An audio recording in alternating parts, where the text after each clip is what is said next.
Every now and then, a game comes along and changes everything. A game that captures people, that upends how they think of the medium, that redefines the entire genre it's a part of. This is the story of one of those games. This is the story of Undertale. Happy 10th anniversary.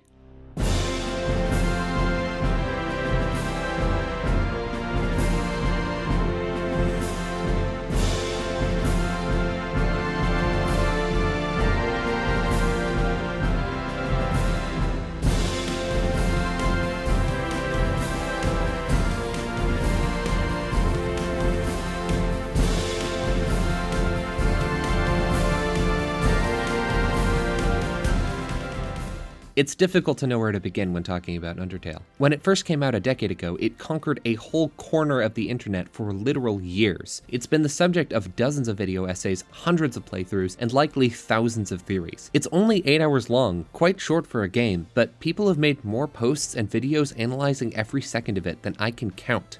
And hey, I'm one of them, but it's a lot. And that makes sense. Undertale is a foot wide and a mile deep. It's a simple game on the surface that contains layers upon layers of mysteries, history, and secrets hidden in every crevice. Undertale's sheer internet fame ironically makes it very hard for me to write about. It seems like everything that could be said about this game already has been.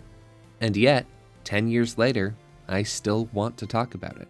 That's because Undertale is special. Despite playing dozens of other games in the years since then, I can only think of 3 that really stand up to it in terms of story. Undertale grabs you in a way that virtually no other piece of media does. Its art is crude, its code is messy, and it's a quarter the length of most games. But despite that, it's one of only 2 games to ever make me cry. It's also funny as hell, and that's gotta be worth something. And so, I'm just going to start right at the beginning. I'm going to talk about what made Undertale a masterpiece.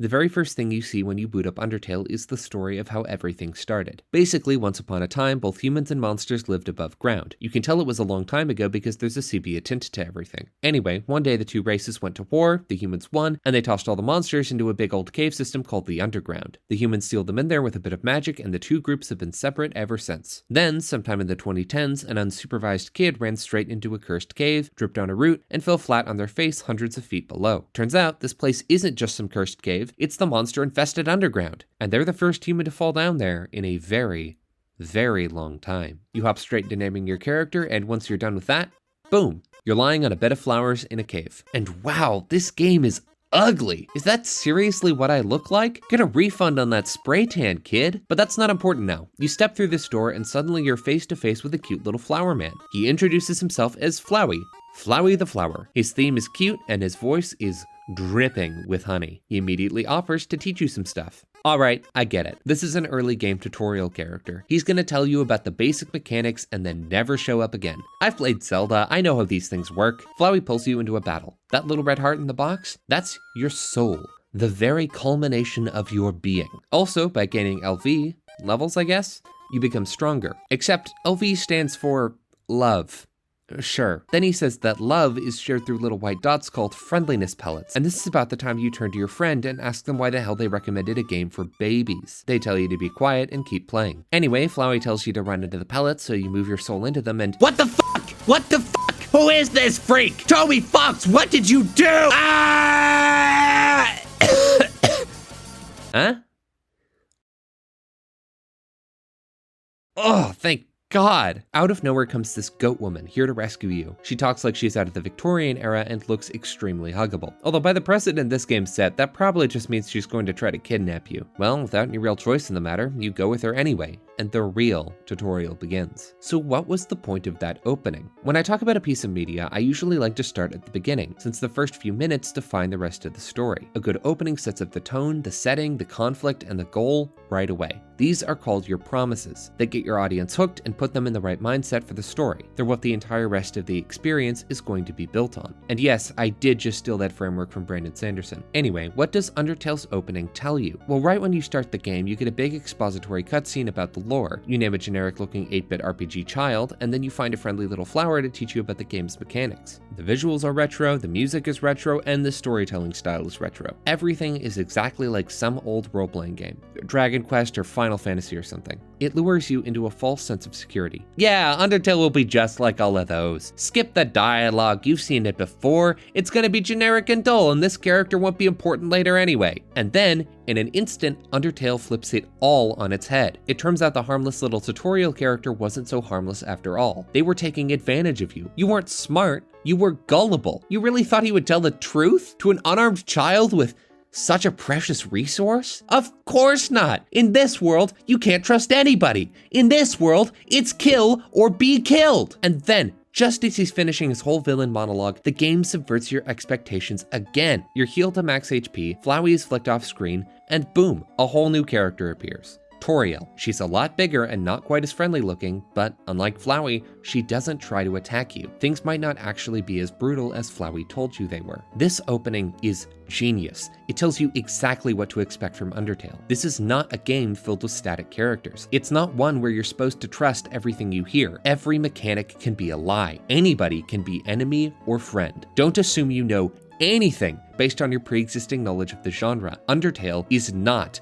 an ordinary RPG, and it is going to subvert your expectations. Right from minute one, I was hooked. Now, let's take a step back. The people who don't know anything about the game might be pretty confused. I mean, if Undertale is nothing like other RPGs, what actually is it? Undertale takes place in the underground, the caves where all the monsters live. All of them have been there for a really long time now, presumably centuries or even millennia. The only thing keeping them there is the barrier, a crazy powerful magic wall that you can enter but not exit. Well, not without a human soul. You know, that little red heart. See, both humans and monsters have souls, but they work a bit differently. Monsters are less physical and more conceptual. They're made of magic, not biological matter. This comes with some perks, like being able to cast spells for one, but overall, they're weaker. See, they're missing a key ingredient: determination. In Undertale, determination is an actual physical substance, something humans have and monsters don't. It's willpower, basically, and lets you do all sorts of wild nonsense that I'll get to later. Point is, if you want to leave, you need a human soul, and if you want to break the barrier permanently, you'll need 7. But there's a catch. When a human dies, their soul persists after death. A monster can then go absorb it, giving them the power of a human soul. This turns them into a terrifying, nigh unstoppable killing machine, getting more powerful the more souls they have. Once they get 7,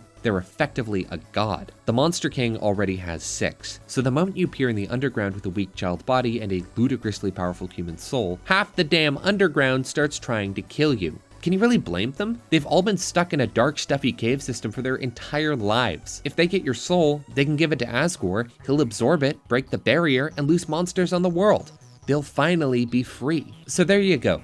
Small human in a big underground. The only exit is blocked by King Asgore's castle. You'll have to head there and try not to get killed along the way if you want to return to the surface with the other humans. If you lose, Asgore takes your soul, breaks the barrier, and wreaks bloody havoc on humanity. In many ways, it's a standard RPG plot. I mean, there's even a whole leveling system where the more monsters you defeat, the stronger you get. But it's more complicated than that. In most RPGs, the monsters are inherently evil. They attack you because they hate you and they like murder, and because it's easier for the developers to write. Every single monster can have the same goal and personality, no big deal. Undertale's monsters aren't like that. Every last one is an intelligent, complex creature with their own hopes and dreams. They're distinctly inhuman, but that doesn't make them inhuman, if you know what I mean. As it turns out, most of them are pretty cool people who'd rather not kill a child. So in battle, instead of only being able to fight, you can also act and mercy. These buttons give you a way to befriend the monsters and spare their lives. Unfortunately, for a lot of them, mercy is not exactly easy. That leaves you trapped in a dilemma. Is it right to kill all these monsters who are just trying to escape their dungeon?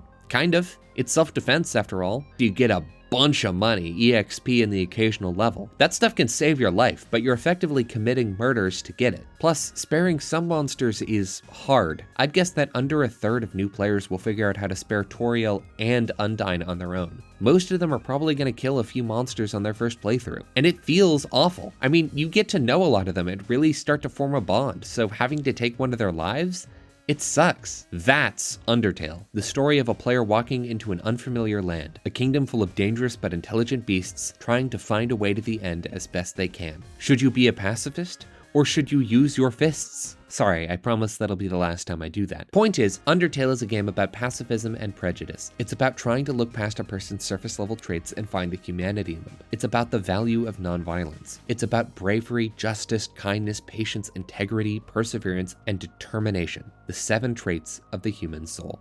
Let's get right to it.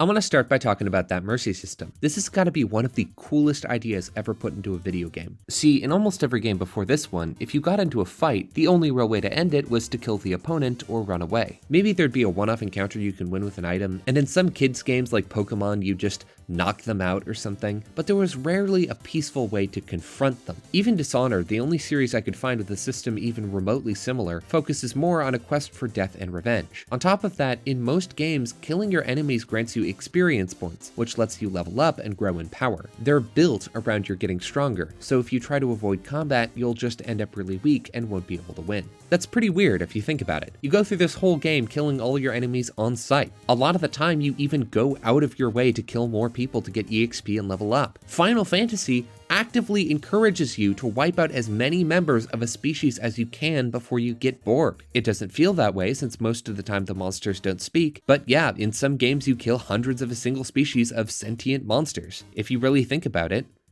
it's a genocide. But I'll get to that later. Toby Fox noticed this bizarre trend and decided he would make a game about it. One where you could either kill monsters or befriend them. He had been dreaming about creating a long-running fantasy game, but didn't have too much experience and decided to whip up a little game called Undertale for practice. He made a Kickstarter for a game where you could either choose to fight or spare your enemies, made a quick demo for it, and started working. Little did he know what would happen next. The Kickstarter ended up raising $50,000, meeting every single stretch goal Toby Fox had laid out. Thousands of people chose to donate a bit of their money to the project. It turned out that a ton of people were super interested in a game where nobody has to die. And it really was just that. Undertale isn't exactly pretty, most of the best music comes late into the game, and nobody knew about all of its meta-narrative elements yet. The only things that really sold people on Undertale were the mercy system and some funny dialogue. So what makes it work so well? First of all, it does exactly what it set out to do and more. It's not some niche marketing mechanic that can only be used against a few bosses. No, you can get through the entire game without killing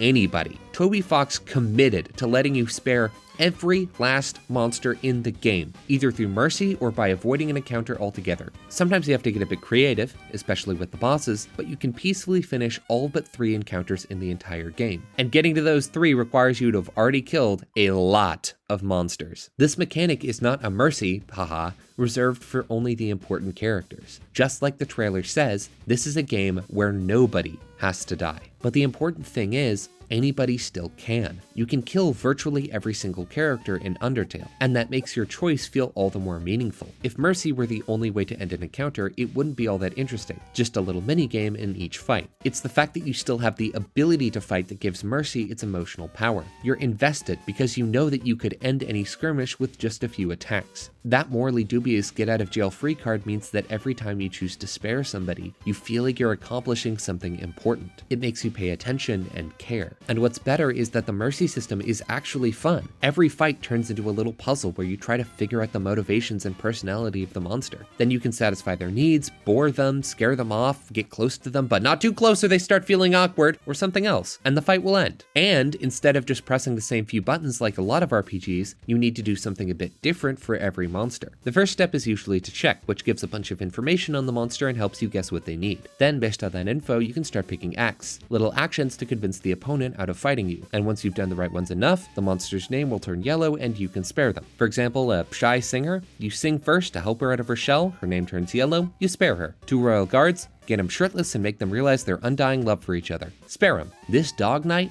well, Lesser Dog is a bit of a special case. Their whole thing is that they're unbelievably enthusiastic about being pet, right? So when you pet them, their tail starts wagging faster and they lift up their neck to help you, like a dog might. Well, if you pet them more, they just keep doing that until their tail is going Mach 20 and their head is in space. Don't ask me how that works when all the monsters are stuck underground. Lesser Dog is also a great example of the other appeal of acting, all the flavor text. Each time you act, you get another little bit of writing or dialogue. It sets the scene and builds some personality for all these characters. And there's a lot of it. I mean, with Lesser Dog, you can get 20 unique messages after petting them 55 times, watching as their neck gradually extends across the screen and back. And this isn't unique. Papyrus, yes, he is named after the font, is chatting with you throughout the whole boss fight, talking about his ambitions to join the Royal Guard and how popular he's going to get and how King Asgore will trim a hedge in the shape of his smile. And then get this, at the end of the game, he actually does that. But on top of all the dialogue, there's a running gag down in the combat box. See, Papyrus is preparing for a date this whole time, so he dabs some bone cologne behind his ear. Well, you think that's it, but for 6 turns after that, he starts dabbing gradually more absurd substances behind his ears, like marinara sauce, beauty yogurt, and anime powder, all culminating Papyrus realizing that he doesn't have ears.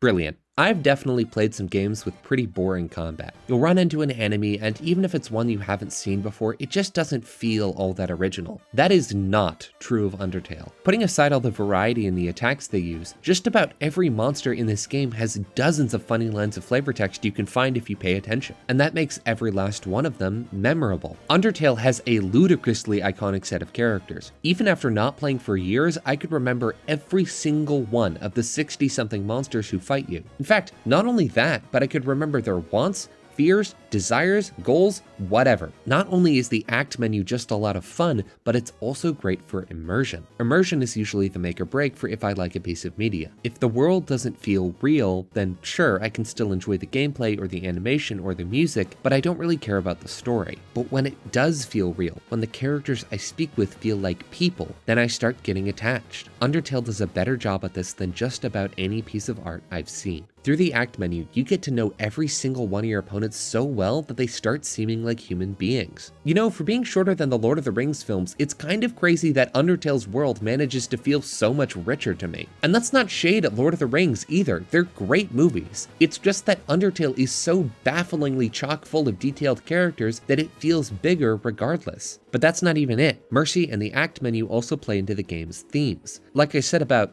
5 minutes ago, that's my best guess. Undertale is a game about pacifism and finding the good in people. It's about looking past your initial views and prejudices. The basic thesis of Undertale is that everybody is a complex, three-dimensional person with layers to their personality and conflicting desires. The act menu reveals all of these by showing you the lengths you need to go to for each monster to stop trying to attack you. But it can also do more than that, since what you choose in battle can affect the outside world as well. Going back to the Lesser Dog example, there's this whole room where Lesser Dog ends up building snow sculptures, and the number of times you pet them in the fight changes what the sculptures look like. And if you kill the pup, well, there aren't any at all. There's nowhere this shows more than the boss fights. You get a full boss fight against 7 of the 8 main characters where they reveal new sides to their personality. Nearly all of it comes from how the act and mercy buttons work. For example, the first fight against Toriel is special because they don't. Well, the act button doesn't. See, Toriel is trying to trap you in the ruins forever to keep you safe from the outside world, and the only way she'll let you leave is if you can prove to her you're strong enough to survive. I guess she was trying to kidnap you. Every fight in the game so far has you using the act button to end the fighting.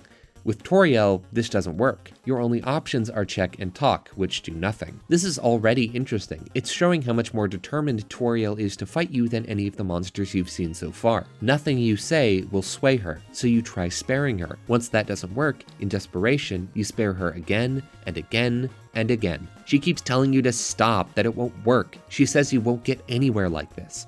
But by now, you should know not to trust everything you hear. So you keep going and her shell starts to crack. Toriel tries to convince you to stay in other ways, telling you about the great life you could have together and how she's trying to save you. But eventually, she gives up. After sparing her 25 times, she will finally relent, admitting she's scared for your safety and that fear is stopping her from setting you free. This fight simply would not work in any other game. The brilliance of the mercy system is what carries it. Not only does it make you feel smart for figuring out a way to win peacefully, not only does it mean you don't have to kill Toriel, but it also reveals so much more about who Toriel is as a person in the process. She's stubborn and she thinks she knows what's best for you, but deep down, even she knows that a life trapped in the ruins would not be a good one. She's keeping you there more out of guilt for allowing the other humans to leave and die at Asgore's hand. And it's not just Toriel. Sparing Papyrus teaches you about his ambition, being forced to flee from Undyne proves her determination, and Mettaton shows off his style and star power. That's not even taking into account the stuff that happens outside of the fight. If you had killed these people, you would never have learned about Papyrus's desire to drive a car, or how Undyne can play the piano, or how if Mettaton becomes the leader of the underground, he turns the place into a hellish dystopia where everyone is forced to worship him.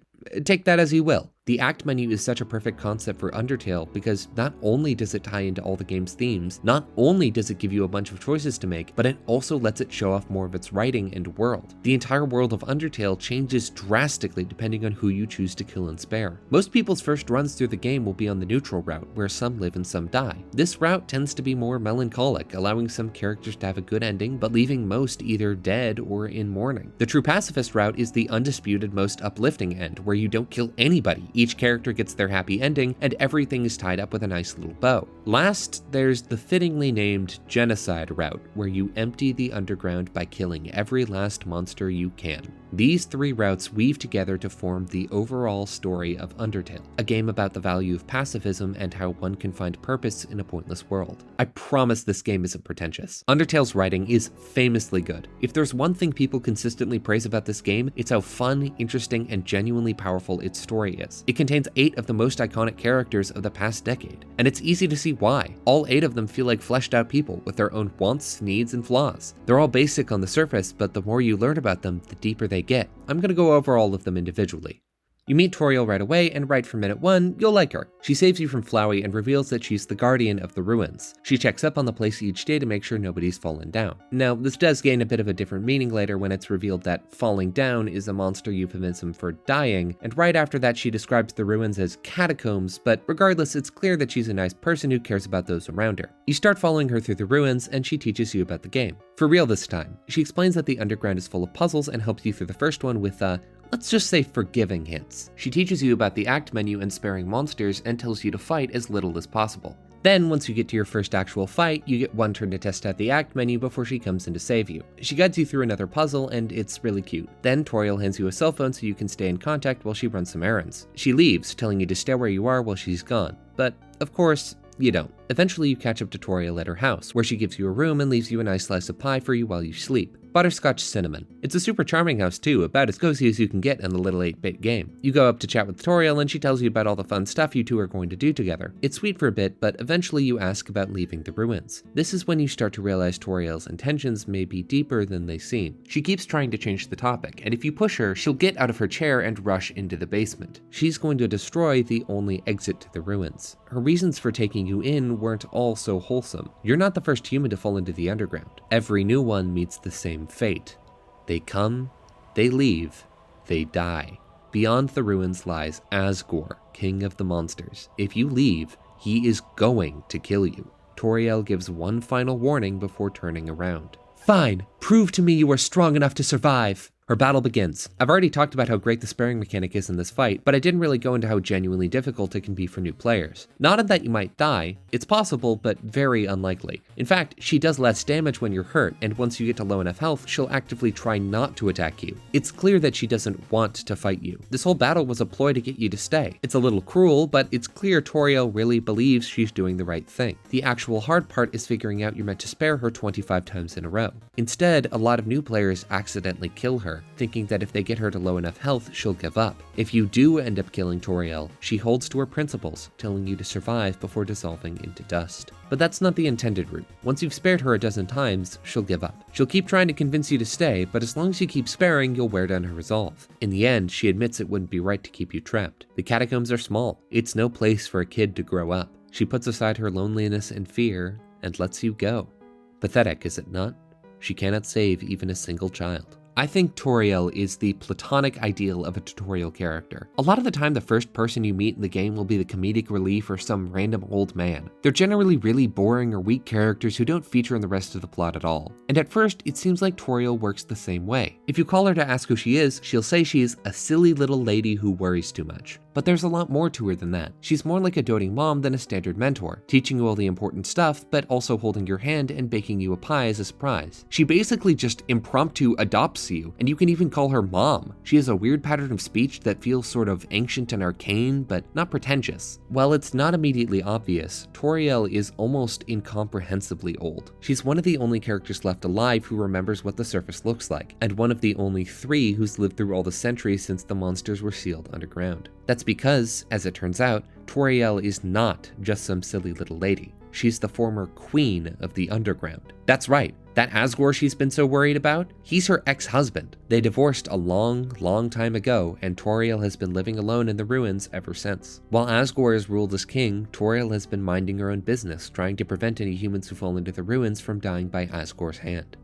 It hasn't worked. Once you leave the ruins, Toriel is gone for basically the entire game. You leave for Snowdin, but she stays in the ruins, locks the door, and stops answering your calls. She doesn't want to be reminded of where she let you go. She's only briefly referenced when other characters talk about the exiled queen, and by Sans, who says he's been telling knock-knock jokes back and forth with this woman behind the door to the ruins. Toriel is the perfect tutorial character because she's her own interesting person aside from just teaching you the basic mechanics of the game. She's not just a vehicle for exposition. When Toriel teaches you, she teaches through a biased lens. She doesn't want you to fight people, so she never tells you how it works. She talks to you about puzzles, but holds your hand through them as much as she can. And besides that, she has hobbies, interests, a distinct aesthetic, a backstory, 2 interesting relationships with other characters, and a fantastic boss fight. That's not it, either. As long as you don't kill her, she'll show up one last time at the end. In the neutral routes, once you leave the underground, you'll get a phone call from Sans. He'll chat you up about all the stuff that's happened in the underground since you left, including what Toriel's been up to. Since Asgore's dead and the underground is in trouble, she comes back and tries to rule as queen. In the better scenarios, she'll institute a policy about making peace with the humans, while in the worst ones she'll try to, and Undyne will end up overthrowing her. And in a true pacifist run, she shows up in one other way that I'll get to later. There's one more interesting thing that happens right as you leave. That sadist flower from the beginning, Flowey, he comes back, and he knows what you did. Depending on which option you picked, sparing Toriel, killing her, sparing her but killing other monsters, whatever, he knows, and he mocks you for it. Frogget, Whimsum, Vegetoid, Lux, Magasp, Moldsmal. Think about those names. Do any of those monsters have families? Do you think any of them have friends? Each one of them could have been someone else's Toriel. Selfish brat. Somebody is dead because of you. The further you get from a pure neutral route, the creepier it gets. The pacifist route is where you start to realize his true intentions. I bet you feel real great. You didn't kill anybody this time. But what will you do if you meet a relentless killer? You'll die and you'll die and you'll die until you tire of trying. What will you do then? Will you kill out of frustration? Or will you give up entirely on this world and let me inherit the power to control it? I am the prince of this world's future. Don't worry, my little monarch. My plan isn't regicide. This is so much more interesting. So yeah, this flower isn't just a psychopath. He's got a plan for world domination. What? And what's this power he's talking about? And then if you accidentally kill Toriel, regret it, and reset your save to try to spare her, it gets even weirder. Don't act so cocky. I know what you did. You murdered her, and then you went back because you regretted it. You naive idiot.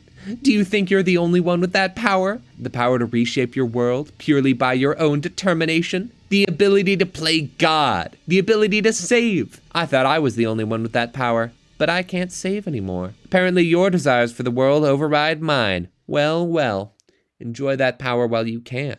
I'll be watching. Hang on one fucking second. He knows? He knows we killed Toriel and then reset our game? And he used to be able to do that? Who is this guy? Oh, look at that. He's gone. Whatever. Gotta move on to the next character. It will not be Sans. I'm saving him for later. Besides Sans, Papyrus is probably the fan favorite, and it's easy to see why. One of the reasons so many people love Sans is because of the great banter he gets with Papyrus, and Papyrus benefits from that just as much. Plus, Papyrus gets all sorts of great moments on his own. All in all, I'd say he's the funniest character in Undertale, which is pretty high praise considering the competition. Papyrus's introduction is basically perfect. Sans introduces himself to you at Papyrus's human capturing gate. Don't worry about the gate. Papyrus made the bars way too wide to keep anybody trapped. He's really intent on capturing a human, but well, he's not great at it. Sans spots his brother and tells you to hide behind a conveniently shaped lamp. A lamp which is just sitting in the snow, not even plugged in. Sure. So Papyrus runs in with his goofy ass theme song, nagging Sans about his laziness. He's a complete busybody. Sans responds by telling him that he's checking out this lamp. Damn it, he's ratting us out! But then Papyrus completely dismisses what Sans says and starts monologuing. And as he speaks, the future he imagines gradually gets more and more ridiculous, going from joining the Royal Guard to being showered in kisses each morning. He is going to capture the last human. Sans undercuts him with a pun, Papyrus gets pissed, and they exchange a few more puns before Papyrus runs off. Finally, Sans tells you it's safe to leave, and you walk out from behind the conveniently shaped lamp. So what does this intro tell us? Well, for one, Papyrus is a complete blowhard. He's ludicrously self-important for how incompetent he is. I mean, you were right there, hiding behind that lamp in the middle of a big patch of snow, and his brother told him to go check it out, and he still didn't find you. His theme song sounds like a mustachioed villain tying a lady to the tracks, and Papyrus even acts like that too.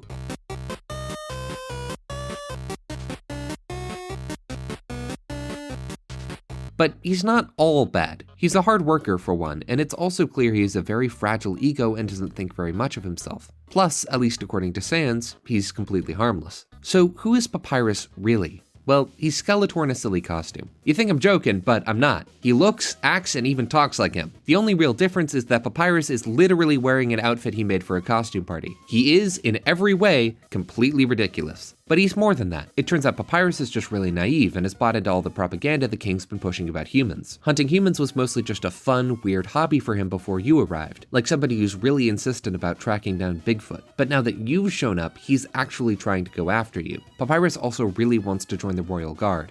He can't. He's plenty powerful, way stronger than any of the Canaan units. He's just too kind-hearted for it to work. He works for Undyne, the head of the Royal Guard, but he's relegated to being a sort of lackey in training. In fact, Undyne's been trying to get him some different hobbies. She started giving him cooking lessons, and guess what? Now Papyrus is not only absolutely devoted to becoming a Royal Guardsman, but he also spends every second of his free time obsessively making spaghetti. I mean, mountains of pasta. He never eats any of it. He doesn't have a digestive system. He just makes huge pots of it and leaves it around. And it's terrible, completely inedible. And his fight, oh my god, I love it. Papyrus will block you from leaving Snowdin by talking very earnestly about some complex feelings. The joy of finding another pasta lover, the admiration for another's puzzle-solving skills, the desire to have a cool, smart person think you are cool. These feelings, they must be what you're feeling right now. Thanks, man. It's clear by this point that Papyrus really wants to be your friend. Only problem is, befriending a human would basically forfeit his chances to join the Royal Guard. And so, a fight begins. It starts off with one of the funniest jokes in the whole game. You go into the act menu and your only choices are insult and flirt. You pick flirt because, I mean, look at him. And he gets all flustered. What? So you finally revealed your ultimate feelings? Well, I'm a skeleton with very high standards. I can make spaghetti. Oh no, you're meeting all of my standards! I guess this means I have to go on a date with you?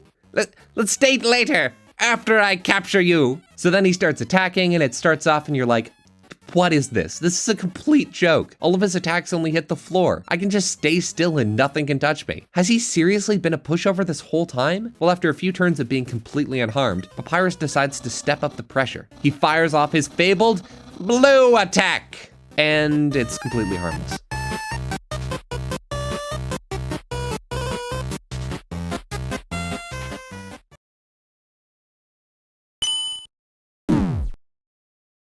What? You're blue now. That's my attack. Yeah, Papyrus just turned the battle into a platformer. This is such gold. The whole time you were traveling through Snowdin, you kept coming across monsters who would use these blue attacks, which are harmless as long as you stand still. Meanwhile, Sans kept warning you about how his brother has this super powerful blue attack that you gotta watch out for. So then you get into this fight with Papyrus and he fires off this blue attack at you after all the normal attacks didn't do any damage, and you're like, come on, man. You kidding me? I haven't even had to move this entire fight. And then you get sucker punched by a new mechanic. This fight just got real. The rest of the duel is mostly just jumping over all of Papyrus's moves. All the short little bones that were harmless before are actually kind of difficult to avoid. You're hopping, Papyrus is debating whether or not to let you go, he realizes he doesn't have ears, and he starts talking about something new. His special attack. He has a second signature move? I love this guy. He keeps building it up for a few turns before finally letting her rip. Here goes! Oh, a dog stole the special attack. God damn it! That's fine. Instead, Papyrus decides to just use a really cool regular attack. And can I just say, I love that Papyrus's idea of a cool regular attack is just to spell out the words cool dude in bones and put a bone on a skateboard. That really speaks to me. And then it's over. Papyrus is tired, so he lets you off the hook, heads back to his house, and prepares for that date, if you still want it. Before I get to that, there's one more cool thing about Papyrus. He's got one of the only 2 fights in the game that it is completely impossible to die to. Instead of killing you, he'll just knock you down to 1 HP, scoop you up, and put you in his shed until Undyne arrives. He'll even give you water, dog food, and a handwritten note, and in keeping with his inability to make gates, you could just walk right out. After that, there's only one thing left to do: the date. You show up to Papyrus's house and take a look around. There are all sorts of funny little gags, but the real appeal is upstairs when you go to Papyrus's room. If you're done looking around, we could go inside and do whatever people do when they date. So you step inside and, oh, it's glorious.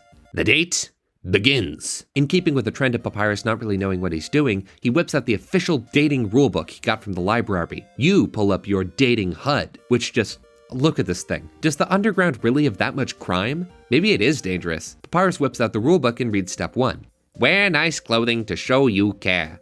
He has a sudden realization. Wait a second. Wear clothing? That bandana around your head. You're wearing clothing right now. Earlier today, you were also wearing clothing. No, could it be? You've wanted to date me from the very beginning. Yep. Your answer hits Papyrus like a brick to the chest. He's flustered beyond belief. What a strong opening move. Your date power increases. Suddenly, it's more than a date. It's a duel! You trade attacks back and forth. Papyrus changes into his cool dude outfit and you give him a compliment. Then you point out his hat. He lifts it up. You open the box underneath and it reveals a plate of spaghetti. Glorious. Silken spaghetti finely aged in an oaken cask, then cooked by me, Master Chef Papyrus. It tastes awful. Papyrus takes your expression as a compliment. Your date power increases once, then twice, until finally, it breaks free. This date section is just beautiful. One of the single best segments in the whole game, maybe the best that's played for comedy. I didn't want to spoil all the jokes in it, especially since it would have taken forever, but my God, is it funny. It instantly makes Papyrus into the favorite character of basically everybody. The timing, the delivery, all the visuals and nonsense logic, it's great. That being said, it has received a bit of criticism. It's led to a small but loud section of the player base calling Papyrus a specific brand of criminal. After all, he's an adult going on a date with a kid. Now, I understand the idea, but I don't think it's defensible at all, for a lot of reasons. The most important one, Papyrus doesn't have any feelings for you. He reveals at the end of the date that he held no romantic interest, and he only decided to date you because he didn't want you to feel disappointed. Second of all, Papyrus doesn't even know what a date is. He puts it in quotes and has no idea how to prepare, to the point where he has to grab an official dating rulebook from the library. He has no idea what he's doing. And finally, nothing actually happens. Nothing bad, at least. You check out his house, he shows you his room, and you eat some spaghetti.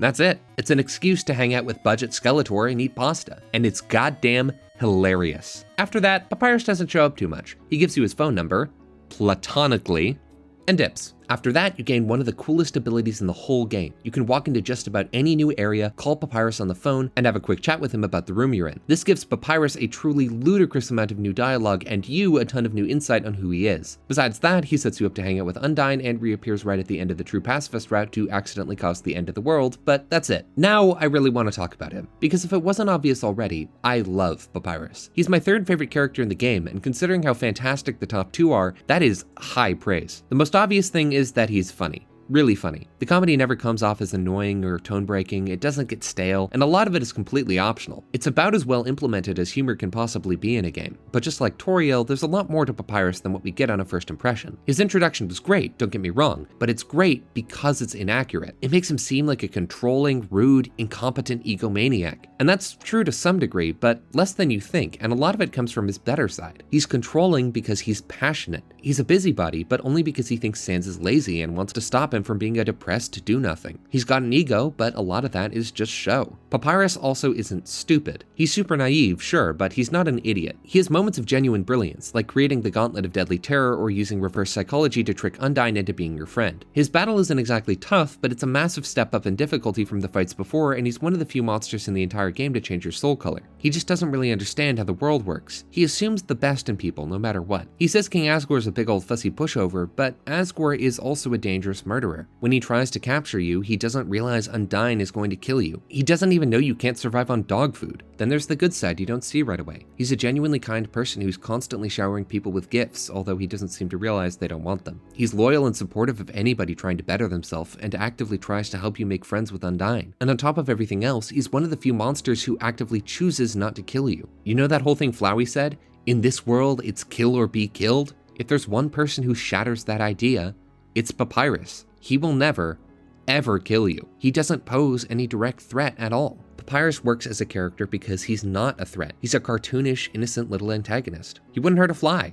Well, okay, he might hurt them, but he would never kill them. He'd just capture them and send them off to Undyne. Papyrus is Undertale's golden child. He's the most morally upright character in the game. All of the other major characters have some big black mark, but Papyrus, he's clean. He is the best of the monsters. It would be a crime to lay your finger on Papyrus. So if you do, everything falls apart. If you choose to kill Papyrus, the whole world gets grimmer. A shining light went out. Everybody in Snowdin suddenly feels a lot more on edge. Undyne hates you even more than she did before and becomes impossible to befriend. Instead of checking in on you periodically, Sans disappears all the way up into the last corridor where he tells you to go to hell. That comic relief character from before, he hates you. He hates you with every fiber of his being, and he wants you to know it. Before I move on, there's one more interesting thing about Papyrus. After the fight is over, you can have a quick chat with Sans in Grillby's. He asks you if you've ever seen a talking flower. Oh, of course you say yes. Well, Toby Fox pulls the rug out from under you. Sans is actually talking about the Echo Flower. Well, sort of. Papyrus has been telling Sans that sometimes, when he's alone, a little flower will visit him and whisper things to him. Flattery, advice, encouragement, predictions.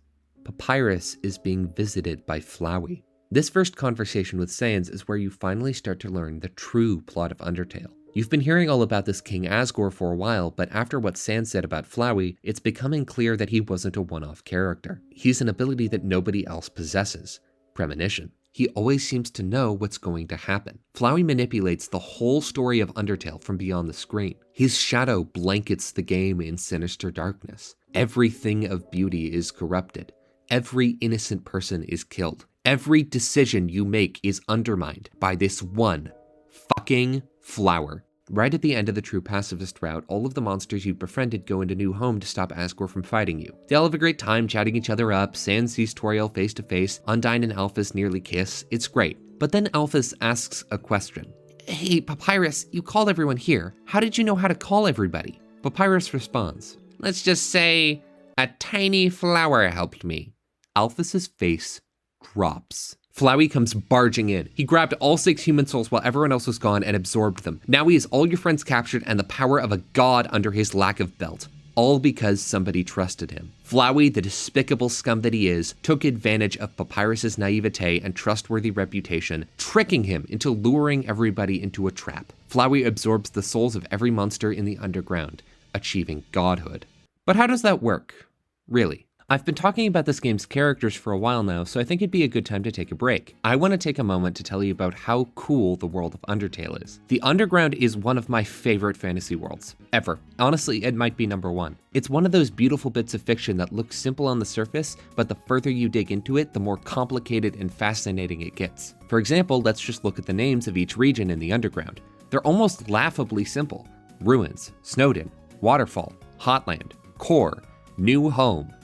New Home. Toby Fox, you hack. But if you pay attention, you'll learn there's actually a good reason for that. See, Asgore, King of the Underground, has a problem. He's absolute garbage at naming things. He's not witty or metaphorical in the slightest. His kingdom filled with monsters? The kingdom of monsters. The underground caverns where they all live? The underground. The abandoned remnants of their old civilization? The ruins. Snowdin is constantly snowed in. Waterfall is full of waterfalls. Hotland is literally a hot land. And then there's New Home. New Home. Asgore named it that because Toriel kicked him out of their old home. Hell, even his own son's name is just Asgore and Toriel's names stitched together. Asriel, this intimidating biblical name whose meaning is God has bound me, is really just the result of Asgore and Toriel being remarkably uncreative. All of these boring names are actually characterization for Asgore. The fact that he named the otherworldly cavern of fire and brimstone Hotland is telling. The man couldn't be witty if he tried. And the same is true for Toriel. She has a terrible sense of humor. She tries to crack all sorts of jokes, but all of them are the same few cheesy puns. With those two as king and queen, of course the underground ended up with names like these. But we should probably talk about the places themselves. First, you got the ruins. Ruins is definitely the most basic of the areas, but it's still interesting in its own ways. See, right when monsters were first forced into the underground, the ruins were the place they settled. This makes them easily the oldest land in the underground, the lost remains of a bygone era. The vast majority of monsters left the ruins eons ago, and ever since Toriel went into exile, the massive stone door has been locked. Now the only monsters still there are ghosts and the small ones who can burrow under the door. As a result, the monsters of the ruins tend to be pretty weak and harmless. I really appreciate that we get an explanation for why the first area in the game is so easy compared to the rest of it. I mean, out of universe, it's obviously because if we started in a hard area and then things got easier, the game would be unsatisfying, but it's nice to get an in-universe reason too. I also really appreciate how old everything in the ruins feels. You can see that the world has changed. You feel it in the water. You feel it in the earth. You smell it in the air. The ruins are made of cracked stone and bricks. What little technology exists is all ancient stone levers and door keys, many of them broken down or in disrepair. The walls are covered in ivy and the floor is full of holes. And the music? The music is perfect. It starts out so calm with a simple lone piano line, and while some more instruments join later on, it never reaches the dangerous or terrifying peaks of some of the other area themes. Ruins feels mysterious, sure, and a bit dangerous, but mostly it just feels old. Incomprehensibly old. No wonder Toriel seems so ancient if this is where she lives. After that, you move into Snowdin Forest and shift vibes a bit. The forest is newer for sure, but also more unsettling. It's a land of ice, locked in an eternal twilight. The music is a slow duet between a solo piano and a violin.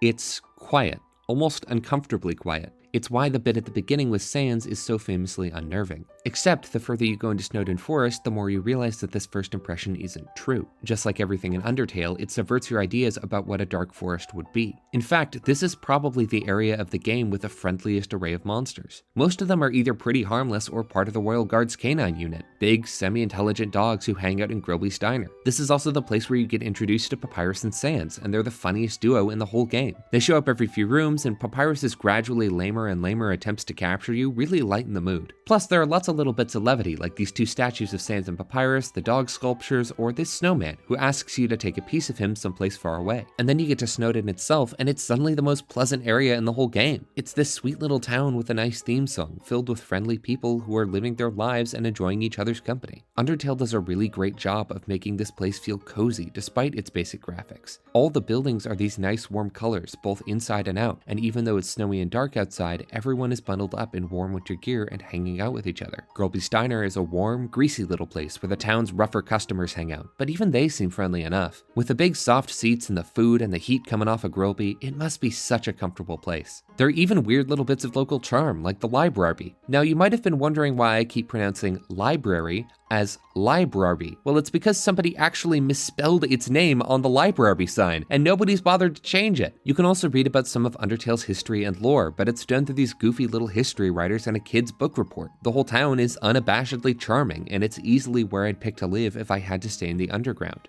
It feels so alive. After that, we have Waterfall and another huge tone shift. Once you beat Papyrus, you move into one of the grimmer, spookier parts of the game. It starts out right away by having you meet Undyne. You overhear Papyrus giving her a report. Undyne is this massive, hulking warrior, even bigger than Papyrus, and he's already a giant. She's dressed in terrifying dark armor, lit in shadow, and wears a skullish helmet. She looks straight out of Berserk. This is the first moment in a while where you realize, oh, damn. This underground maybe isn't as friendly as I thought. Then, once Papyrus leaves, you take a single step and Undyne immediately hears you. A deep, imposing theme begins to play. She leans down and pulls out a spear larger than your entire body. After surveying the area and not seeing anything, she steps backwards, fading into darkness. Waterfall starts off with a bang. Right after getting through Snowdin with all of its friendly NPCs and goofy nonsense, you're thrust straight into a horror movie. There's a monster hunting you, and she's not going to stop until your soul is hers. Waterfall keeps this general theme throughout. It's easily the scariest of any of the main areas. It's dark, darker even than Snowdin Forest, and more arcane. This is not a land of friendly monsters and cozy diners. It is a religious place filled with shrines, magic, and belief. There's still humor, sure, it has some of the funniest monsters in the whole game, but the humor is muted and a lot of it exists to play at the mystique and danger of Waterfall. I think the music is probably the biggest indicator here. Instead of a relaxed piano and violin, Waterfall's music is actively ominous. It's a low, minor key piece filled with bells and an entire string section. Waterfall has more secrets than just about any area of the game. They are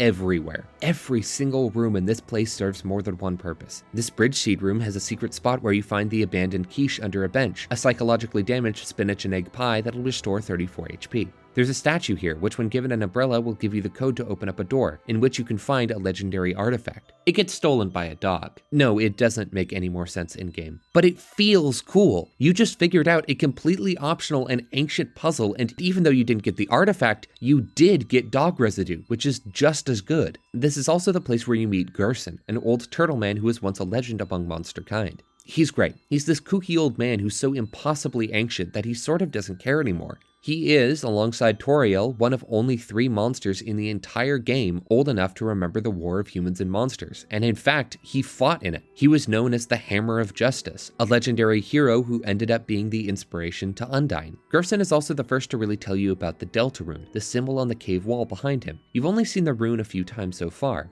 on Toriel's robes, on Lesser Dog's shield, above the door to the ruins, and once right at the very beginning of the game, sitting above this gate. Finally, you begin to understand what the Delta Rune means. In the game Delta Rune, it has a bit of a different purpose, but in Undertale, it's the symbol of a specific prophecy. The 3 triangles represent monster kind, while the symbols above are an angel. The prophecy foretells that an angel who has seen the surface will descend from above and empty the underground. But lately, people have been calling it an angel of death, meant to free them from the mortal realm. At first, it seems like you're the angel. As for if that's true, we'll get to that later. Besides the more hidden bits of lore, the walls of many rooms are adorned with little bits of the monster's history. There are all these magic panels that retell the war of humans and monsters in a bit of a different way. From the monster perspective, humans were entirely in the wrong. Humans had nothing to fear. Humans are insanely powerful. It would take the souls of nearly every monster in the underground to equal a single human soul. But you also learn about how a human soul can persist after death, and that a monster absorbing a human soul creates a terrifying and nigh unstoppable beast. Just about every monster you've encountered so far has been a kind person. Would any of them actually use that power? Well, right after, you find Undyne, and realize, yeah, she might.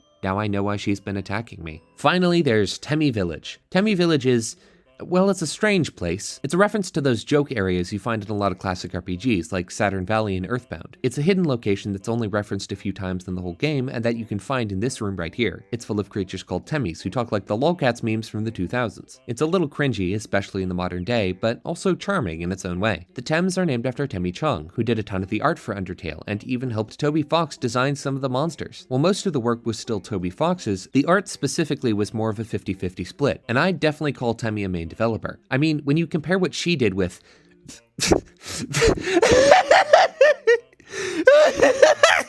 you start to realize how important she really was to the process. This whole art book is online if you want to check it out. It's super cool. Temmie Village is a pretty nice little acknowledgement of all the work she did making Undertale a reality, and I'll always appreciate it for that. But, like always, there's a lot more to it. Besides being a goofy little breather, it's also the place you'll find the Tem Shop, which has, oh god, the most unpleasant music in the whole game.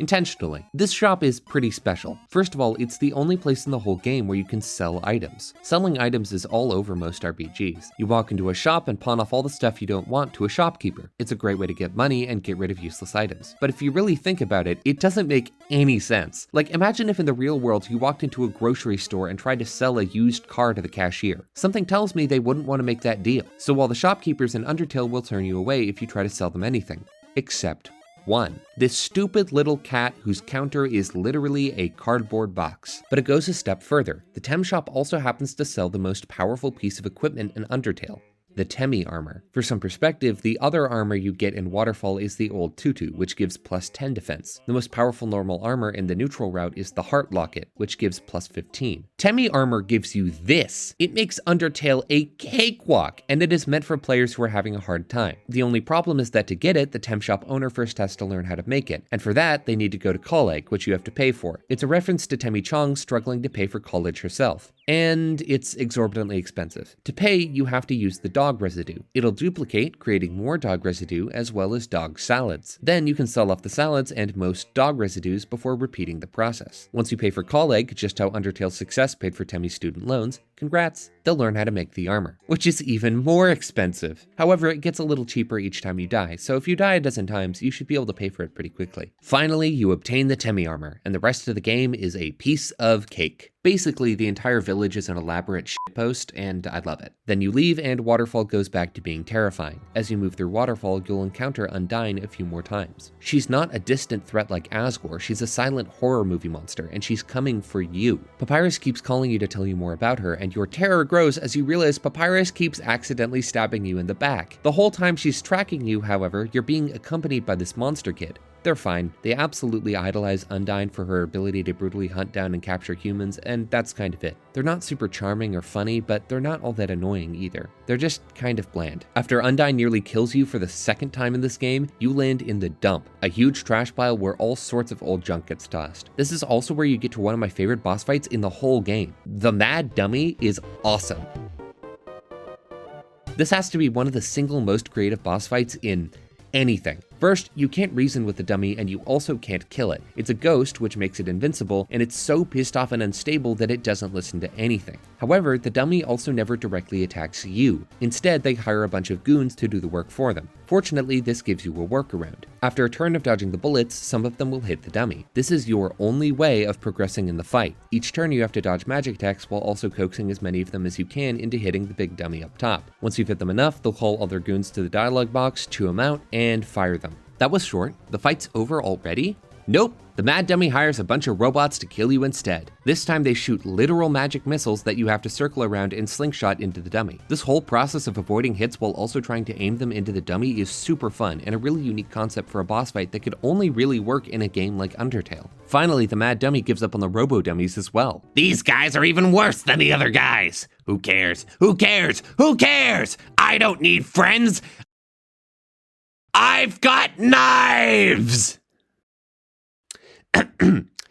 I'm out of knives. Nabstablook comes in to save you. The fight is over, and oh boy, what a fight it was. The music is awesome too. Dummy has to be one of my favorite songs on the whole soundtrack. It's so full of energy and spiff, while also feeling way more unhinged than Ghost Fight ever did. The way they end their battle was also a genius move from Toby Fox. Look at what they say. You can't hurt me and I can't hurt you. You'll be stuck fighting me forever, forever, forever! This seems like it's a joke at first, but it's actually some really clever foreshadowing for the Sans fight. Sans uses basically the exact same strategy against you. I only just realized this while I was writing this script, and I can't stop thinking about how cool that is. The Mad Dummy also has a really unique speech pattern where they'll repeat the same thing 3 times. In fact, this is how we know they end up becoming Mad Mew Mew later on, but I'll get to that later. Honestly, all of the character voices in Undertale are great. Character voices are a thing in written media, basically the different ways everybody talks. Toby Fox is really good at this, in both Undertale and Deltarune. I can tell you which main character said something just by how it's written, even if the skeleton's dialogue isn't in a funny font. Toriel and Asgore are both very formal and speak in a more archaic version of English, but Asgore specifically also sneaks a bit of southern slang into his dialect. Sans talks like a grungy New Yorker, Papyrus like an 80s cartoon villain, and Undyne like an edgy 90s kid who's watched way too much anime. Alphys has a stutter and pauses a lot, while Mettaton has the biggest ego of anybody in the cast and talks like Dr. Frankenfurter. And finally, you've got Flowey, who absolutely relishes every last thing he says, slipping into Asgore's southern drawl whenever he's trying to look harmless. Plus, they'll all refer to you in a different way. Papyrus calls you human. Undyne and Asgore do that a bit too, but Asgore sometimes says young one, and Undyne calls you punk. Sans tends to say kid or buddy, and Toriel always goes with my child. Flowey is the only one who refers to you by your actual name.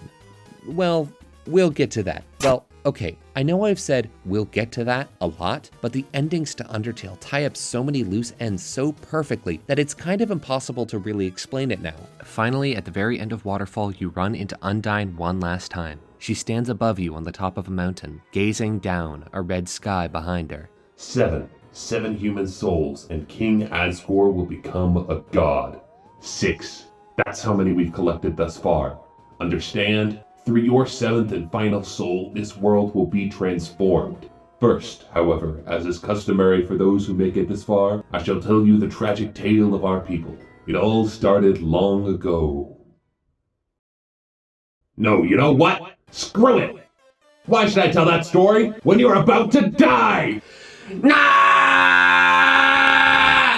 Undyne introduces herself with a bang. She delivers this whole speech, and while it's pretty edgy and could have been pulled straight from a 90s anime, it's still awesome. She calls your very existence a crime before ordering you to fight her. And then, you know what? I should probably just get back to talking about the characters. They're all so integral to the experiences you have in each region of the Underground that it'd feel wrong to talk about Hotland and Core without discussing them first. So, Undyne. I would say that she's the very first character you meet who feels like a genuine threat. Most of Undertale's bosses are either pretty easy or kinda goofy, with only a few real exceptions. In a game with a good 20 boss fights, the only 7 that really get built up to it all are with Asgore, Flowey, Asriel, Sans, Mettaton, and the 2 with Undyne. And of those, only Undyne's come before the end. It definitely helps that Undyne's whole aesthetic fucking owns. The first time you meet her, she's this enormous hulking knight, all clothed in darkness. She looks pure evil, and instead of using a normal weapon, like everybody else does, she wields an energy spear. She's basically got a goddamn lightsaber. Then she rips off her helmet and Spear of Justice starts playing, and you realize this is who was chasing me. This loud, edgy, eternally pissed off fishweeb. But the great thing about this reveal is that it doesn't make her any less badass. Honestly, it just makes her look cooler, because now instead of hiding like a coward, she's leaping at you from the mountaintops with intent to kill. And then Spear of Justice is also one of the best songs on the soundtrack, perfectly encapsulating her over-the-top personality with machine gun drums and wailing brass. God damn, she is so fucking cool. And even better, her boss fight lives up to the hype. This is definitely up there in terms of memorability. Undyne is the only monster in the game who turns your soul green, which locks you in place but gives you a shield to block attacks with. Of the 3 fights in Toby Fox games to use the green soul, this one is definitely the most rudimentary, but it's still pretty awesome. This is where we really start to see Undyne's personality come through. She is the most reckless, rude, height of her prime hero you could possibly imagine. She flashes a menacing smile. She points heroically towards the sky. She suplexes a huge boulder just because she can. It rides that perfect line between being badass and funny, not quite falling either into edginess or stupidity. She's cocky and ridiculous, sure, but she also feels unstoppable. She can't be reasoned with. She can't be escaped. Any attacks you use do a fraction of her health, while she consistently hits you for huge portions of yours. But eventually, you figure out her gimmick. As long as you're green, you can't escape. What if you're not green anymore? Every now and then, Undyne will use an attack that will turn you red again. Every time she does, you regain the ability to flee and can start running away. Undyne's a 6-foot fish monster and you're a child, so she catches up pretty quick, but you get a bit farther each time. After a few rounds of running away, you make it all the way through this corridor and into Hotland. And you've won. Undyne begins overheating in her armor and collapses to the ground, conveniently about 20 feet away from a water cooler. You walk over, grab a cup from the cooler, and pour it all over Undyne's face. She gets up and walks away. Life for a life, I guess. Funnily enough, you can actually waste all the water in the cooler and just move on. It locks you out of hanging out with Undyne, and she gets heat stroke.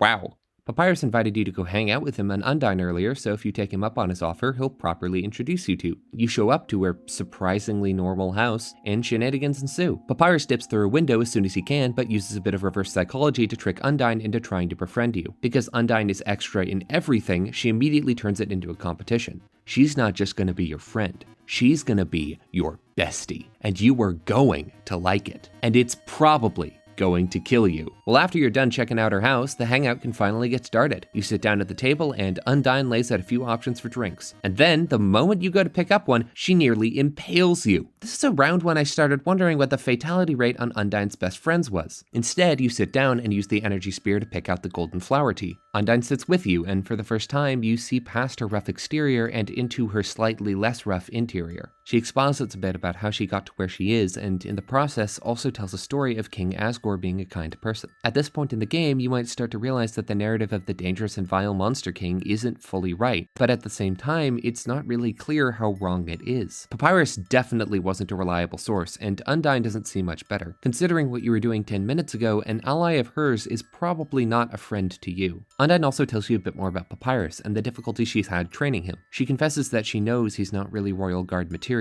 but hasn't had the heart to tell him that. Instead, Undyne's been trying to get him into other hobbies, like cooking. Hang on a second. Papyrus's cooking lesson. He was supposed to have that right now. And if he's not here to have it, you'll have to have it for him.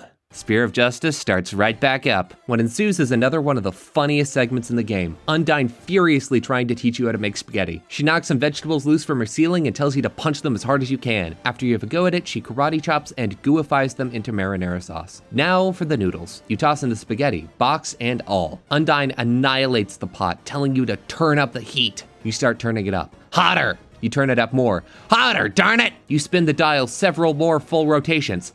Hotter! Wait, that's two. You stand in the burning remnants of Undyne's house. Undyne looks down at you, her face charred like a Looney Tunes character. Deathly silence. So, what's next? Scrapbooking? Friendship bracelets? Oh, who am I kidding? Undyne gets pissed at you one final time. She screwed up being your friend, which means now she can destroy you without regret. She even lets you get in the first hit. Yeah, it didn't exactly do much. And with that, Undyne is your friend. She draws a few parallels between you and Asgore again, and considering that you can only befriend Undyne on a pacifist route, that must mean Asgore's a good dude, right? Right? Past that, Undyne mostly fades into the background. Since her house burned down, she goes to Papyrus's place and crashes on his couch until you fight Asgore. So who is Undyne, and why is she here? Undyne exists to show you that the underground isn't all fun and games. After getting over the shock of Flowey being a psychopath, most people trust the characters pretty quick. They're monsters, sure, but they're also people. Remember, don't judge off of surface characteristics. By the time you get to Waterfall, you've kind of forgotten that the underground is a dangerous place. Undyne suplexes your false sense of security off a cliff. The fact that you can befriend her shows that she's redeemable, but that doesn't mean she isn't a threat. This world is not kill or be killed, but somebody killing you is absolutely possible. This is some pretty great thematic work. It helps to build up all the nuances of the underground and show you that it really isn't black and white. It also implies that a certain flower might not be so irredeemable after all. But of course, these aren't the only appearances Undyne has. Her fights in the neutral and genocide routes are also iconic. I'm gonna save the one on the genocide route for later. It's a doozy. But her death on the neutral route is special in its own right. First of all, if you killed Papyrus, her dialogue before the battle will change a bit. She'll give the start of her speech the same way, but she won't break into anger the way she normally does. Instead, she'll just depressedly stop. Papyrus always shows up to his meetings and answers the phone in the first 2 rings. Undyne knows he's dead. She doesn't want to yell. She just wants to kill you. Killing Undyne is hard on the neutral route. Even when you get a crit, she takes tiny amounts of damage. Her attacks get faster and faster as the fight goes on. You'll chip her down bit by bit until she doesn't die. What? She keeps going. She keeps attacking. She's absolutely set on killing you. She's determined. Every time you save an Undertale, it's at one of these little glowing yellow stars. These are your save points, and each time you save at one, it displays a slightly different message. First, it will describe the room around you. It might be funny, cute, or foreboding. It will always end the same way. Whatever you did or saw fills you with determination. Every death in Undertale is nearly the same. The track, Determination, will begin to play as a short, simple message appears on screen. Asgore will tell you not to give up, refer to you by your name, and then tell you to stay determined. Determination. Say that word. Say it slowly. Now, I'm going to ask you, in the Terminator movies, what does a Terminator do? Now, what would a D-Terminator do? Determination. Determination. The power to come back from death. This is the secret behind Undertale. Determination. The ability to stave off death through willpower alone. And as it turns out, you're not the only one who has it. Every time you kill a monster, they don't die like a normal human being would. Instead, they simply dissolve into dust. The monsters call it falling down. They don't leave a body behind. They skip to cremation and turn into ashes right away. The reason for this is because of something they lack, the one thing that makes human souls so impossibly powerful: determination. Monsters can't handle it. They aren't made of physical matter like humans are. They're made of magic. A human body can contain immense amounts of determination with no downsides. A monster, though? The music changes. Undyne survives your attack on 0 HP. She hits you with an attack, then another, and starts regaining health. Undyne is smiling as if nothing is wrong, but her form begins to shimmer, and her attacks slow down. You hit her again, and again, and again, and it's clear that Undyne is trying to keep a brave face, but her body is losing its shape. By now, she's not even a threat. Undyne breaks apart. Nearly. She reforms one final time, but something is wrong, horribly wrong. Undyne slowly, painfully melts, yelling a single phrase the entire time: "I won't die." But eventually, the damage she's taken is too much for even determination to keep her alive, and she dissolves into dust. Like I said earlier, monsters can't handle determination. Undyne's neutral death is one of the most chilling moments in the entire game. If this run is your first through Undertale, it's the creepiest thing you've seen so far, especially if you spared Toriel and Papyrus. Undyne is defying death, yelling out her opposition as loud as she can, and yet she melts regardless. It's disturbing. There's no other word for it. But there is one question it raises. What is determination? The brilliant Dr. Alphys is the royal scientist of the underground. Interesting position, huh? Royal scientist? But it's a valuable one. The royal scientist is the person tasked with figuring out a way to break the barrier. It's, not going well, but I'll get to that later. Right when you get to Hotland for the first time, you'll come across a huge laboratory. You walk in with a spotlight on you and your face on a TV screen. You walk a bit further and find a desk with a computer, completely covered with papers, action figures, and old empty bowls of food. Once you get a bit further in, a lizard in a lab coat walks out from behind a strange door and turns on the lights. She immediately starts freaking out. This is Dr. Alphys. She's an awkward mess of a woman, an absolute genius, yet completely unable to take care of herself. She's been spying on you this whole game through little cameras she's hidden across the underground. She was originally going to stop you, but as it turns out, watching somebody on a screen really makes you want to root for them, and now she wants to help out instead. Now she wants to help out instead. Remember that. Anyway, Alphys can guide you right to Asgore's castle, all except for one problem. See, a while ago she made this robot TV star named Mettaton. Well, a bit ago she decided to make him a bit more useful, so she added anti-human combat features. Of course, she tried removing those features, but she made a teensy mistake while doing so, and now he's an unstoppable killing machine with a thirst for human blood? But no problem, you probably won't run into him anyway. Yeah, that's a strange sound.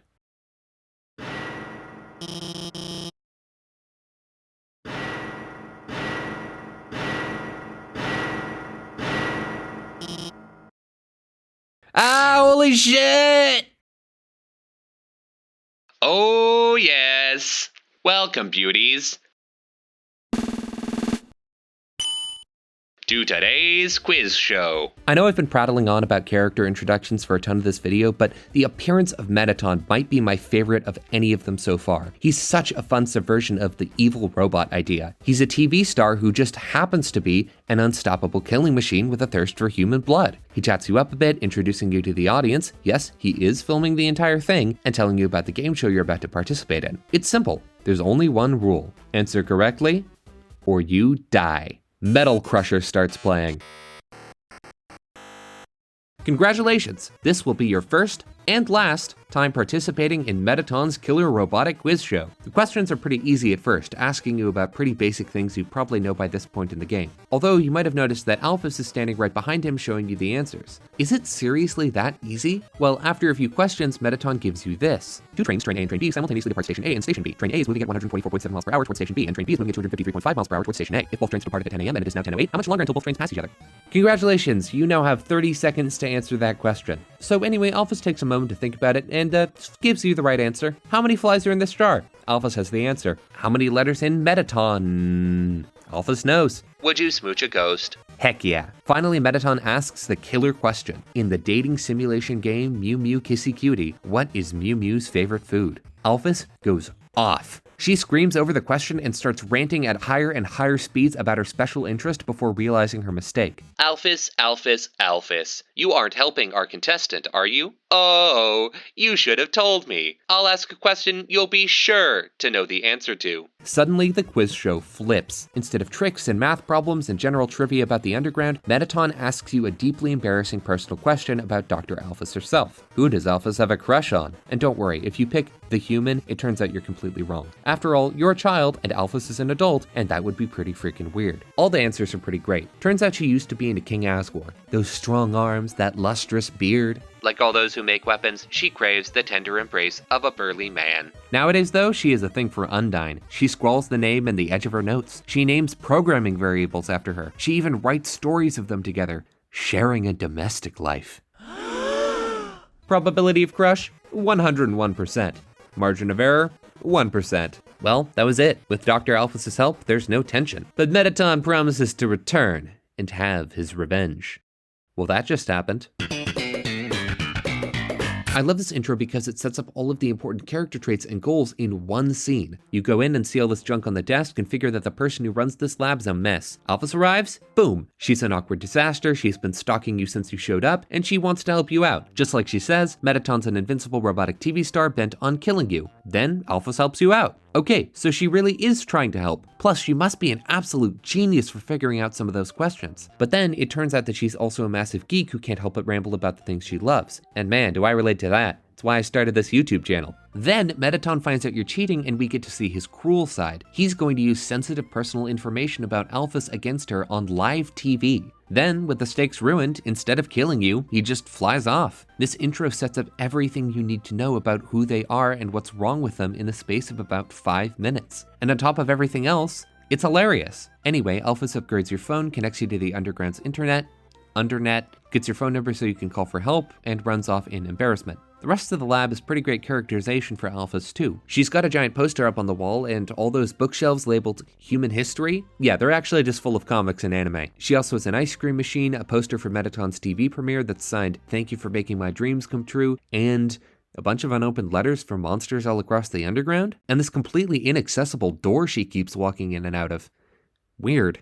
We'll come back to this later! Anyway, you move on into Hotland. But that's not it for these two. First of all, Alphys keeps updating her social media status about every 10 steps you take, and she doesn't seem to remember that you follow her on Undernet now. I've heard some people say they find her status updates really annoying since they stop you from progressing through Hotland, but honestly, I like them. I don't see how they're any different from what Papyrus was doing to you earlier in Snowdin. Plus, there's some more great characterization for Alphys. You really get to see how much of an anxious mess she is, as she deliberates on her social media for 10 minutes about how to give you a phone call. Then, when she finally does, she talks complete nonsense. She hangs up and she's celebrating like, "Oh my god, I did it!" When in reality, what she said just made everything worse. The fact that she sees this as a victory is really telling. After completing a few puzzles to unlock this door, we get to a new, weird-looking platform and a black screen. Alphys hacks into the light system, and before I actually talk about the cooking show, can I just say how much I appreciate the window back there? It's got clouds in it, but you're obviously on a set, so they're all painted on. But even if they weren't, you're underground anyway. There wouldn't be clouds up there regardless. I just like it as a visual gag. The cooking show starts off normal. You're making a cake. You go get the sugar, milk, and eggs. And apparently no flour? This is gonna be one dense cake. But before you can get to making it, Mettaton remembers one final ingredient. A human soul.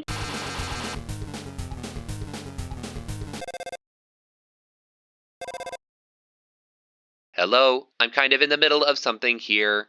Wait a second. Can you make a substitution in the recipe? A substitution? You mean use a different non-human ingredient? Why? What if someone's vegan? Vegan. Well, I mean... That's a brilliant idea, Alphys. And guess what? Mettaton happens to have some human soul substitute hanging out on a counter right over there. Yeah, way up there. Better get it in the next 60 seconds or you're dead. Well, lucky for you, Alphys retrofitted your phone into a jetpack, so you can fly up to the top and grab the substitute, dodging Mettaton's sugar, milk, and eggs the whole way. After a pretty solid gag about how cooking shows work, you fly down to the bottom, your jetpack out of fuel. I will say, I think it's pretty funny how this jetpack feature literally never comes back. Like, I couldn't have just, I don't know, refueled somewhere and flown across Hotland? I get its rule of cool and all, but it's still kind of a plot hole. Anyway, there are a few more shenanigans after that with Alphys and Mettaton. I don't want to go into them in a ton of detail since these two make up a huge portion of this area of Hotland, and going over every single one would take ages. Plus, if you've played the game before, it would probably be pretty boring for me to describe them all to you. So I'm just going to give the broad strokes and rapid fire through some of my favorite parts. Alphys reviews Mew Mew Kissy Cutie 2 at one point, and she hates it. God, she is such a nerd. When Mettaton does his whole news report, there are a lot of funny captions at the bottom here. The whole set falling away was great, the gag of everything being a bomb was hilarious, the words being bombs was unexpectedly funny, and I love the whole concept of this bomb defusal section in general. Also, the extremely agile glass of water was definitely the predecessor to Deltarune's water cooler from hell. And the music goes weirdly hard here.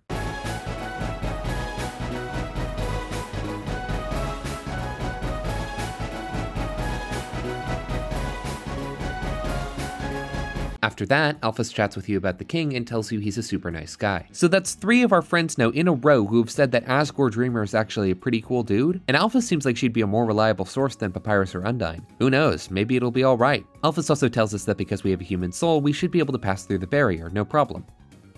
Good to know.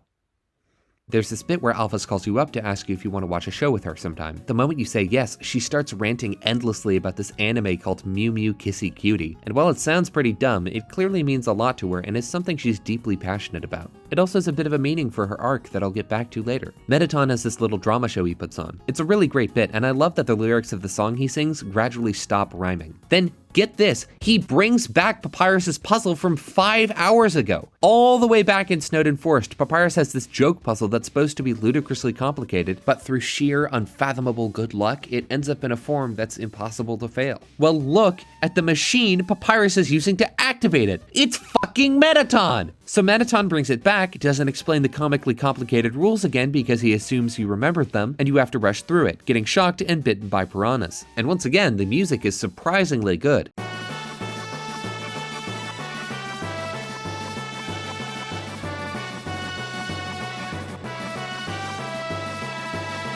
Mettaton exploits a loophole in the rules to attack you, Alphys tells you to use the phone, and you activate the yellow soul, which turns you into a laser gun. So you head past a few more obstacles before getting to the MTT resort. After maybe having a dinner with Sans, you can check the place out. It's exactly the sort of gaudy, gilded nonsense you'd expect from Mettaton. This is also where you meet Burger Pants, one of the single funniest characters in the whole game. Once you buy an item, it's against company policy to talk to non-customers, he decides, screw it, and just starts ranting to you about Mettaton. God, have you even looked around? This place has a labyrinth of bad choices, and every time we try to change something for the better, he vetoes it and says that's not how they do it on the surface. Oh, right, humans are always eating hamburgers made of sequins and glue. Why do people find him so attractive? He's literally just a freaking rectangle. You know, one time I bought one of those kits online to, make yourself more rectangular. They don't work. But there's also this whole storyline about how he got his nickname. I like you, little buddy, so I'm gonna save you a lot of trouble. Never interact with attractive people. Unless you're one of them, they're just gonna take advantage of you. Like that time those 2 chicks asked me to sneak them some glam burgers. And I, naive teenager that I was, said yes to them. Bad idea. So I went out to the alley to see those 2 ladies and, see what happened next. Then my boss saw me and asked what I was doing. I was so startled the hamburgers in my pockets tumbled out onto the ground. Not wanting to lose face, I scrambled to pick them up. But as I was leaning over, the weight of the remaining hamburgers caused my pants to fall down. Then the girls laughed at me. Everyone calls me Burger Pants now. Sorry for the aside. Even though I think I wouldn't like the guy in real life, he's super fun to talk to in Undertale. Anyway, once you're done with the MTT resort, you can finally head up to Core, the underground's massive power generator. You try to take the elevator up to the top, but it isn't working. Alphys starts calling you again to give you advice, and it has a mixed success rate, let's just say. Some of the advice she gives you is pretty spot on, but she also mixes up the order of some lasers, has trouble turning one set off, and accidentally sends you towards some monsters. She is freaking out. Alphys clearly has horrible anxiety issues and a fear of losing control, so this is torture for her. She's trying her hardest to help out somebody she cares about a lot, but she's so anxious that after failing a few times, she just dips. Finally, you arrive at a large ornate door with an abstract rendition of the Deltarune on top, the final hallway before Asgore's castle. You walk down it and Mettaton's there! By now, you're probably sick to death of this guy. You've been shanghaied into 3 different reality shows by this point and had to trudge through his glitzy, tacky hotel. You've gone to so much trouble because of one fucking rectangle. He's all style and no substance. Except this time, he starts saying some interesting stuff. Oh, yes, there you are, darling. It's time to have our little showdown. It's time to finally stop the malfunctioning robot. Not malfunction, reprogramming. Get real. This was all just a big show, an act. Alphys has been playing you for a fool the whole time.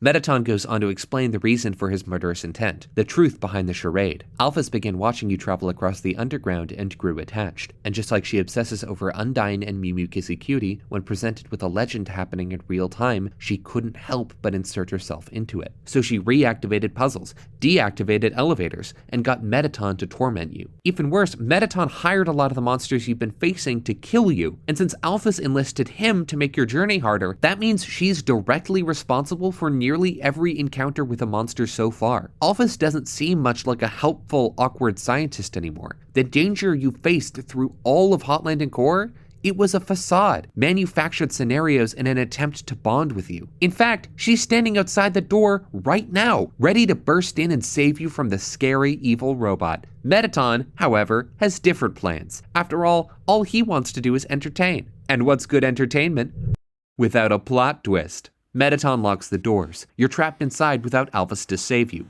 But there is hope. Alphys contacts you by phone and tells you about a hidden switch on Mettaton's back. This isn't scripted. This is her just trying to help. You trick Mettaton into turning around by exploiting his vanity, flip the switch, and... Oh, yes.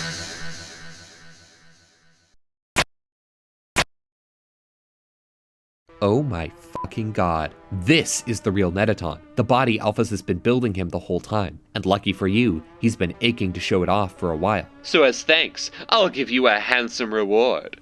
I'll make your last living moments absolutely beautiful. The best boss theme in the whole game starts playing. If you've ever seen a picture of Mettaton around, it's almost certainly been of this guy, Mettaton EX. There are 2 main reasons for this. The first one is that it's the form he prefers, and the one that he has by the end of the game. The second one is that this boss fight is incredible and absolutely iconic. This isn't just a fight for your life, it's also a fight for stardom. There are only 2 ways to beat Mettaton EX. Kill him or get his ratings to hit 10,000. Now you're juggling not just one goal, but 2, desperately trying to stay alive while endearing yourself to the audience as much as possible. And lucky for you, there are fully 10 different ways to up the ratings. Minigame bosses tend to suffer from being really linear and uninteresting, since a lot of the time there's only one real way to win. What's so great about Mettaton's battle is that this doesn't apply at all. You can pick and choose which options work best for your playstyle, giving you a whole bunch of different ways to win. You can Pose, which will always net you at least 100 points, but much more with lower HP. Boast, which will boost the ratings as long as you don't get hit, but can drop them if you do. Heel Turn, which gives you a little bonus each time you do get hit. Shoot at stuff, which nets you a few points each time. Take Damage, which will get you a few dozen. Attack Mettaton a few times, which will get you a few hundred in ratings. Equip a new piece of armor through the menu, which nets you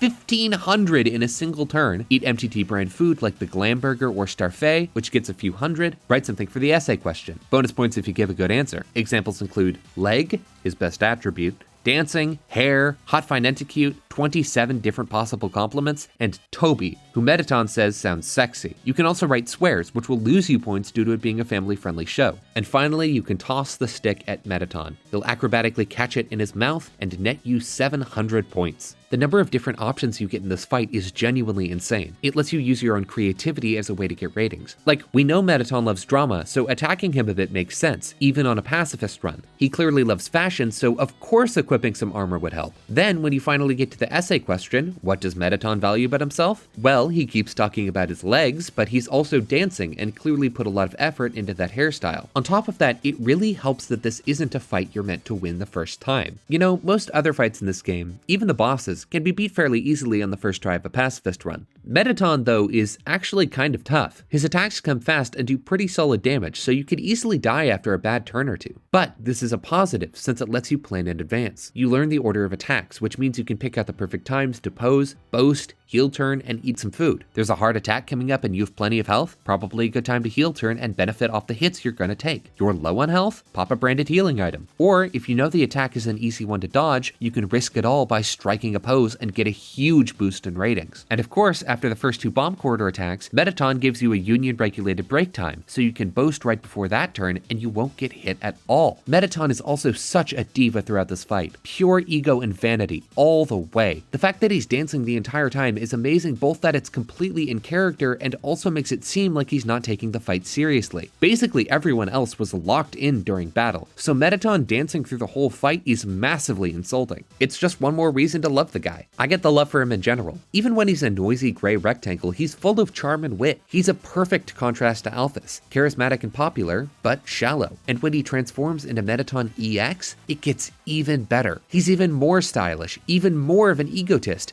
even more glorious. He wants to kiss himself even more than he did before. There's something so outrageously self-absorbed about him that I can't help but find him charming. On top of that, this fight progresses a lot. Mettaton starts off dancing slowly but gradually speeds up every few attacks until he's whirling around faster than a drunk ballerina. Eventually his arms will fall off. No big deal, his legs were the real stars of the show anyway. But he starts to slow down, and after not too long, he loses his legs too. Now he's just a torso and a head, still firing off attacks. Eventually, once he's run out of juice, he'll check the ratings. They're over 10,000. Time for an audience call-in. The last one before the monster's shining star leaves the underground forever.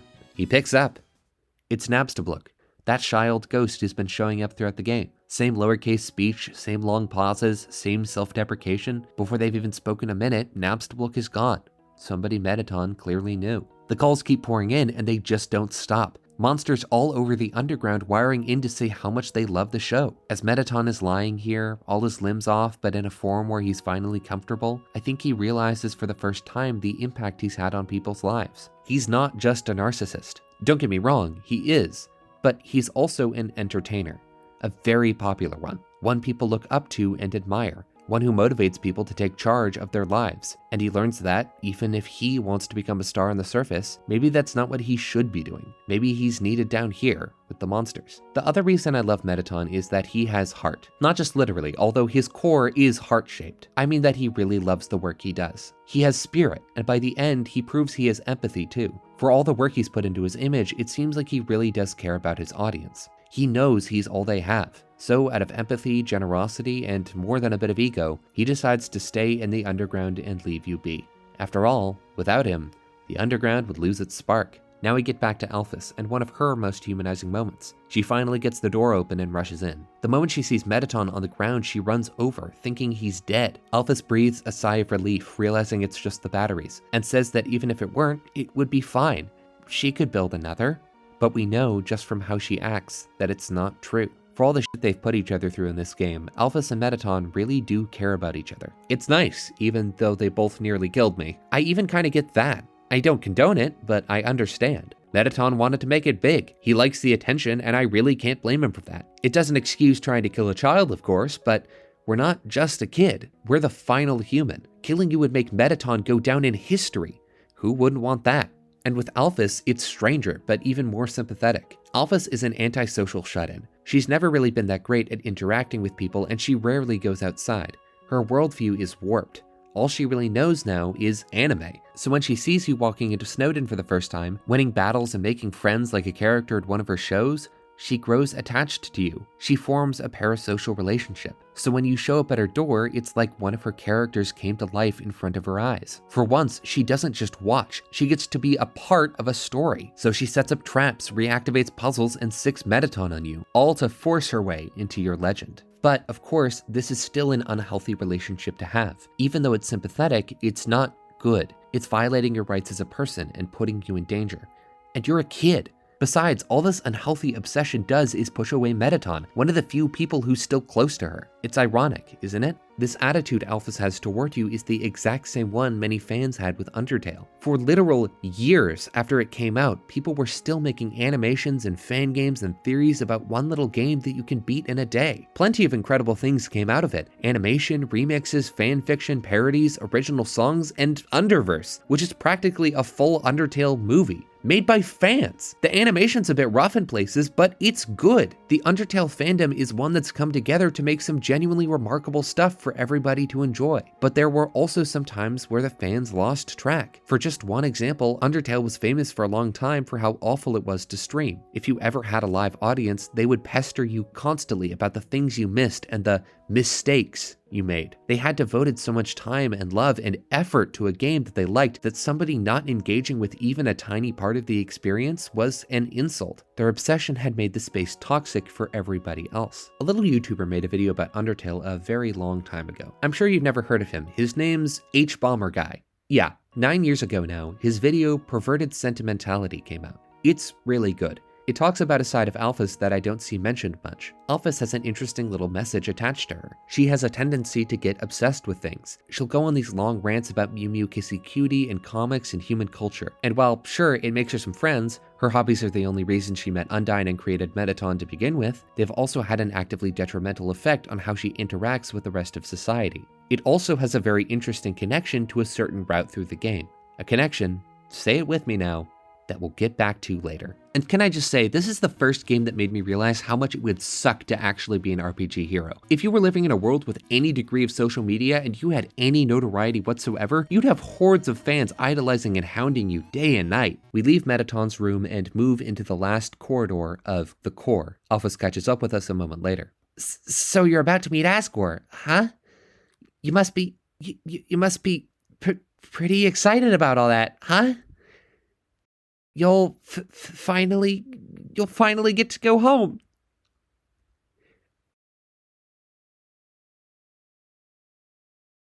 Wait.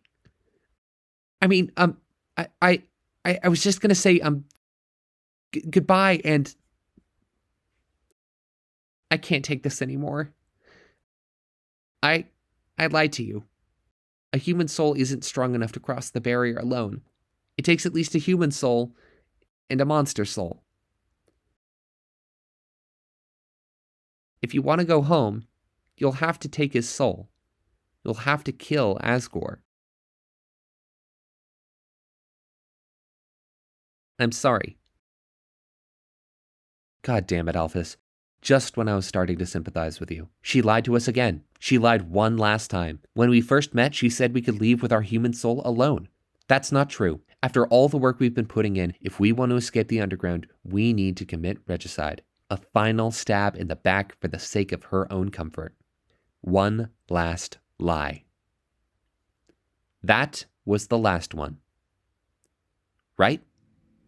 I want to take a moment to talk about the fan reaction to Alphys. Dr. Alphys is the single most controversial main character in Undertale. Of all 8 main characters, she is easily the least charming and in many ways the most off-putting. She's sympathetic, but not exactly charismatic, and she is morally one of the worst out of the entire cast. You know, Undertale is a pretty upbeat and fun game most of the time, which makes it easy to forget how dark a lot of it really is. Most of the main characters try to kill you at some point, and that's not even mentioning all the regular townsfolk. Ironically, Alphys is one of the few exceptions. She never attempts to get you killed, but she does something that's arguably worse. She lies to you and puts you in danger for her own entertainment, her own wish fulfillment.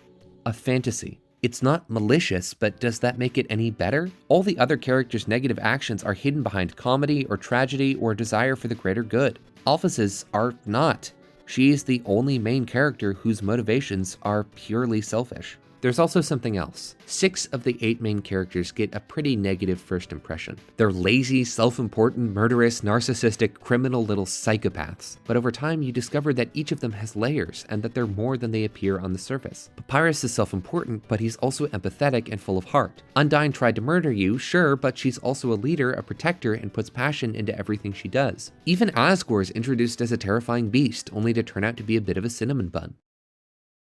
Alphys is the only one who gets worse. She's the only one who starts off acting like a good person, only for you to realize she's not. And unlike Toriel, her main story doesn't end on a redeeming moment. It ends with another lie. And worse, that's not even it, because in the true pacifist route of the game, well, we'll get to that later. I can't talk about it quite yet without ruining the already messy flow of this video, but it stands as one of the most disgusting things anybody does in Undertale. But I think that's compelling. You know, Undertale is a game about looking past first impressions. It's about realizing the image a person presents doesn't necessarily reflect who they are inside, and that goes both ways. For most of the characters, that means finding the good in them. And interestingly, they do the same to you. Since you're human, they go in with a lot of initial biases about who you are and what you want, and they have to unlearn and reevaluate those biases too. Alphys is the opposite version of this message. She's a warning that your initial good impressions of a person might be wrong, that somebody who appears nice on the outside might end up being one of the most damaging people you'll meet. Alphys is a warning about toxic positivity, how traits that appear harmless on the surface can end up being destructive.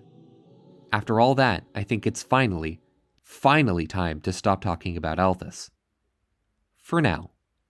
After all, we still have a whole section of the game dedicated to her after this. Right now, I want to shift back to talking about the Underground and why I love it so much. You know, we've been ranting a lot about how thematically compelling and nuanced Undertale is, but you know what really draws people in? It's funny as hell. There is a never-ending stream of great one-liners and gags if you choose to look for them. I mentioned earlier how awesome all the flavor text is, but I didn't really go into the sheer quantity of it. In most classic RPGs in particular, when you walk up to some nameless villager, all you'll get is a line or two of dialogue about what they're doing or where they live. Dialogue like this is fine, I guess. It works and it gives you some information about where you happen to be, but it doesn't exactly make the place feel real. I don't know about you, but when I walk through my city, I'm not constantly being greeted by random strangers telling me fun facts about the local hotel. All of the people in the game acting like cardboard cutouts just makes the world feel that way too. Undertale though, not even close. You'll walk up to a random NPC in Hotland who's trapped behind some lasers, and instead of giving you pointless exposition about how the lasers work, they'll say how awesome it is that being trapped means they get to skip school. They'll talk to this flaming barkeep and you'll get a joke about alcohol. Oh, and what's Sans doing in Hotland? Well, if you talk to him, he'll sell you a hot dog out of his Royal Guard stand. If your inventory's full, he'll give you a hot dog for free by putting it on your head. You can keep doing this until you've stacked 29 hot dogs on your head. And then you can walk around this room desperately trying to keep all the hot dogs balanced. There's even another joke in this room alone about how Sans Royal Guard stand still has snow on it, despite it being in Hotland. Huh, you must just not want to clean it off. Just like the monsters in battle, every single NPC has a personality. Even though you only talk to most of them once or twice, you can get a pretty good read on who they are. And on top of that, all of them look different too. Just about every monster in this game has a unique design, which gives the impression that the Underground is a diverse society. If I play through a Pokemon game, I can tell you about, 6 random NPCs? There are a few funny ones in each game, but they all look the same and most don't have much personality. Undertale though? My god. All of them are memorable. Even off the top of my head, I can remember Politics Bear, the mouse with the huge ears and the scarf, the ice cream man, the mouth monster who really wants to try human food, the Temmie who wants to go to Colleg, the bird that carries you over the disproportionately small gap, Heat's Flamesman, and about a dozen more. This is what I meant earlier when I talked about how rich Undertale's world really is. Everybody talks about who they are and each other in ways that feel realistic and get across how they think, not by directly stating it, but by implying it through what they say. This is just another example of Undertale subverting expectations. You know, in these sorts of games, the story is usually pretty self-important. They don't tend to let you hang out and get to know the characters all that well, and seem to be scared that if you spend too long with the random townsfolk, you'll get bored of the main plot. It doesn't want to seem ridiculous. It's a world that the audience is supposed to take seriously and care about, and that's not easy since they usually aren't that well written. Undertale flips this by being both well written and ridiculous. And that's what makes the endings to Undertale so meaningful. I care about the Underground. It's full of characters I've come to love, not just the main 8, but literally dozens of random people. I don't feel sad when I beat most games because I don't really care that I'm leaving the world behind. But in Undertale, if I leave the Underground and I get a bad ending, it hurts. I care about all these characters, so when I hear that Undyne has gone off the deep end and is gonna start a war, it feels awful. I don't want Politics Bear to die, and it's not just the monsters either. In a lot of video games, you can also interact with little bits of the world around you, like signs, books, and items. Usually all you get is a short and basic description of what the sign says or what the item is. Most RPGs aren't really written to immerse you, they're written to make sure you know exactly where to go and what to do at all times. So while the side characters and items only give you the most relevant, boring information and nothing else. Now, what can you interact with in Undertale?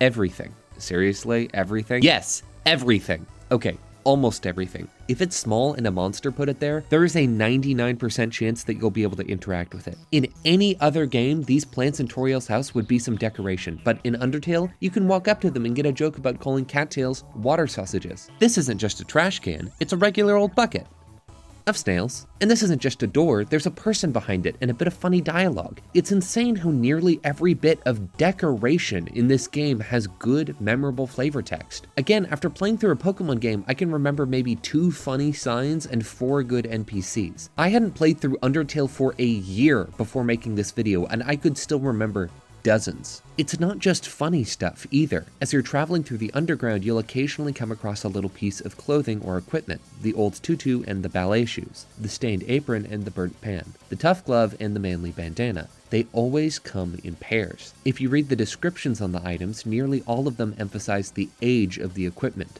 Considering that they all come in pairs, they're all old, there's only 1 copy of most of them, and there are exactly 6 sets of armor, it becomes pretty clear that this is the gear that the 6 fallen humans must have used when they fell into the underground. Not only does all of this flavor text make the underground more memorable, but it also makes it feel more real, more alive. You can inspect anything in Undertale, just like in real life, and that gives you a far more expansive view of the game's world. You can totally play through Undertale and only talk to the main characters, and you'll get a complete and satisfying story. But if you take the time to really dig into the details, you can learn so much about the world and the characters that it makes me feel like a human encyclopedia of monster kind. As great as Deltarune is, this is something I think it lost. You get a really great idea of who your main protagonists are and some solid info on a main villain or a secret boss, but so far, nothing has even come close to the sheer number of weird little things you can learn about Papyrus by chatting with him on the phone. The underground is a small world for a game, and Undertale is quite short, but it's dense if you want it to be. You can swim across the top and you'll see plenty, but if you take the time to delve into the depths, this game is far deeper than you could have imagined. Now I'm going to talk about Hotland and Core. These two are probably going to go quicker than the others since so much of their story is interlinked with Alphys and Mettaton, and I've already talked about them to death. But I do have some things to say specifically about these areas. First of all, Hotland has a sick aesthetic. These oranges and reds against the background of lava is so incredibly awesome. Some parts of Hotland also have these spinning gears and pipes in the background, since this area of the underground is so close to the core. On top of that, Hotland has the undisputed second best area theme in Undertale with Another Medium. Unlike Snowy, which was calm and a little unsettling, and Waterfall, which was dark and foreboding, Another Medium is fast, energetic, and openly electronic. It conveys the grandiosity and terror of Hotland, but also its sheer mechanical power. There's nothing quite like running across the Steam panels with this song playing in the background. This is also where you meet the River Person, a strange somebody who acts as Undertale's only form of fast travel. Every time you ride with them, they'll say a phrase at random. A lot of them are complete nonsense, but about half of them are references or Easter eggs or genuine hints for secrets in the rest of the game. For example, one message says, "Tra-la-la, humans, monsters, flowers," which is a hint that Flowey is neither human nor monster, but something else. Also, there's a chance that the boat will have a dog face on the front, and if it does, it'll run across the water instead of slowly floating down it. That's really cute. Hotland also has the coolest puzzles in the game. By this point in the underground, I think Toby Fox trusts you to be decent at them, so he really ramped up the difficulty. You've got these door puzzles, which start out easy but become genuinely tough after the first couple. Then you've got all the maneuvering around these steam vents, which is a fun little test of forward thinking. I also love that these vents are canonically cooling vents for the core. Monsters learned that they could be used as a form of propulsion and made them into an integral part of the transportation system. It's such a childish idea of how people could get around, launching themselves over pits of lava with nothing more than hot steam. But it's so creative and interesting world-building wise that I can't help but love it anyway. Hotland also unfortunately contains So Sorry, the actual most controversial character in Undertale. See, back when Undertale was a Kickstarter project, if you donated a ton, you would get the chance to put a character of your choice in the game. Most of these are so well integrated you don't even notice. 5 of the NPCs, plus Glide, and even Muffet were commissioned by people in the Kickstarter, but the person who donated the absolute most added in So Sorry, this guy right here. The fight is perfectly harmless, just kind of boring. I don't find the character all that compelling, and while the music is fine, it's not all too memorable or fun. It's okay. The person who created So Sorry, however, back in 2015 when Undertale came out, people didn't like them because they made well, let's just say strange and inappropriate art. Nothing illegal, but a lot of it was pretty weird. Toby Fox decided that wasn't enough of a black mark to ignore the several $100 donation they made, and that's fine. Then, starting in 2020, the backers started donating to and getting heavily involved in a community that had a lot of actual illegal content. Don't look into what they've done or who they're associated with if you want to keep your will to live. None of this was common knowledge until 2024, years after Undertale and all of its re-releases came out, so I don't think any of the blame should be put on Toby Fox or Timmy Chong. It just sucks that there's such a big black mark attached to a great game over something that's all in all super inconsequential. Anyway, back to more positive topics, we have one of the other Kickstarter bosses, Muffet. Muffet is great. Way back in the ruins, there was a small room where you could donate to a spider bake sale and get some cider or a donut as a reward. Come eat food made by spiders for spiders? Of spiders. Then, near the end of Hotland, 5 hours later, you'll come across this spider girl at a bake sale as well. The only difference now is that both the donuts and the cider cost 10,000 gold! That's highway robbery! Even the Temmie armor isn't that bad if you die a few times. There's also a little joke here about how the croissant looks like a bracelet, which is actually a reference to the power bracelet from the Zelda games. Then, Deltarune kept the reference chain going in Chapter 3, where Susie can pick up the power croissant. I just thought that was funny. Anyway, you walk into the next room and see that the whole place is coated in spider webs. Uh-oh. You start overhearing the spiders of the room sharing little rumors about you and how much you hate them. Uh-oh. You start walking into a massive, dense spider web and get stuck halfway through before finally Muffet appears. Uh-oh. I hear that they're awfully stingy with their money. You asshole! You're charging a small fortune for a fucking donut and calling me stingy? Anyway, Muffet tries to eat you. This is another super creative fight. Muffet is the only monster in Undertale or Deltarune so far to turn your soul purple, which restricts you to these 3 lanes. It's a really cool gimmick that I hope comes back in Deltarune someday. Her attacks are also really fun and add a ton to her characterization. Not only does she attack with spiders, but she also throws these rubbery donuts and croissants that bounce all over the screen and boomerang back. And just when you think that's it turns out she's keeping a giant spider monster as a pet, and you have to climb up this horrible minefield of spiders to run from it. Also, why does its icon look like a parachute? Well, it turns out it's a cupcake.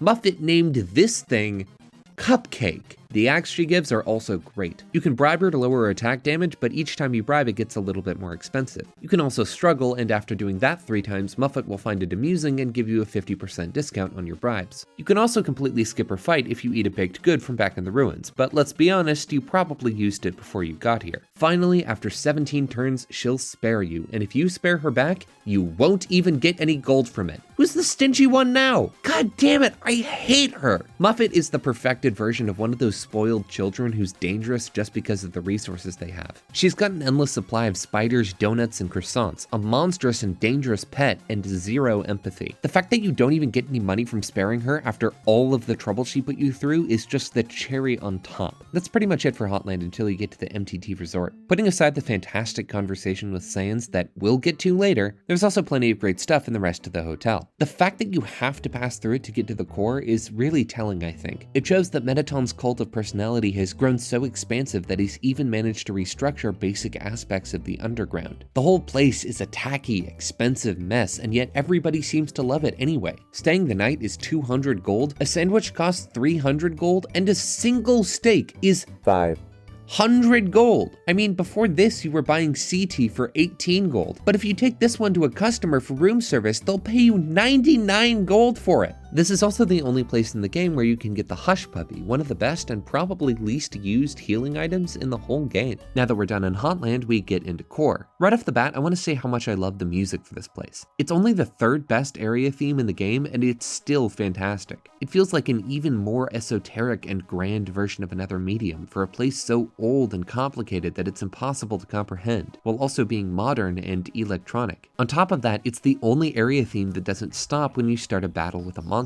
which means enemy approaching doesn't break the vibe like it does with all the other areas. Core also has the best array of basic monsters in the whole game. hands down. 3 of the 5 are cool, upgraded versions of monsters from all the way back in the ruins, which gives you the feeling that you're near the end of your journey. It's a reminder of how far you've come since the beginning of the game. The last 2 are intimidating in their own ways and feel powerful. By this point in the game, you're not fighting cute little volcanoes or special enemy Temmies anymore. These are a knight and a wizard. Besides that, I love the aesthetic and world building of Core. It's the plant that supplies all of the energy to the underground, creating magical electricity through the geothermal power of Hotland. You can even see it from afar in a section of Hotland, its image imposing against the black walls of the underground. Also, way back in Snowdin town, there's this wolf tossing ice into a river. For a huge portion of the game, you think this is just a fun character, but once you get to Core, you see that same ice flowing into the bowels of the plant, cooling it down and allowing it to run. Funny enough, this means that this nearly dialogueless, unnamed ice wolf might be one of the most important people in the underground.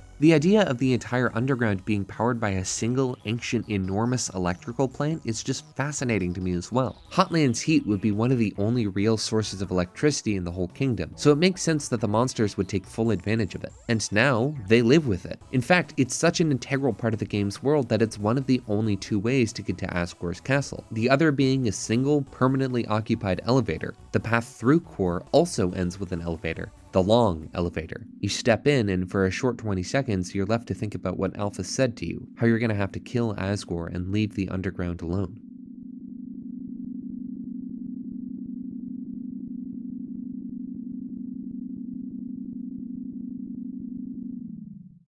And then the doors open. You're greeted with the ruins once again, though this time they're dead and gray. I want to talk for just a moment about the color schemes of Undertale. Every one of the main areas in Undertale mostly consists of 2 or 3 main colors as a way to set the tone of the area. The ruins are a regal purple, Snowdin Forest is cold blues and greens, which makes it feel uninviting, until you get to Snowdin Town, and all the houses are brown with warm, colorful interiors. Next is Waterfall, which is dark blues and blacks, making it feel calm yet dangerous. Hotland is red and orange, passion and energy, but also superficiality, perfect for Mettaton, and as it turns out, Alphys. Core is a light blue, which is once again calm and stable to contrast with its complicated, impossible nature. And then we get to this. Gray. Pure nothing. Neutrality and wisdom, but also boredom and depression. New Home in a nutshell. New Home is a massive recreation of the ruins, almost completely in pale grays. It's even called New Home, a reference to how the ruins were originally called Home. King Asgore's inability to name things strikes again. He created it after the rift between him and Toriel, after the love of his life left him. Now, New Home stands as a memory of what he once had, the same acoustic guitar riff from Toriel's house in the background. As you step through it, not only does it give a perfect sense of finality, but also a meaningful impression of Asgore's emotional state. The king isn't evil. He isn't good. He's just dead. Emotionally dead. Soon, you'll see why. As you step into the gray house, you encounter a monster, but they don't attack you. There's no reason to anymore. Mettaton is no longer a threat, and Asgore is close. Instead, they tell you a legend. You begin to learn, finally, the story of Undertale. The true one. None of the lies or biases or misrememberings of the people before. The track named after the game plays in the background, standing as, unequivocally, the best area theme. Every one of the plants has been replaced by golden flowers. This is the end. You've come so far since the beginning of the game. You've been through a lot. You fought monsters, befriended monsters, won fights, lost fights, and yet, despite everything, it's still you. This moment is magical. It's a little hard to describe in words, and trying to explain it would take an immense amount of time. So to try and replicate the experience, I'm going to read it out for you first. Right here. Right now. A long time ago, a human fell into the ruins. Injured by its fall, the human called out for help. Asriel, the king's son, heard the human's call. He brought the human back to the castle. You find a key in the kitchen. The trash can is full of crumpled up recipes for butterscotch cinnamon pie. Over time, Asriel and the human became like siblings. The king and queen treated the human child as their own. The underground was full of hope. In the children's bedroom, you find the heart-shaped locket and the worn dagger. The heart locket says, "Best friends forever." You find the second key. Then, one day, the human became very ill. The sick human had only one request, to see the flowers from their village. But there was nothing we could do. The next day, the human died. Asriel, racked with grief, absorbed the human's soul. He transformed into a being with incredible power. With the human soul, Asriel crossed through the barrier. He carried the human's body into the sunset, back to the village of the humans. Asriel reached the center of the village. There he found a bed of golden flowers. He carried the human onto it. Suddenly, screams rang out. The villagers saw Asriel holding the human's body. They thought that he had killed the child. The humans attacked him with everything they had. He was struck with blow after blow. Asriel had the power to destroy them all. But Asriel did not fight back. Clutching the human, Asriel smiled and walked away. Wounded, Asriel stumbled home. He entered the castle and collapsed. His dust spread across the garden. The kingdom fell into despair. The king and queen had lost 2 children in one night. The humans had once again taken everything from us. The king decided it was time to end our suffering. Every human who falls down here must die. With enough souls, we can shatter the barrier forever. It's not long now. King Asgore will let us go. King Asgore will give us hope. King Asgore will save us all. You should be smiling too. Aren't you excited? Aren't you happy? You're going to be free. I cry every time I go back into New Home. Once we get to the end of this video, I hope it'll be obvious why. Can I just say too, this whole segment is such perfect setup for what you're about to do. Just like you do now, Asriel had the choice between killing and sparing his enemy. He chose to spare, and in the process, died. In essence, his choice was kill or be killed. Now you face the same choice in reverse with his father. Does the last fallen human die by Asgore's hand? Or do they commit yet another act of violence against the society of the monsters and take away their king? And don't you remember at the very beginning of the game when Flowey told you he is the prince of this world's future? Don't worry, my plan isn't to spoil the ending. Not yet. This is so much more interesting. You step into the last corridor and save your game. As the light streams through the windows and your silhouette is cast against the golden floor, one of your friends shows up, one last time. It's Sans, but he's not his usual comedic self. For once, even he is taking something seriously. He's been paying attention to your whole journey, every success and failure of your character. Together, you and Asgore are about to decide the fate of humans and monsters. Now, at the very end, Sans is ready to deliver your verdict. You will be judged for every EXP you've earned. What's EXP? It's an acronym. It stands for execution points, a way of quantifying the pain you have inflicted on others. When you kill someone, your EXP increases. When you have enough EXP, your love increases. Love, too, is an acronym. It stands for level of violence, a way of measuring someone's capacity to hurt. The more you kill, the easier it becomes to distance yourself. The more you distance yourself, the less you will hurt. The more easily you can bring yourself to hurt others. Now, Sans speaks to you directly, and depending on who you've killed, who lives and who dies, he'll say something different. But what he says, if you were a true pacifist, touches me the most. But you never gained any love. Of course, that doesn't mean that you're completely innocent or naive, just that you kept a certain tenderness in your heart. No matter the struggles or hardships you faced, you strived to do the right thing. You refused to hurt anyone. Even when you ran away, you did it with a smile. You never gained love, but you gained love. Does that make sense? Maybe not. Now, you're about to face the greatest challenge of your entire journey. Your actions here will determine the fate of the entire world. If you refuse to fight, Asgore will take your soul and destroy humanity. But if you kill Asgore and go home, monsters will remain trapped in the underground. What will you do? Well, if I were you, I would have thrown in the towel by now. But you didn't get this far by giving up, did you? That's right. You have something called determination. So long as you hold on, so long as you do what's in your heart, I believe you can do the right thing. Alright, we're all counting on you, kid. Good luck. You're left with a burning moral conundrum. A true lose-lose scenario. A debate, if you will. If you refuse to fight, as you've been doing this whole game, you will die and doom the world above. But if you kill Asgore, you trap the world below. As you will soon discover, there is no middle ground. It's kill or be killed. So what will you do?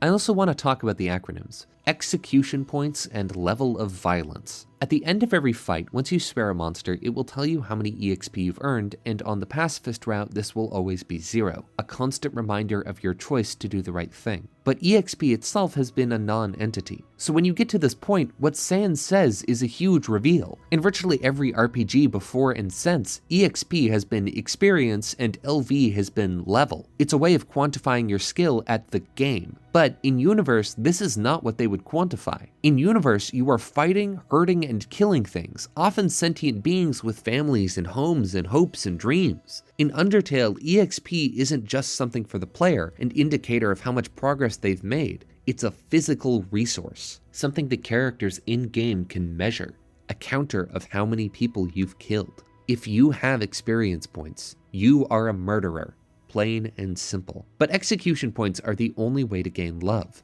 Levels of violence. And as Sans says, the more love you gain, the less things hurt, and the easier it is to hurt others. Gaining love also raises your defense, HP, and attack. It makes the game easier. When you come across a hard encounter like Undyne and kill them, you will gain an immense amount of EXP and 1, maybe 2, or even 3 love. That love would have made facing Asgore a lot easier. But you never gained any love. You took the hard road. You chose to spare everybody, believe in everybody, find the good in everyone. And in the process, you found love. You made friends with Toriel, Papyrus, Undyne, Alphys, Mettaton, and Sans. You did what seemed impossible. What everybody said could not be done. You saved everyone. Maybe, just maybe, things aren't as they seem. Maybe death is not the only way out. Maybe Flowey is wrong, and the world isn't kill or be killed. Maybe there's another path. You walk into a final hallway before the throne room. There's a small room just past to the bottom right. Inside are 7 coffins. The closest is imprinted with a red soul. There's a message engraved on top. It's your name. The player's name. It's empty. You step into Asgore's throne room. You hear the sound of singing birds. The ground is covered in plants and golden flowers, all grown by Asgore himself. You finally get a good look at the guy. Asgore is an enormous, blonde old goat man in indigo and yellow robes. He's watering the flowers. It's bearded and kindly, and a small crown sits on top of his head. He sees you, and his smile drops. Oh.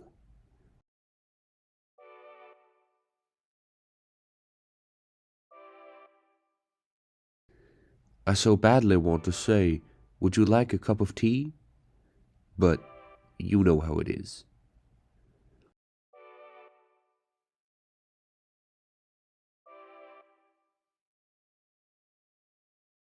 Nice day today, huh?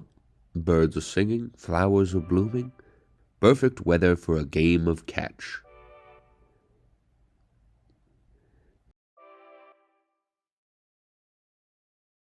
You know what we must do.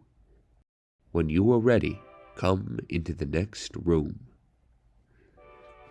King Asgore is the last of the 8 main characters in Undertale. He's a bit of a unique case. You barely speak to him throughout the entire game, and yet he remains a presence regardless. His shadow looms over your entire journey. You first hear about him in the ruins.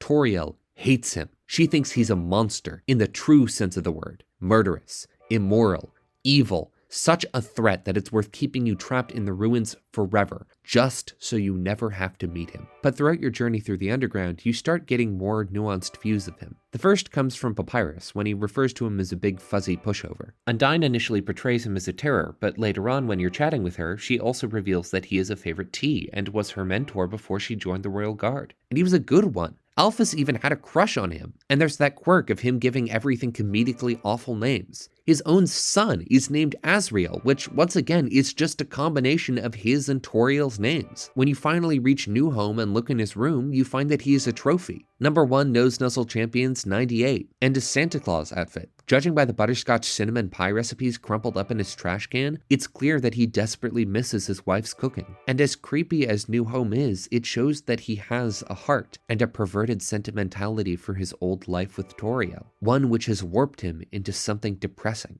It's weird, but relatable. But there's one thing that remains constant throughout what you hear about him. He is going to kill you. Despite all his redeeming qualities and sympathetic characteristics, if you fight him, you will die. And then you meet him. Which is true? Both. Both are true.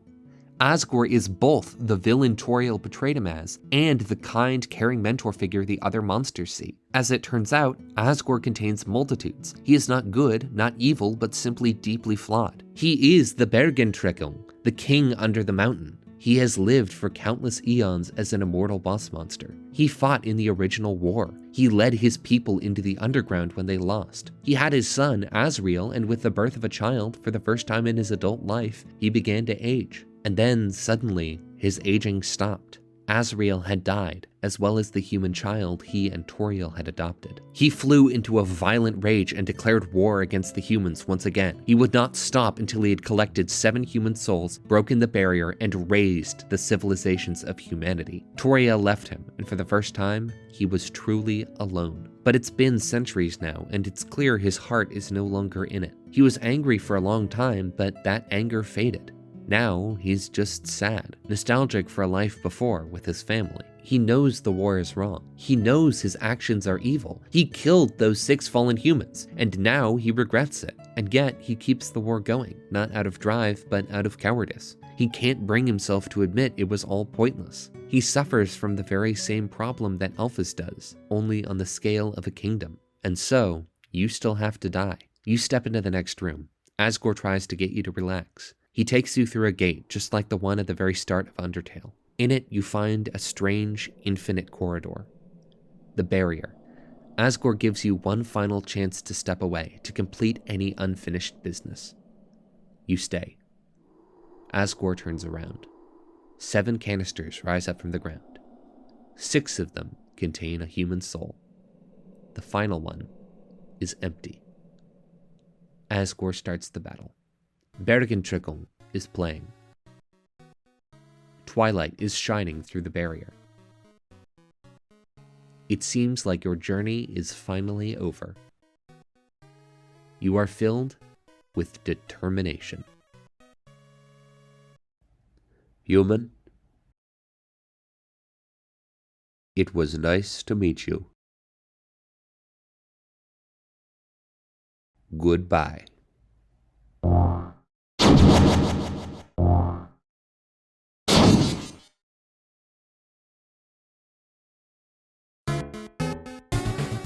Asgore pulls out his trident and destroys the one thing you've relied on this entire game, your mercy button. After all, he does not believe he is worthy of it. The track titled Asgore begins to play. This fight is incredible, not quite as creatively genius as a few earlier in the game, or spoiler alert, later, but the buildup is truly unparalleled. It feels more climatic than just about any final showdown I've seen in a piece of media. Asgore is an absolute beast. He uses many of the same attacks Toriel does, but since he wants to hurt you a bit more, they're faster and stronger. On top of that, Asgore wields a weapon, his enormous, bright red trident. This is one of the only fights in the entire game to really incorporate color. Most of them are pure black and white, but in a few special fights, there will be splashes of something else. Undyne's spear attacks are blue. Mettaton has a colored ratings board. Toriel's eyes are very slightly red. In a world that's normally so monochrome, your gaze is immediately drawn to these elements, whether you realize it or not, since they contrast so heavily with everything else. So when Asgore pulls out that trident, it is impossible to focus on anything else. And so the trident stands out, like the instrument of death it is.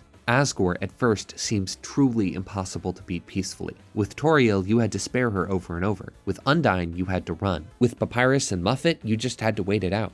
None of these are options anymore. Your spare button is gone, as is the flee option, and Asgore doesn't say a word through the whole fight. He's the only boss in this route to never speak in battle. The only one who is truly all business. Using check doesn't even get you any information besides his stats. You can try talking to him, but your only response will be after 3 attempts, when his attack power will be lowered exactly once. After that, it does nothing. And finally, you can eat the butterscotch cinnamon pie you got from Toriel right at the beginning of the game. The reminder of home will lower his stats one final time.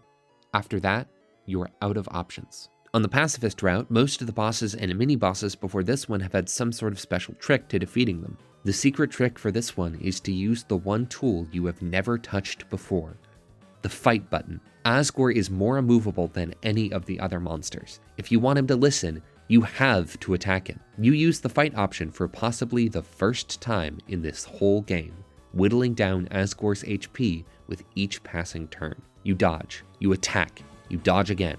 Your attacks gradually begin doing more damage. Finally, suddenly, when he's at about 1/5 of his health, your attack will drop him down to 1 HP. He collapses on one knee. During his turn, Asgore will take a moment to pause. He tells you about his story, how he declared war on humanity in a fit of anger, how Toriel left him and how he can't really blame her for doing so, how he has nothing. Asgore is done. He's done with pain and war and death. He asks you to take his soul and leave this cursed place. And now you are faced, once again, with 2 buttons. The first is fight, and the second is mercy, pieced back together after Asgore destroyed it. You consider the choices, all the decisions you've made up to this point, all the times you chose to spare, even when it seemed impossible. Despite everything, it's still you. And so you press the mercy button. Asgore relents. He's touched by your decision. You will never leave the underground, but he will make sure you have as good a life as he can manage. He'll try to find Toriel and make up with her. They'll take care of you, raise you as their own child. You could be like a family. A familiar ring of bullets surrounds the weakened king. All but one attack him. Asgore dissolves into dust, but his soul remains. That's when the final bullet moves in, snapping it in 2. Flowey appears. Oh, you piece of sh*! You haven't learned a thing. In this world, it's kill or be killed. Flowey absorbs the 6 souls. Laughing maniacally with a skullish face, the screen fades to white. Your game crashes. You spend a second taking in the moment, staring at your computer desktop. The king you had tried so hard to save is gone. Flowey has the 6 human souls. Everything is doomed. When you try to boot up the game again, you are greeted with the same intro cutscene you saw at the very beginning. Only this time, something's different. Long ago, 2 races ruled over Earth, humans and monsters. One day they all disappeared without a trace. You jump to the title screen. The name in the top left reads Flowey. His level of violence, 9999. His time played, maxed out. The location, my world. Continue. You appear in a black void. There is nothing in sight. No friends, no enemies, no underground. You wander. Eventually, you come across a single glowing save point. You reach for it and attempt to save your game. The screen cracks and shatters. Your save file is erased.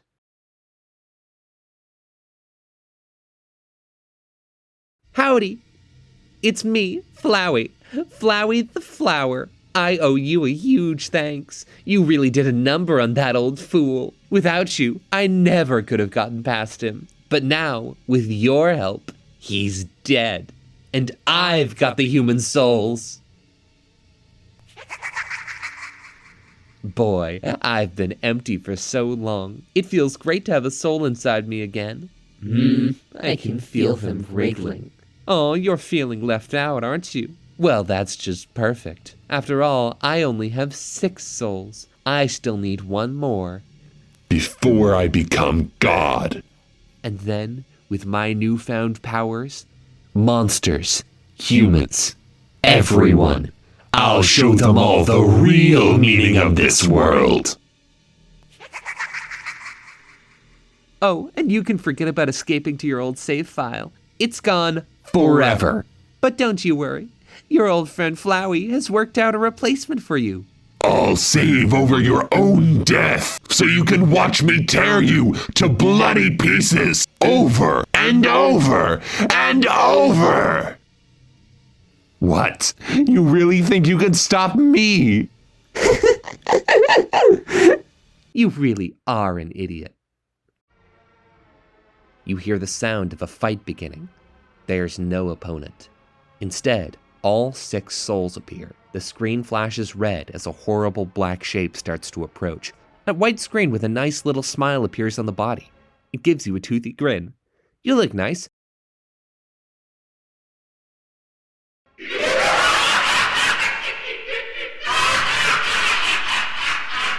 What the fuck? Ah!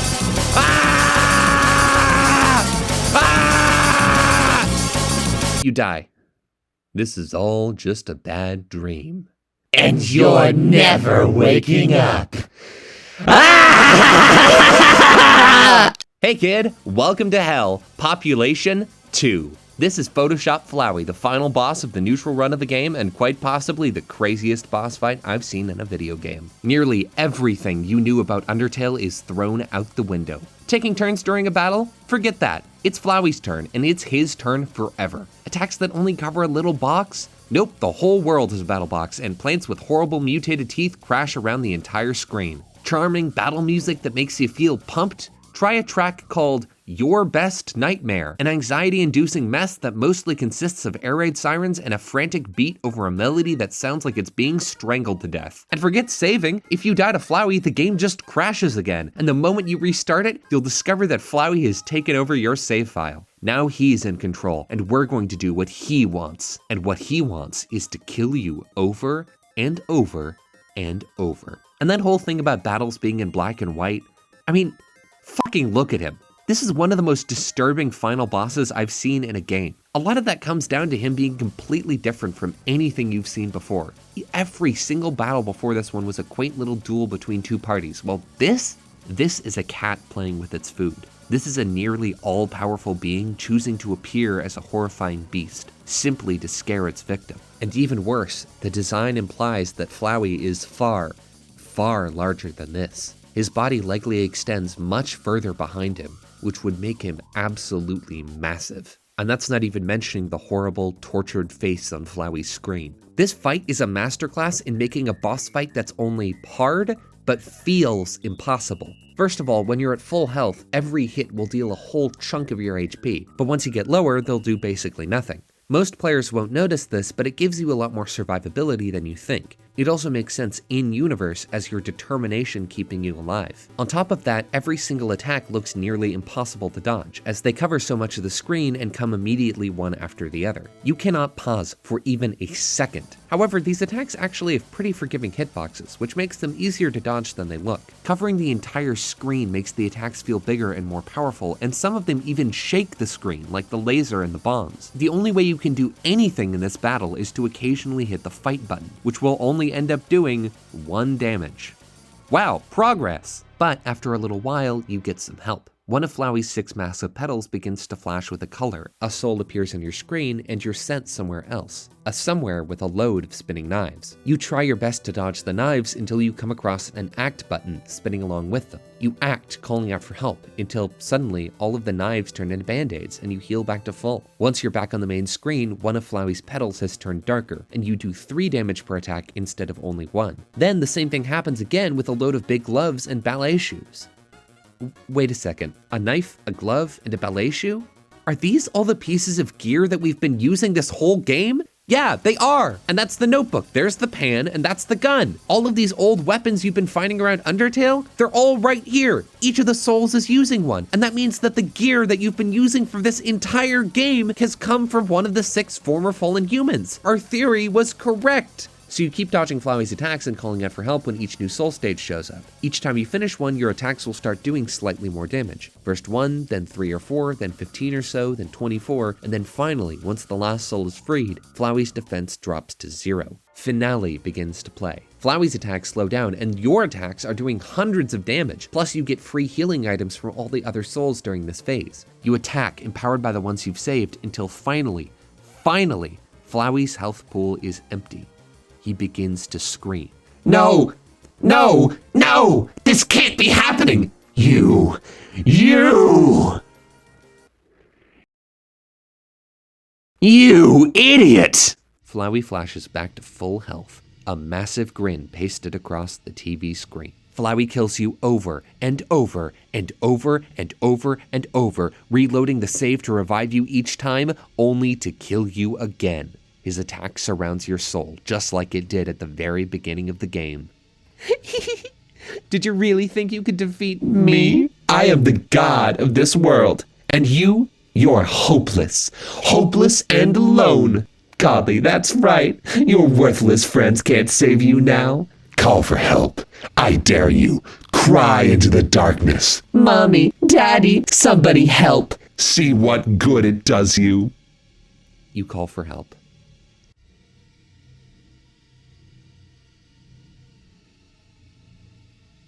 But nobody came. Boy, what a shame. Nobody else is gonna get to see you die. Flowey laughs that same awful laugh. The pellets slowly close in. You accept your fate. Until they touch you and... oh my god. It really is just like the start of the game. Flowey tries to load a save, and it doesn't work. The souls? What are they doing?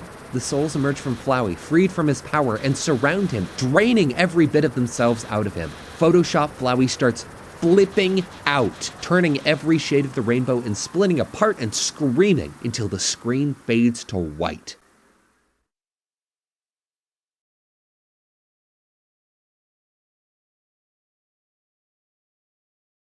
There he is, Flowey, one final time. Make your choice. What is the nature of this world? Is it kill or be killed? Or is there a better way? If you choose to fight, Flowey says a single line of dialogue. I always knew you had it in you. He dies and is reverted back into an ordinary flower. He may be dead, but he's won. But if you spare him for the first time, you two get to have a real conversation. What are you doing? Do you really think I've learned anything from this? No. Sparing me won't change anything. Killing me is the only way to end this. If you let me live, I'll come back. I'll kill you. I'll kill everyone. I'll kill everyone you love.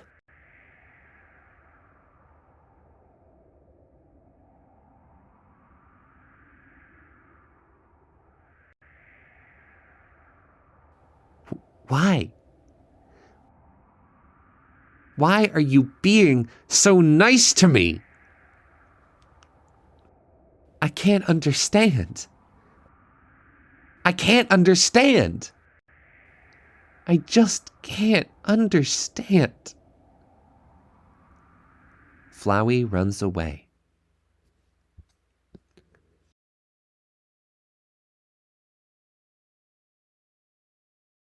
You appear back at the beginning of the game. You walk through the starting door.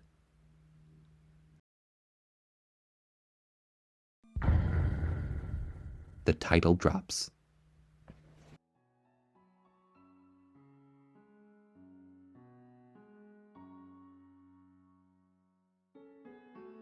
And you get a phone call from Sans. He and a few buddies give you the lowdown on what's been happening.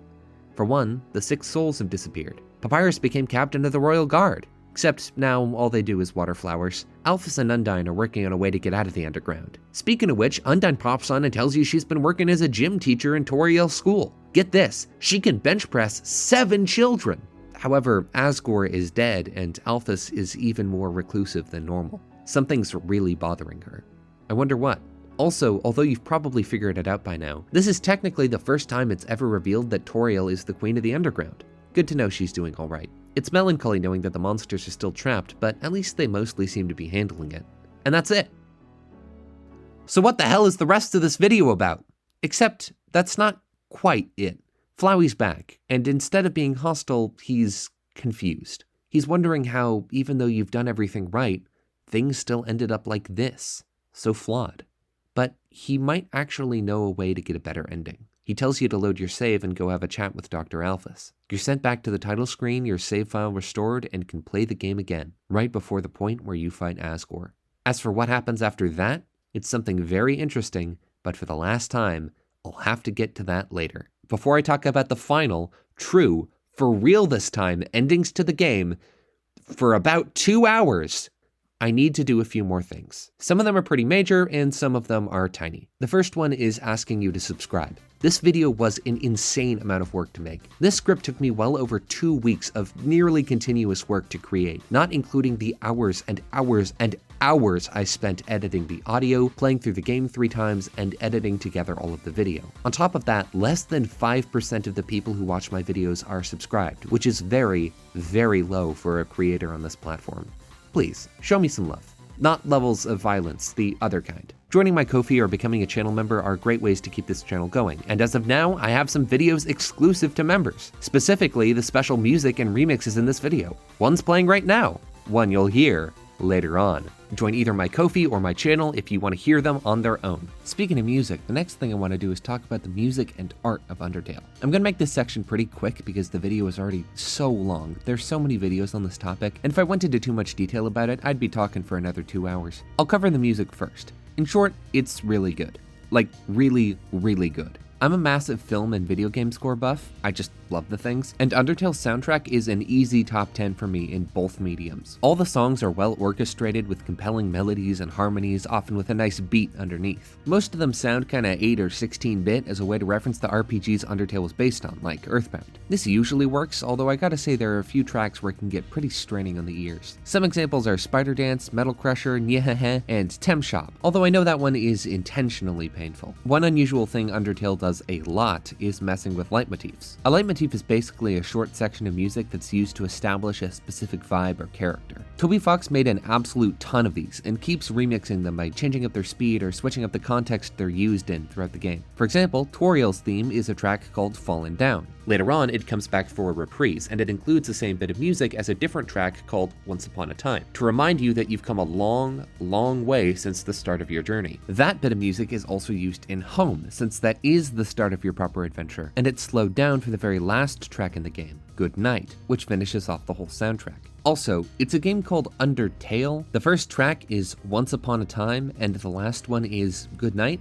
That's pretty cute. There's this really awesome video called All the Undertale Songs Are Connected that shows off all these different leitmotifs. There are dozens. Now for the art. Of all the different aspects of Undertale, this is easily the one that is, on its face, the lowest quality. Even just looking at your character sprite, it's a tiny, asymmetrical, low-resolution blob with no shading or facial expressions. But it's not like Undertale can't look good. There are plenty of areas, like the shops and the distant shots of the core, that look great. So why is it like this? Why settle for worse art? I think a lot of it comes down to one of Undertale's main themes. Things are not always how they appear on the surface. In the first moments you boot up the game, it looks like a low-quality knockoff of an old RPG, made in an art style that had already been outdated for 15 years. Now, 10 years after that, it looks even older, but you discover throughout the game that this initial impression was misleading. You see it play with RPG tropes, throw out twists, and show off some really fascinating meta-storytelling, and you realize that the art was just another trap. This crude art was a choice, a way to trick you and emphasize the game's writing and story choices over its presentation. All that being said, for all the great comedy and thematic tie-ins Undertale gets out of looking kind of terrible,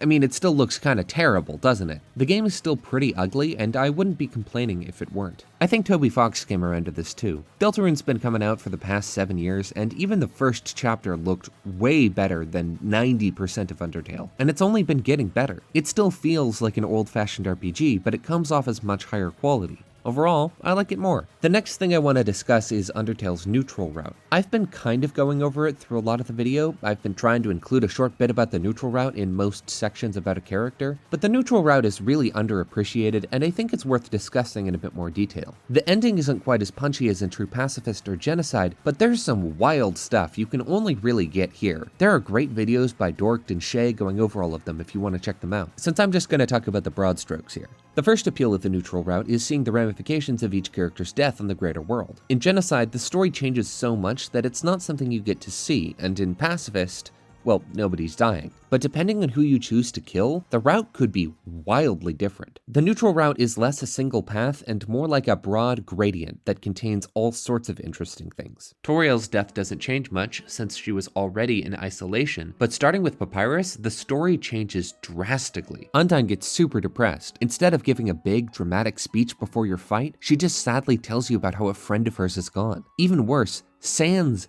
hates you, completely disappearing for the rest of the game until the last corridor, where he'll interrupt his own judgment to tell you how much you suck ass. The neutral route really shows you how important Papyrus is to everyone, since without him, nobody seems happy. Killing each of the members of the Royal Guard Canine unit will also have a small effect on the world. It'll change how they act at this poker table in Grillby's, and Alphys' dog food bag will become half empty instead of half full. And on top of that, these little, seemingly unimportant characters also change Undyne's dialogue before you fight her, since she's technically their boss and cares about them too. If Undyne herself dies, besides having one of the most chilling deaths in the whole game, her disappearance will also have an effect on Papyrus. Instead of introducing you to Undyne, he'll wait outside her house for her to come home forever. Mettaton has some pretty big effects too. If you kill him, Alphys will have some dialogue about how it's okay, she can always just build another robot. Don't worry about it. But once you inspect the shell of Mettaton's old body, it becomes clear that it could never be repaired. On top of that, all of Mettaton's employees in the MTT hotel have something to say about him, and most of it is good. This handwoman says that Mettaton gives all of the employees a thumbs up every day on the way to work, and this guy near the front says Mettaton hired him when nobody else would, which implies that he might have been a better boss than Burger Pants gives him credit for. After all, Burger Pants is not the kind of guy I would trust to tell the unbiased truth. Sans will talk about all of this in his judgments at the end. I've already read the one for the pacifist route, but the basic one for the neutral route is pretty great too. He tells you to pause for a second and really consider if you did the right thing. This was a lot of people's first real experience with being forced to question their actions in a video game, and I think that makes it quite meaningful. But if you've killed Papyrus, well, things get even worse. He asks you about your ability to save and reload, to effectively redo the things you said and did. How does he know about all this? It's not fully clear, but one thing is. This is an odd thing to say, but if you have some sort of special power, isn't it your responsibility to do the right thing? You answer yes. Ah, I see. Then why'd you kill my brother?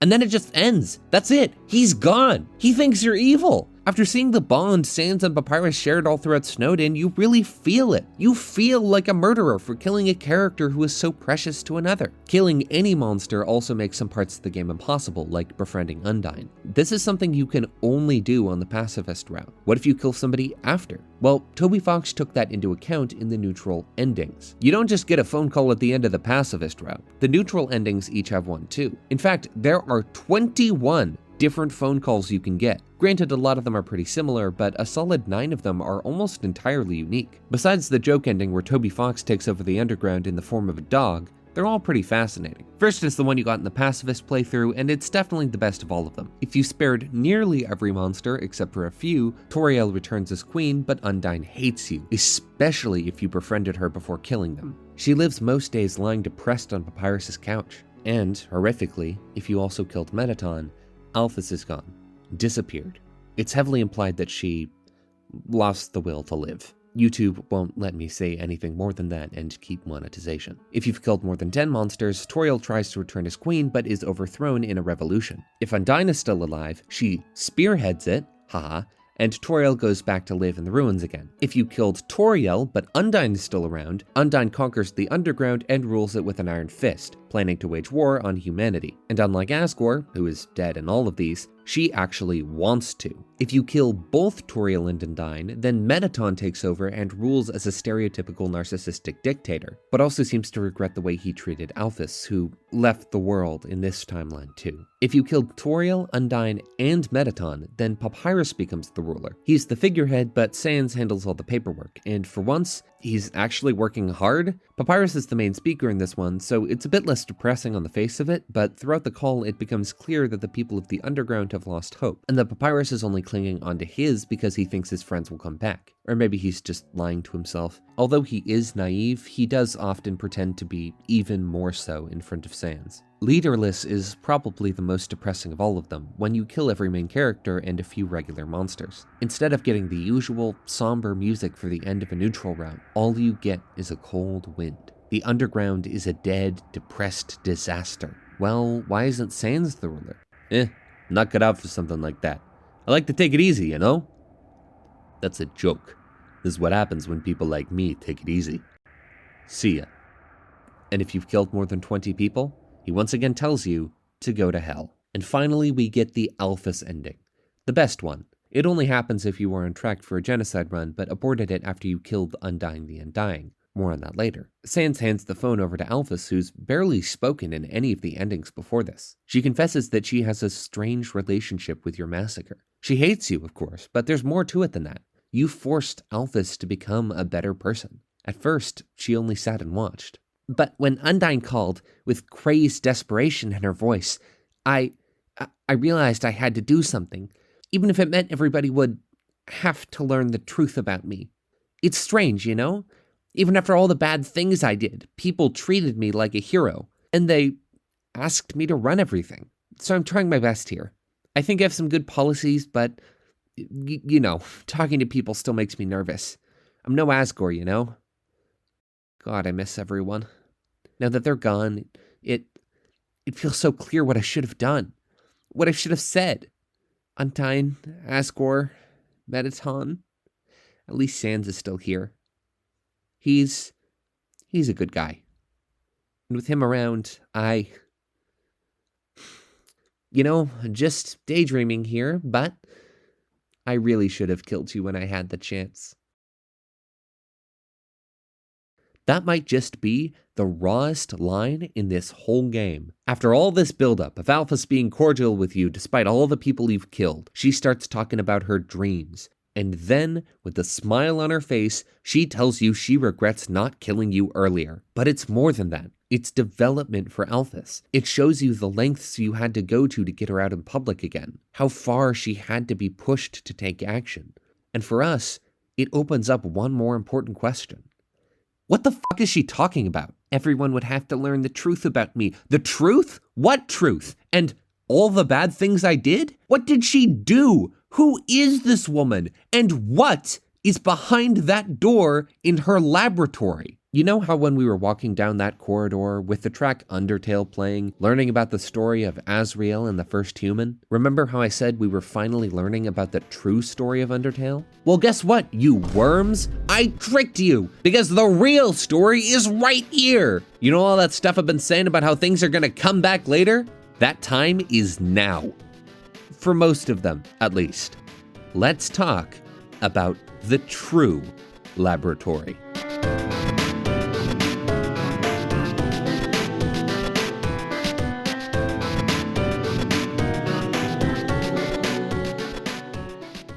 To recap, in the Pacifist route, after you get the call from Sans, Flowey tells you he might be able to get you a better ending. He restores your save file, and you appear right before the final gate to the Asgore fight and the barrier. Instead of walking up and fighting him again, you go to check on Alphys like Flowey said to. That's when you get a call from Undyne. She wants you to deliver something. You head down to Papyrus's house, since that's where Undyne's staying, and she greets you with a letter for Dr. Alphys. Why doesn't she deliver it herself? Well, that expression tells you all you need to know. Hotland sucks, that's why. Anyway, you walk over to the lab, slide the letter under the door, and Alphys sees it. She mutters to herself a bit about not wanting to receive another letter, and considers just leaving it unopened for a bit before deciding against it. Anyway, she opens it up, sees you in front of the door, talks about how passionate it was, and since it wasn't signed, she decides to go on a date with you. You're a child. Let's talk about this. So I mentioned earlier that Alphys is the most controversial main character in Undertale, and this is one of the big 3 reasons for it. We've already mostly gone over the first, how much she lies to you, and we'll get to the third one in a bit, I promise. But right now, I think we should talk about the second. She is an adult woman, you are a child, and she's going on a date with you. That's really messed up, and I'm not going to defend her actions here. She should have known better. That being said, I've heard people call Alphys a pretty nasty type of criminal because of this, and just to clear it up, no, she's not attracted to you in any way. We got proof of this way earlier in the quiz show where Mettaton explicitly confirmed that she's not into you. I understand if you didn't know that, it's pretty easy to miss. Yes, she was effectively stalking you, but that was just because she was fascinated with your story and wanted to watch your adventure, and it still wasn't portrayed as a good thing. Well, then why did she accept? It's guilt. Alphys feels incredibly guilty about all the awful stuff she put you through with Mettaton, and now she wants to make it up to you. She thinks you were the one who wrote her a romantic letter, and she doesn't want to hurt your feelings. She decides to humor you one time, but not actually do anything. And she doesn't. She doesn't do anything weird at all. She says some pretty passionate stuff, but it's clear that it's directed toward Undyne, not you. In conclusion, Alphys is not a criminal, at least not like that.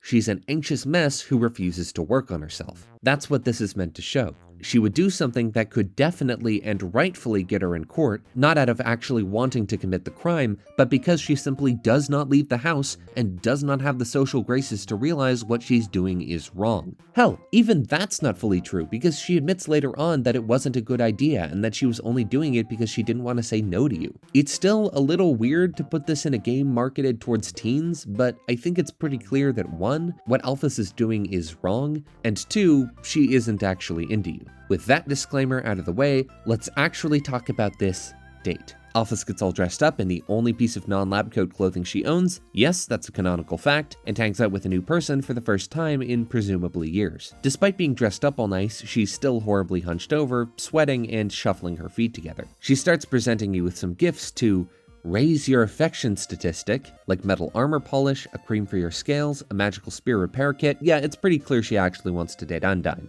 After that, you awkwardly stand there for a moment before Alphys comes in with the only conversation starter she can think of. Do you like anime? Either way you answer, she gives a short one-sentence response before another long pause. Hey, let's go somewhere. But where's a good place to go on a date? I've got it. Let's go to the garbage dump. Before we continue on this date, can I just say this is such an interesting little bit of characterization. She brings you somewhere, makes it clear that her only experience with dating is through video games, and that she actually wants to date Undyne but is just humoring you out of guilt, and then, after a massive awkward pause, she changes the topic to one of her obsessions. And then, even if you say you like anime, she's too anxious to even start ranting about it like she's done so many times in the game so far. Panicking over the pause in the conversation, she tries to change the subject again, this time by taking you to quite possibly the worst place for a first date. But we know it has sentimental value to her, since it's where she hangs out with Undyne and gets all the pieces of media she's obsessed with. I think she associates the dump with being a fun location in itself, when in reality it's just because that's where she finds the person she likes and the DVDs she watches. Alphys consistently misreads every situation she's in because she's isolated herself so much from society that her entire life is colored by the few times she steps out of the house. Anyway, Alphys spots Undyne and hides behind a trash can. Undyne spots you and walks over, looking slick. She wants the letter back. Guess she arrived a bit too late. Undyne asks if you've seen Alphys and then runs off to try to look for her. Alphys pops out and admits she really likes Undyne and was only doing this to make you feel better. Then Alphys starts talking a little bit more about her self-confidence issues, and she says, "All I've ever done is hurt people." Again, very interesting. Something strange is up with Alphys. Alphys admits she's a liar, but that she does it because she thinks it's better to live in a guilty lie than an unhappy truth. They say, be yourself, but I don't really like who myself is. I'd rather just be whatever makes people like me. Every day I'm scared of what will happen if people learn the truth on their own. You decide to help Alphys confess to Undyne through the one dating medium she knows. Role-playing. You're gonna act out a confession. Quick, you be you, and I'll be a 7-foot-tall pissed-off fishwoman. Alphys starts off slow, admitting she hasn't been exactly truthful, before yelling, "Forget it!" and going off about how much she loves Undyne's strength and kindness and ability to listen to long, nerdy tangents. And hey, lady, I get it. If I didn't, I wouldn't be making this video. She gets louder and faster until she's practically screaming it, and that's when Undyne walks in and asks what the heck is going on. Alphys tries to lie, but that only makes things worse for herself. And then she confesses. Not about her love, but about everything else. I told you that seaweed was like scientifically important. Really, I just use it to make ice cream. And those human history books I keep reading, those are just dorky comic books. And those history movies, those are just anime. They aren't real. And that time I told you I was busy with work on the phone, I was just eating frozen yogurt in my pajamas. That time Alphys. Undyne stops her. She doesn't need to hear anymore. She understands everything Alphys did was just to make her seem cool. Undyne leans down to comfort her. Then she picks up Alphys and 3-pointers her into a trash can. Spear of Justice starts playing. And here, Undyne gives a defense of passion, not toward any specific thing, but as a concept. All that stuff Alphys likes, it's all just nerdy crap. But Alphys cares. She has enough spirit in her to go through something with a fine-tooth comb, to love it with everything she has. It's what made Undyne like her in the first place. I love this idea, not just because my video essayist who's currently 2.5 hours into explaining the plot of a game that came out a decade ago. No, I love this because of its heart. It really feels like Toby Fox, subtly speaking through the screen and telling you that yes, your interests may be nerdy or weird. Yes, they may be embarrassing. And yes, you may think that the things other people like are dumb. But that's not what really matters. What matters is that we have interests, things that we do care about, things to keep us grounded in the real world, things to keep us from antisocial behavior, apathy, and nihilism. To me, this is the thesis of Undertale, its deep and burning core, and you'll see why in a bit. This message is put on full display by the game's greatest hero and given to the person who needs it the most. Despite Alphys' immense social anxiety and deep self-hatred, her passion is not her problem. It's what keeps her going. Now, Alphys needs to channel that passion into becoming happy with who she is. Sure, she's in the garbage right now, but if she musters up the courage to get out, that's an important step one. Undyne knows exactly the training Alphys needs to do that. Undyne, you're gonna train me? What, me? Nah, I'm gonna get Papyrus to do it. That might be the best joke in the whole goddamn game right there. So they run off, Alpha's still in the trash can, and Undyne confronts you face to face. Oh my god, she was kidding, right? Those cartoons, those comics, those are still real, right? Anime's real, right? Oh god, what do I say? I don't want to lie, but I feel like she's gonna break my arm somehow if I say no. Yeah, sure, it's real. Ha ha ha, I knew it! Gigantic swords, magical princesses, here I come! Thanks for taking care of Alphys. I didn't get to say what I wanted to, but things seem like they're gonna get better for her. Well, I gotta go catch up with them. Later. Wow. We finally get to see what Alphys loves so much about Undyne. This whole dating sequence is a perfect example of why this relationship works, but what happens after really drives it home. If you give Undyne a call in the dump, you learn that this is the place where she originally met Alphys. Undyne saw her staring over the waterfall into the abyss. Alphys was clearly going through something, so Undyne decided to ask her a question to help her out of it. Alphys ended up going on for hours about all of her theories for where the water from the waterfall went. And then they became friends. But knowing what Alphys does at the end of so many of the neutral runs, it's deeper than that. Staring into the abyss, Alphys was thinking about doing something she wouldn't have the chance to regret. Whether she knows it or not, Undyne probably saved Alphys' life that day, all because she chose to be passionate, not just toward a person in need, but about their weird, nerdy interests. For all the stuff she does in the other routes of the game, this segment right here is what makes Undyne, Undyne for me. The one person you can always rely on to care. I want to give an aside for a moment to talk about how insanely revolutionary Undertale's LGBT rep was. Keep in mind that Undertale came out in 2015. For the vast majority of Undertale's development, gay marriage didn't even exist in huge portions of the United States. Even by the time it came out, the Supreme Court decision that legalized gay marriage nationwide was less than 2 months old. So Toby Fox including not just one gay couple in the main story, but 2, was pretty bold. He also managed to avoid a lot of the worst tropes, like having the lesbian couple die by the end of the story. This was quite uncharted territory for games at the time, and still stands as some of the best gay rep in the medium 10 years later.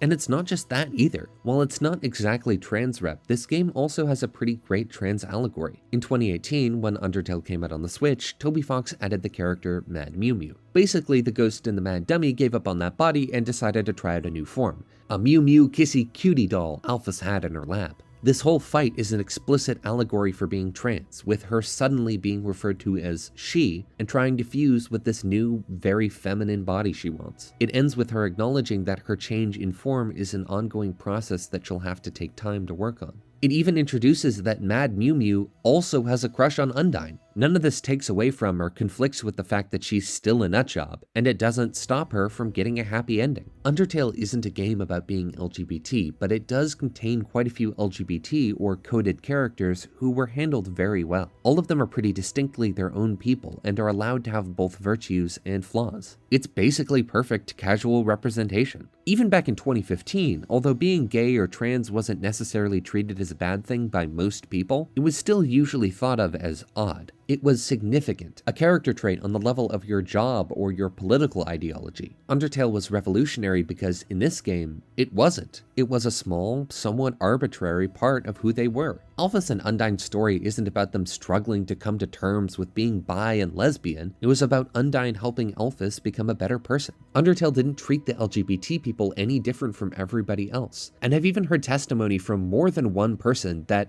because of this great casual representation, it actually made them less homophobic as a kid. That's pretty damn cool. What an experience. But it's not over. We learned about what Alphys was lying to Undyne about. We also kind of got her a girlfriend, but we still haven't learned what she was lying to us about, and for that matter, everybody else. Before you've even gotten out of the dump, Papyrus gives you a phone call. A very suspicious one. For no apparent reason. No, really, none at all. He wants you to go check out Alphys' lab. Walk over, again, and spot a letter on the ground. The door that's been closed this entire game finally opens. Alphys is nowhere to be found. The letter reads, "Hey, thanks for your help back there. You guys, your support really means a lot to me. But, as difficult as it is to say this, you guys alone can't magically make my problems go away. I want to be a better person. I don't want to be afraid anymore. And for that to happen, I have to be able to face my own mistakes. I'm going to start doing that now. I want to be clear. This isn't anyone else's problem but mine. But if you don't ever hear from me again, if you want to know the truth, enter the door to the north of this note. You all at least deserve to know what I did." You face the door. The opening is dark. You step inside an elevator. It begins moving down. The elevator starts malfunctioning, collapsing, and falling at incredible speed before it finally crashes into the earth below.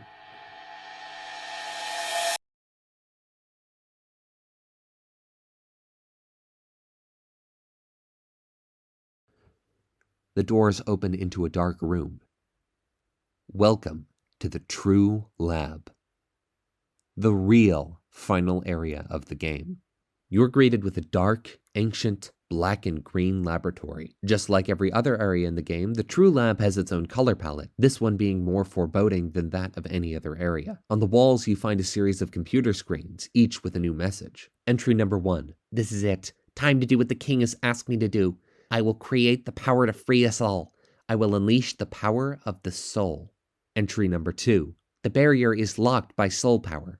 Unfortunately, this power cannot be recreated artificially. Soul power can only be derived from what was once living. So, to create more, we will have to use what we have now, the souls of monsters." Entry number 3. "But extracting a soul from a living monster would require incredible power. Besides being impractical, doing so would instantly destroy the soul's host. And unlike the persistent souls of humans, the souls of most monsters disappear immediately upon death. If only I could make a monster's soul last." Entry number 5. "I've done it. Using the blueprints, I've extracted it from the human souls. I believe this is what gives their souls the strength to persist after death, the will to keep living, the resolve to change fate. Let's call this power determination." Just when you think Undertale can't hit you with another gut punch, it does. The ability for a soul to persist after death, to reload, a save, and reset. to go back to a previous point in time and retry. In a sense, eternal life. Alphys has known about it this entire time. She knows of its existence, which is more than you can say about any other character in Undertale, besides two. Flowey and, interestingly, Sans both reference determination, and Flowey even used it to end the world. And now, Alphys has in-universe scientific proof of its existence. It's not magic. It's a fundamental force of the world. But this reveals more than just that. It isn't just the power to save and reload. It's a real, physical resource in the world of Undertale. It doesn't just exist because you're playing a game. It isn't just a mechanic or a way to fix mistakes. It is an in-universe substance. A substance called determination. A substance Alphys has learned to extract and put into monsters. The music finally begins. It's called Here We Are. Let's go.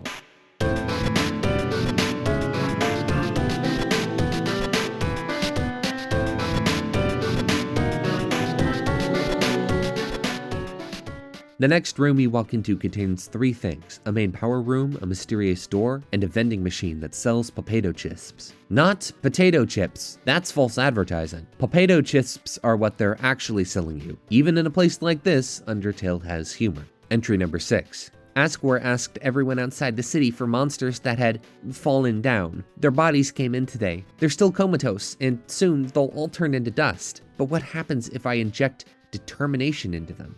If their souls persist after they perish, then freedom might be closer than we all thought. Entry number 9. Things aren't going well. None of the bodies have turned to dust, so I can't get the souls. I told the families I would give them back the dust for the funerals. People are starting to ask me what's happening. What do I do? You might have noticed I'm talking about these out of order. I skipped over entry 4 and then went straight from 6 to 9. This is the order the entries are arranged in the True Lab, and how most players would experience it. It's non-linear storytelling, and it's super well implemented. Again, we can see things aren't going well. Alphys can't obtain the monster's souls. Their bodies are simply refusing to decay. All that stuff you heard about earlier, all those unopened letters you saw in the lab, that's what these are from. Families who want their loved ones' ashes back. This room is covered in all sorts of unsettling scientific equipment. 3 sticky operating tables, a whole load of pipes, and in the corner, 3 sinks. You turn on one, then the next, and finally the third. But the third one doesn't contain water. Out of it comes a white, thick liquid with a face. The memory heads attack. No, I didn't black out the name. That's how it is in-game. They're horrifying. All the monsters you've seen before have been somewhat friendly looking. Large eyes, a simple face, some little accessory to humanize them. Kind people you've grown to love.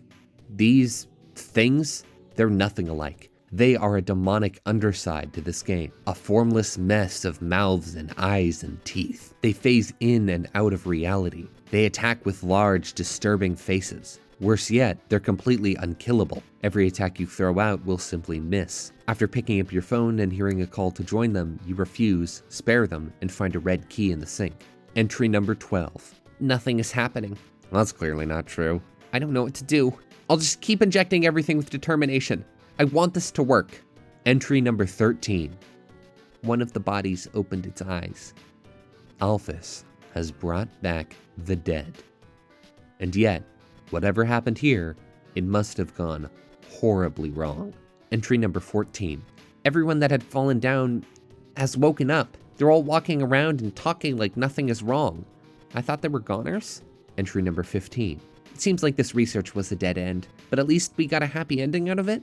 I sent the souls and the vessel back to Asgore, and I called all the families and told them everyone's alive. I'll send them back tomorrow. Entry number 16. No, no, no, no, no, no, no! The side door contains a hallway with a shower at the end. Inside is a shape wobbling back and forth, and each closer step you take, it moves faster and faster. You finally pull back the curtain and... nothing, just the green key. You walk into the next room. Inside is an enormous, skull-like machine, the DT extractor. And if you'll notice, it looks quite unsettlingly like the head of Photoshop Flowey. Interesting. Here you also find a save point, the thing you've been relying on this whole game. Then, just so this place can pull the rug out from under you once again, it grows a face before transforming into a terrifying beast. Behold, lemon bread. the one who speaks in many voices. Welcome to my special hell. Its attacks are strange and unsettling as well, the battle box transforming into a mouth with massive teeth and an unblinking eye. You call for help, but nobody came. You scream, but nobody came. You cry, but nobody came. You try humming, flexing, and unhugging, all the things you had to do to spare previous monsters. And once you've done them all, lemon bread can be spared. If you try walking into the next room now, all you find is a horrid fog, so first you move back up, into a room with a TV, bookcases, an entry, and a note. Entry number 4. I've been researching humans to see if I can find any info about their souls. I ended up snooping around the castle, and found these weird tapes. I don't feel like Asgore's watched them. I don't think he should. You put a few tapes into the TV. For a moment, the music changes. You no longer listen to Here We Are, and instead to a music box rendition of Undertale's main theme. A reprieve. These are the Dreamer family home videos, little recordings of Asgore, Toriel, Asriel, and you. Or rather, the name you gave your character. The first one is of Toriel and Asgore in bed. Toriel is pregnant. The two of them are making puns back and forth with each other well past the time they should be asleep, excitedly talking about having a kid. The second tape is of you, Kara, having a short conversation with somebody about taking a photo of your creepy face. I want you to notice here how that other person laughs. Then, in the third tape, it opens up with them taking a photo of you again. And this time, they say, howdy. Oh my God. There are only 2 characters in this game who use that word, and only one with that laugh. And if that didn't prove it initially, they talk about making butterscotch pie for Dad and reference buttercups. Little yellow flowers. The person in this tape is Flowey. You can't be serious. This is what's been up with him this whole time? Flowey is the son of King Asgore. Flowey is the prince of the kingdom of monsters. Flowey is Asriel Dreamer, brought back from the dead. The third tape also includes a reference to the toxicity and deadliness of the buttercup flower. Tape 4. I don't like this idea, Kara. What? No, I'm not. Big kids don't cry. Yeah, you're right. No, I never doubt you, Kara. Never. Yeah, we'll be strong. We'll free everyone. I'll go get the flowers. Tape 5. Kara, can you hear me? We want you to wake up, Kara. You have to stay determined. You can't give up. You are the future of humans and monsters. Psst. Kara, please, wake up. I don't like this plan anymore. No, I said I'd never doubt you. 6, right? We just have to get 6. And we'll do it together, right? That bit at the start. Stay determined. That's the exact message you've been hearing every single time you die in this game, in Asgore's exact voice. That message was not Asgore speaking to you now. This happened hundreds of years ago when he was speaking to Kara, the first fallen human, desperate for them to survive. The children's plan worked. Asriel helped Kara poison themselves with buttercups, and now they're dead. Asriel is ready to finish what he started. He will take Kara's human soul across the barrier to the surface and claim 6 others. He will break the barrier. There are no more tapes. Let's take a moment to talk about what an insane revelation this is. This entire game, you have been wondering what the fuck is up with Flowey. You have no idea who he is. He shows up at the very start, then once after you fight Toriel. He's referenced a few times in passing, and then he doesn't appear at all until the very end of the game. He's a final boss, but nobody even seems to know about him. He's completely unrelated to the main plot. Or so it seemed. Flowey is not some random monster. He's not unrelated to the main plot. He is the main plot. Flowey is the dead prince who caused Asgore to declare war a second time. He even called himself a prince at the very beginning of the game. Flowey is Asriel Dreamer, the monster who took Kara's soul and breached the surface. Or rather, he was. I can't overemphasize what a perfect reveal this was. After literal hours of waiting, you're finally given the information. It's dealt out slowly over the course of 5 videotapes, each of them gradually giving hints as to who our speaker is until you can confirm his identity. This is when you remember the message you received when you fell into the dump. Remember hours and hours ago when Undyne broke the dock? When you heard somebody speak your name? And the main theme to Undertale played? That wasn't somebody finding you. That was Asriel finding Kara, the first fallen human. A story that happened hundreds of years ago. You are not Kara, and you never were. You are something else. And you should have known right from the beginning of the game. Not a single character in Undertale ever refers to you by your name. All of them call you kid or human or my child. The only one who says your name is Flowey. And on the stat screen, the one you've been able to check this entire time, your name is in quotation marks. It was never you. You read the note inside the room, still shaken. It tells you to look under the sheets. You find a bed that looks different from all the others with the yellow key underneath, but you can't think about that now. You go back into the tape room and place the key in the slot. You walk into the next room, the hallway to the right. It's foggy as well, but you can see. There are also all of these weird white particles in the air. Fans cover the walls. Entry number 11. Now that Mettaton's made it big, he never talks to me anymore, except to ask when I'm going to finish his body. But I'm afraid that if I finish his body, he won't need me anymore. Then we'll never be friends again. Not to mention, every time I try to work on it, I just get really sweaty. There's no doubt about it. This laboratory was Alphys's doing. On the far wall, you find a switch. It turns on the fans and the fog disappears, but the white dust starts to gather together. It coalesces, growing larger and larger into a massive form. This thing begins to approach you, trapping you in the corner. Behold, Endogony. Its face is a gaping hole, and the shadows of dogs live in the negative space. This spider-like creature is almost a dog. Its theme is a terrifying, echoing series of atonal dog barks, which sound like they're coming from far away despite being right next to you. The more you try to calm the amalgamate down, by beckoning it, petting it, making it fall asleep, the faster it begins to vibrate. The hole in its face convulses rapidly, flecking a strange liquid as it leaps onto the walls. You pet it a few more times, and its theme changes to a slowed-down version of Dog Song, the cheery little tune that all of the other dogs have. It leaves you be. You move back into the foggy area from before. Now you can see. Entry number 19. The families keep calling me to ask when everyone is coming home. What am I supposed to say? I don't even answer the phone anymore. No wonder Alphys became such a shut-in. Entry number 20. Asgore left me 5 messages today. 4 about everyone being angry, 1 about this cute teacup he found that looks like me. Thanks, Asgore. No wonder Alphys keeps receiving letters. Entry number 21. I spend all my time at the garbage dump now. It's my element. No wonder Undyne had to save her.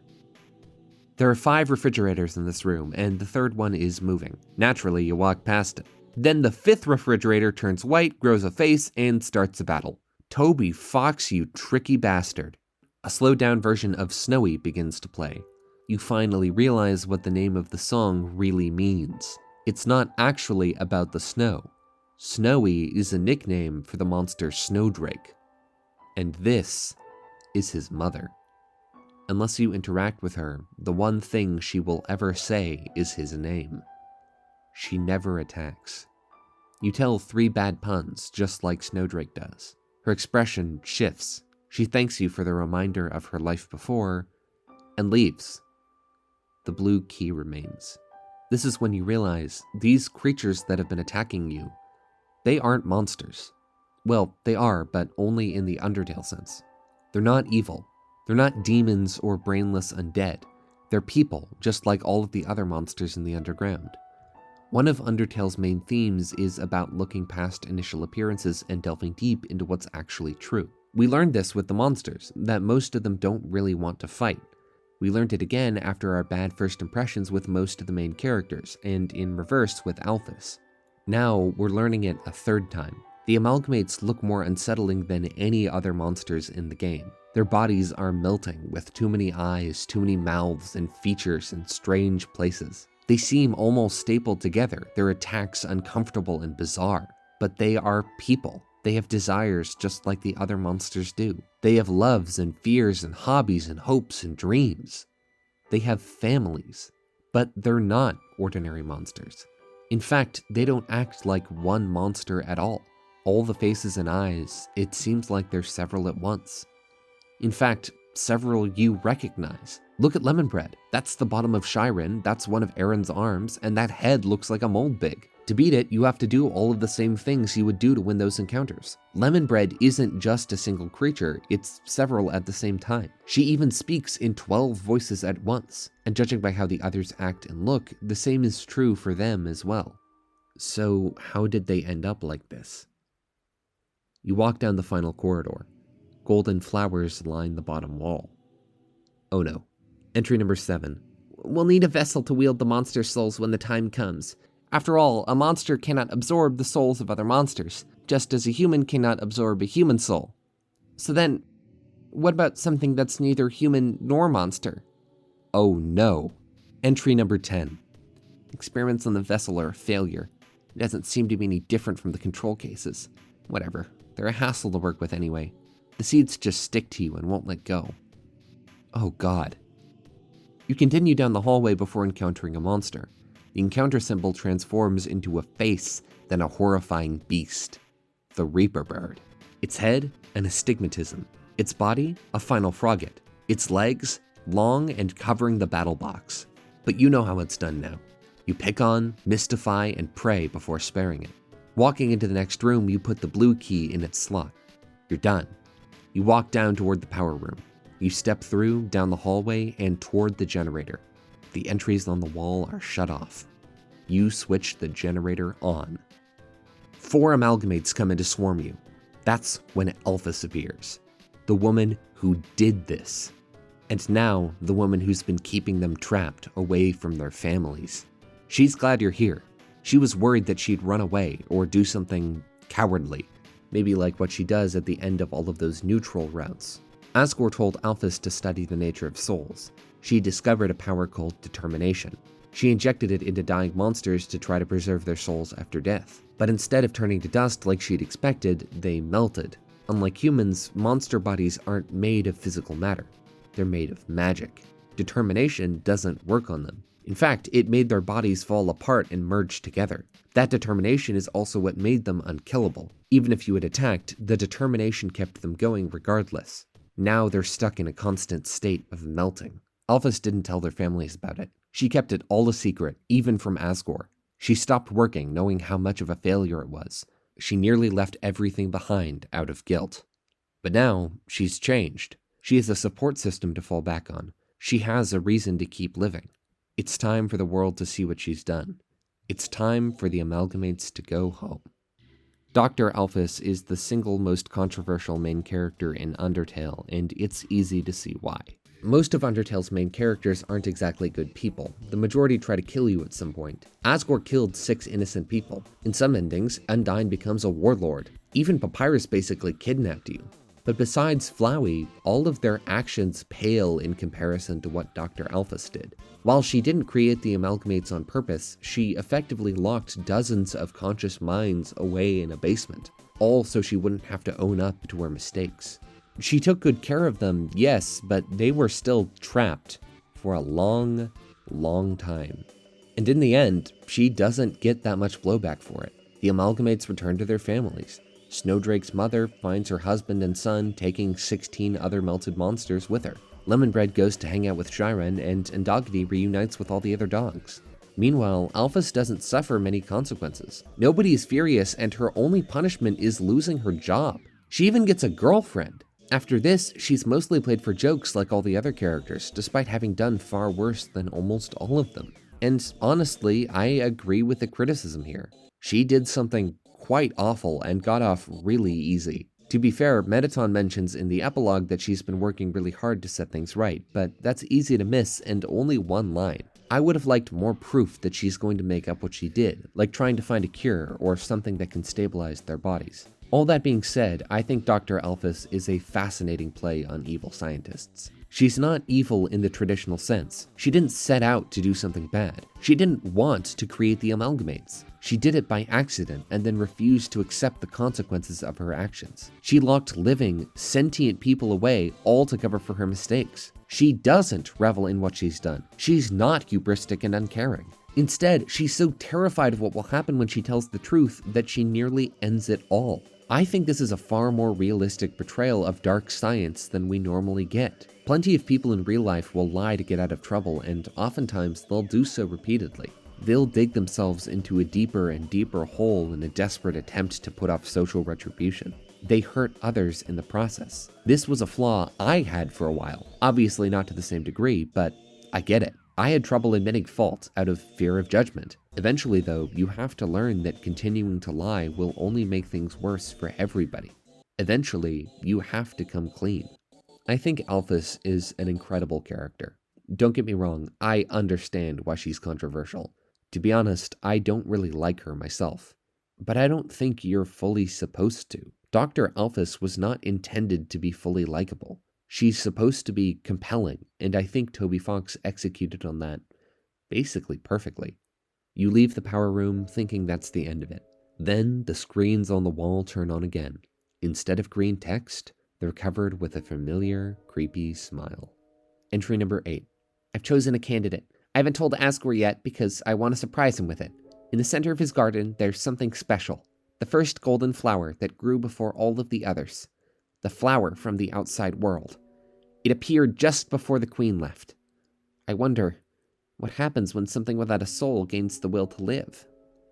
She didn't. Entry number 18. The flowers gone. She didn't. The golden flowers in the Hall of Mirrors, the discovery of determination, the will to live. Dr. Alphys created Flowey. Not knowingly, but she did. She took a flower from the outside world, one which was covered in and fed on Asriel's ashes, and injected it with determination. Flowey was born, a soulless creature, and became what he is today. All because of her. Now the only thing you can do is leave. But not yet. Say it with me now. One last time. We'll get to that later. Before we move on to the ending of the True Pacifist round, there's one last thing I want to do. It's something everybody who's played Undertale has been waiting for. The grimmest side of the game. The darkest underbelly. The single most famous part. Let's talk about the Genocide route.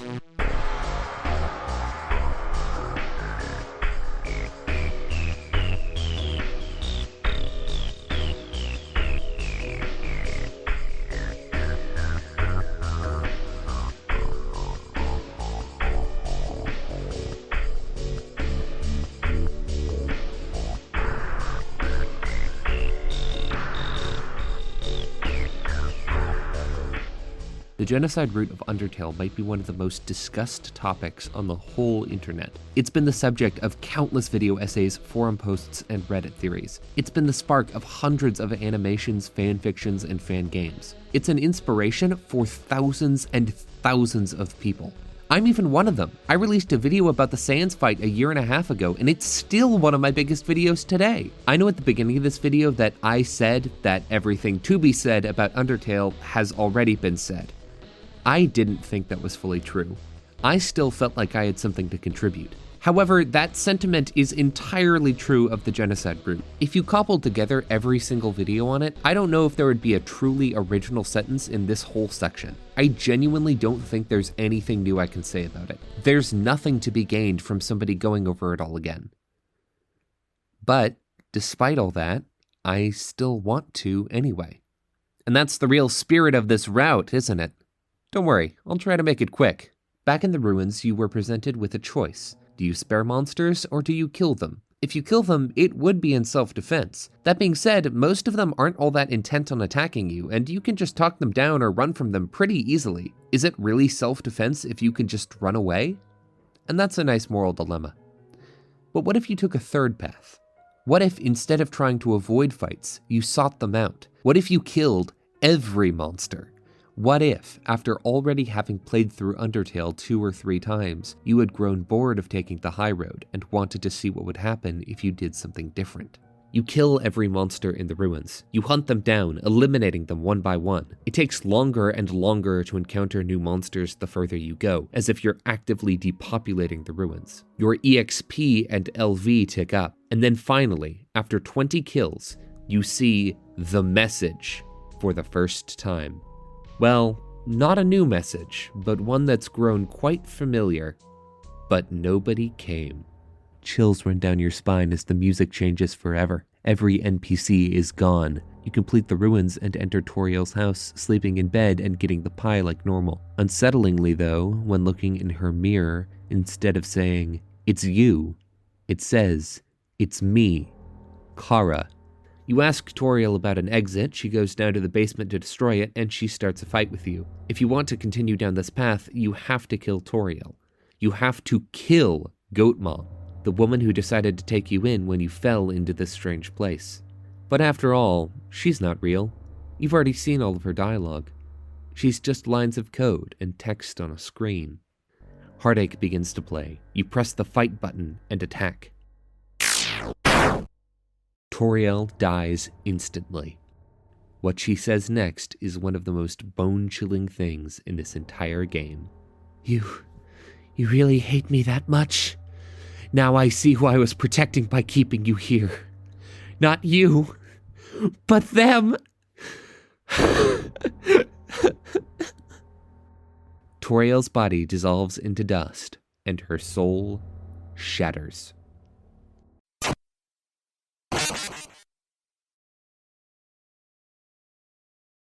You tick up to level 5.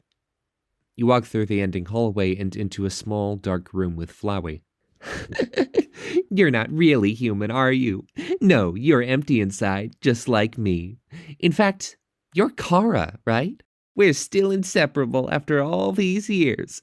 Listen, I have a plan to become all-powerful, even more powerful than you and your stolen soul. Let's destroy everything in this wretched world. Everyone, everything in these worthless memories. Let's turn them all to dust. That's a wonderful idea. Flowey exits into the earth. You now know what you need to do. You've discovered something special, something new. After so many playthroughs with the same old dialogue, you've found an alternate path.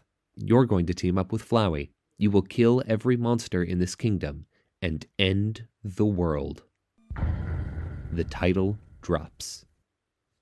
You arrive in Snowdin and are greeted once again with Sans. After he pulls the whoopee cushion in the hand trick again, something changes. He notes that you're not emoting at all. No smile, no annoyance, nothing.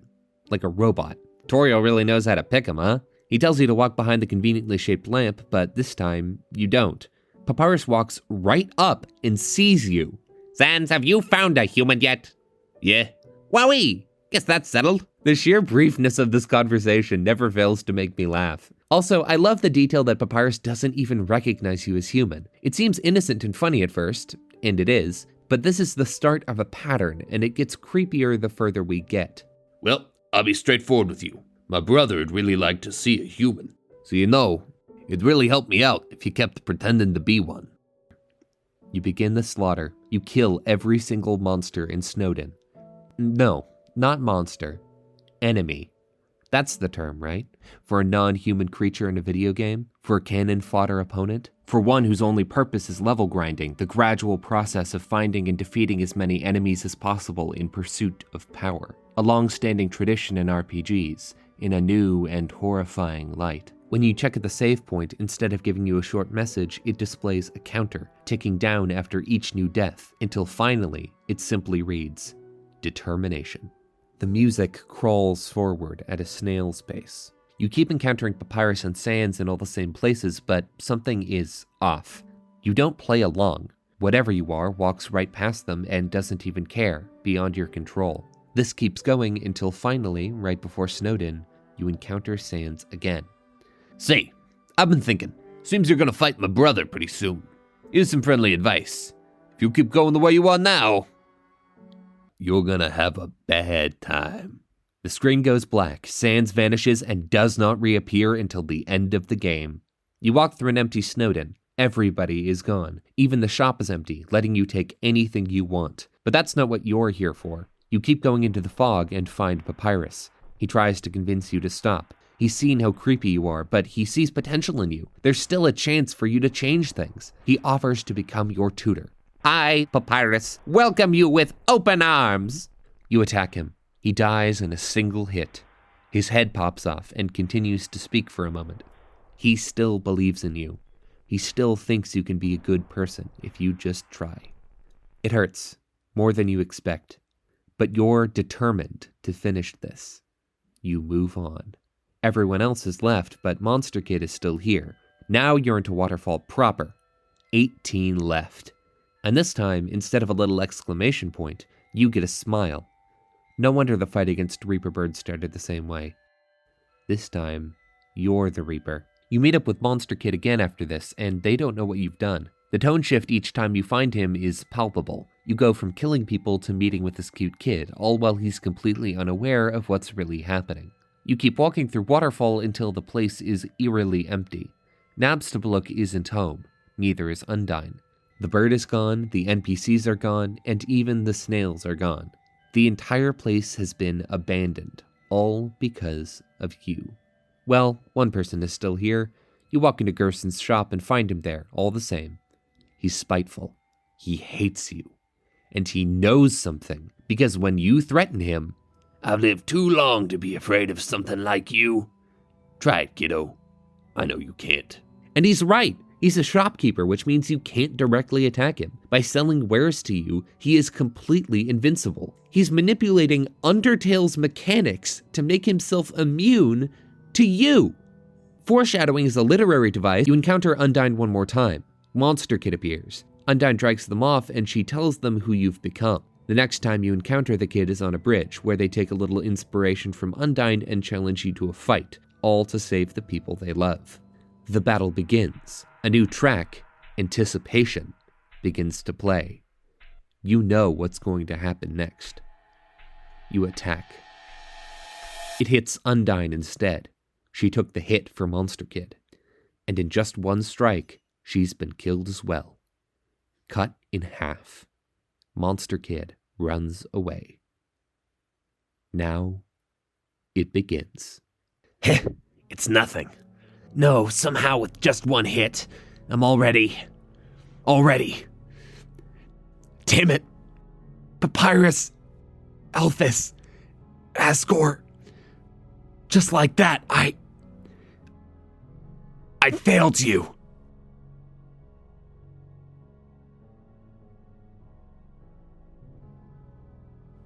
No, my body, it feels like it's splitting apart. Like any instant, I'll scatter into a million pieces. But deep in my soul, there's a burning feeling I can't describe. A burning feeling that won't let me die. This isn't just about monsters anymore, is it? If you get past me, you'll destroy them all, won't you? Monsters, humans, everyone. Everyone's hopes, everyone's dreams, vanquished in an instant. But I won't let you do that. Right now, everyone in the world, I can feel their hearts beating as one. And we all have one goal. To defeat you. Human. No, whatever you are. For the sake of the whole world, I, Undyne, will strike you down!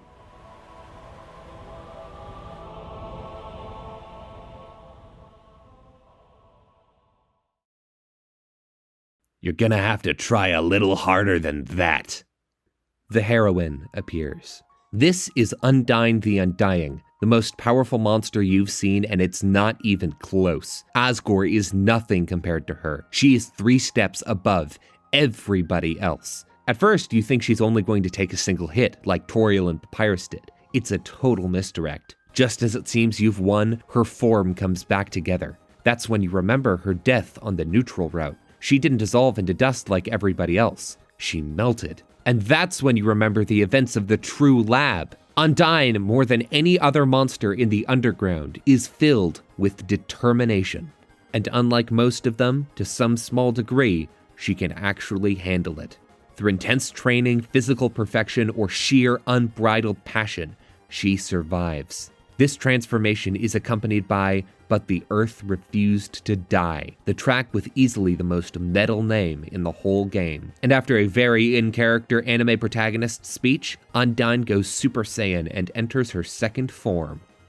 Undyne the Undying. Battle against a true hero begins to play. Welcome to your special hell. I want to talk for a second about what perfect character writing this is. Undyne is defined by her passion. She cares about anything and everything 100%. She feels her emotions more deeply than anybody else. And when she commits to something, she is determined to see it through. So when she's fatally wounded, that burning sensation deep in her soul finally kicks in, and she refuses to die. Now, she's finally ready to kill you, but this fight isn't some hot-headed decision like the others were. This is a cold, calculated, utilitarian duel. She's not fighting out of anger or passion anymore. So instead of Spear of Justice's loud, in-your-face opening, Battle Against a True Hero begins with a single quiet piano. Get ready to die. A lot. Undertale is not normally a hard game. Even casual players can beat most fights in just a few attempts. The same is not true of Undyne the Undying. Despite you dealing well over 1,000 damage with each new attack, Undyne will barely flinch. Even though you have 50 HP and powerful armor, her attacks will do an enormous chunk of your health. And not only that, but they're fast, too. Unreasonably quick. Now that she's fighting you calmly, Undyne can put some real thought into her attacks. She doesn't swing willy-nilly. No, she tricks you. Her first attack starts just the same way as the one on the Pacifist route, but then spears start flying in faster than you've ever seen them before. There are attacks where the spears travel at different speeds, making it hard to tell which one will hit you next, and attacks that mix together blue and yellow spears in seemingly random patterns. And if they aren't tricks, her attacks are unbelievably precise, requiring you to switch between shield positions or dodge spear rings in the space of just a few frames. But after around 16 attacks, not counting all the turns you've had to take to heal, you hit Undyne one too many times. You've grown wise to her tricks. She tells you that Alphys has been watching this fight, and now that she's gone, Alphys is going to evacuate the monsters to a secret location. She's taking them to the True Lab to hide. Alphys is watching Undyne, the woman who saved her, die. And this character, one you've now grown attached to, horrifyingly melts into nothing. You have killed the true hero, the heroine of the underground. You are the villain. You keep going. Now begins the longest stretch of death in this game. You walk through all of Hotland, which, without Alphys and Mettaton livening it up, is a dead, empty place. Another medium is playing at half speed. When you finally get to Core, the music there is too. You kill 40 monsters in a row. You have more money than God, and only one real place to spend it. The MTT Burger Emporium, buying all of its impossibly overpriced items. This last trudge is excruciating. It can take upwards of half an hour to kill every monster here. You have to wait a progressively longer and longer time before each new encounter, begging another one to show up. 40 times. It's mindless, thoughtless death. It's evil, but worse, it's boring. Going through the process isn't fun like the other routes are. It's slow, methodical, and painful. And yet, despite that, you keep going, not out of any sense of hate, but just to see what will happen. I've heard people criticize this part of the Genocide route for how dull it is. It's a game. It being boring makes the experience suck. The common retort to that is, that's the point. I don't think either of these arguments are good. Saying that's the point is a fallacy. Something can have a point and still be wrong. If I made a piece of art that argued for dictatorship, then I would be wrong. Calling people who don't like that art dumb because they're missing the point is a terrible argument. They're not missing the point. The point is just stupid.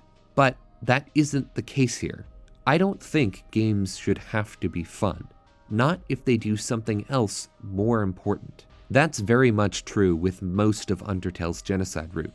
It has a message that if you stay in this world too long, you will become bored and perform monstrous acts just to get a different result. That it's better to leave now and do something else than continue forward to a bad end. Making this route fun would undercut that theme. there would be much more of a reason for you to do it, making every part where the game tells you to stop much less impactful. You'd be gaining enjoyment, but losing the message. The Genocide route would mean nothing.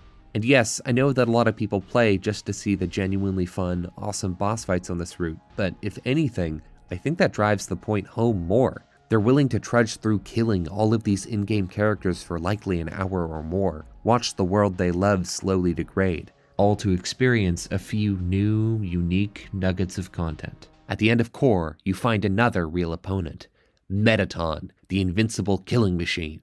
He's here to stop you. He reveals to you that although he was repurposed from battle robot to entertainer, those original functions never really left. He's still ready to activate them, so he turns them on and transforms just like Undyne did. His theme, Power of Neo, even starts the same way the Undyings did. And then you kill him in a single hit. You deal nearly 100,000 damage as Mettaton's health bar drops down to nothing. After a final one-liner, Mettaton explodes. After all that buildup, the speech, the new form, the theme song, he dies just like the rest of them. Will anybody be a challenge anymore? You walk into New Home. This time, there are no monsters to tell you their story. All of them have been turned to dust. And so, somebody else shows up. Flowey. Small shock begins to play. And finally, for the first time, you get to hear the true story of Undertale. The story of a character and a player who went mad, searching for more. Howdy, Kara. You finally made it home. Remember when we used to play here? Boy, today's gonna be just as fun. I remember when I first woke up here, in the garden. I was so scared. I couldn't feel my arms or my legs. My entire body had been turned into a flower. Mom, Dad, somebody help me, I called out. But nobody came. Eventually, the king found me, crying in the garden. I explained what had happened to him.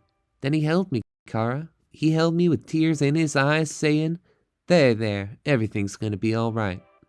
He was so emotional. But for some reason, I didn't feel anything at all. And soon I realized I didn't feel anything about anyone. My compassion had disappeared. And believe me, it's not like I wasn't trying. I wasted weeks with that stupid king, vainly hoping I would feel something. But it became too much for me. I ran away from home. Eventually, I reached the ruins. Inside, I found her, Kara. I thought of all people, she could make me feel whole again. She failed. I realized those two were useless. I became despondent. I just wanted to love someone. I just wanted to care about someone. Kara, you might not believe this, but I decided it wasn't worth living anymore. Not in a world without love. Not in a world without you. So, I decided to follow in your footsteps. I would erase myself from existence. And you know what? I succeeded. But as I left this mortal coil, I started to feel apprehensive. If you don't have a soul, what happens when you... Something primal started to burn inside of me. No, I thought, I don't want to die. Then I woke up, like it was all just a bad dream. I was back at the garden, back at my save point. Interested, I decided to experiment. Again and again, I brought myself to the edge of death. At any point, I could have let this world continue on without me, but as long as I was determined to live, I could go back. Amazing, isn't it, Kara? I was amazed too. At first, I used my powers for good. I became friends with everyone. I solved all their problems flawlessly. Their companionship was amusing. For a while. As time repeated, people proved themselves predictable. What would this person say if I gave them this? What would they do if I said this to them? Once you know the answer, that's it. That's all they are. It all started because I was curious. Curious what would happen if I killed them. I don't like this, I told myself. I'm just doing this because I have to know what happens. What an excuse. You of all people must know how liberating it is to act this way. At least we're better than those sickos who stand around and watch it happen. Those pathetic people that want to see it. but they're too weak to do it themselves. I bet someone like that's watching right now, aren't they? Nowadays, even that's grown tiring. You understand, Kara. I've done everything this world has to offer. I've read every book. I've burned every book. I've won every game. I've lost every game. I've appeased everyone. I've killed everyone. Sets of numbers, lines of dialogue. I've seen them all. But you're different. I could never predict you, Kara. When I saw you in the ruins, I didn't recognize you. I thought I could frighten you, then steal your soul. I failed. And when I tried to load my save file, it didn't work. Kara, your determination! Somehow it's even greater than mine! I just have one question for you, Kara. How'd you get back to the ruins from here? Wait, I know. She must have taken you when she left and decided to give you a proper burial rather than hanging out in the basement forever. But why then? What made you wake up? Did you hear me calling you? It doesn't matter now. I'm so tired of this, Kara. I'm tired of all these people. I'm tired of all these places. I'm tired of being a flower. There's just one thing left I want to do. Let's finish what we started. Let's free everyone. Then, let's let them see what humanity is really like. That despite it all, this world is still kill or be killed.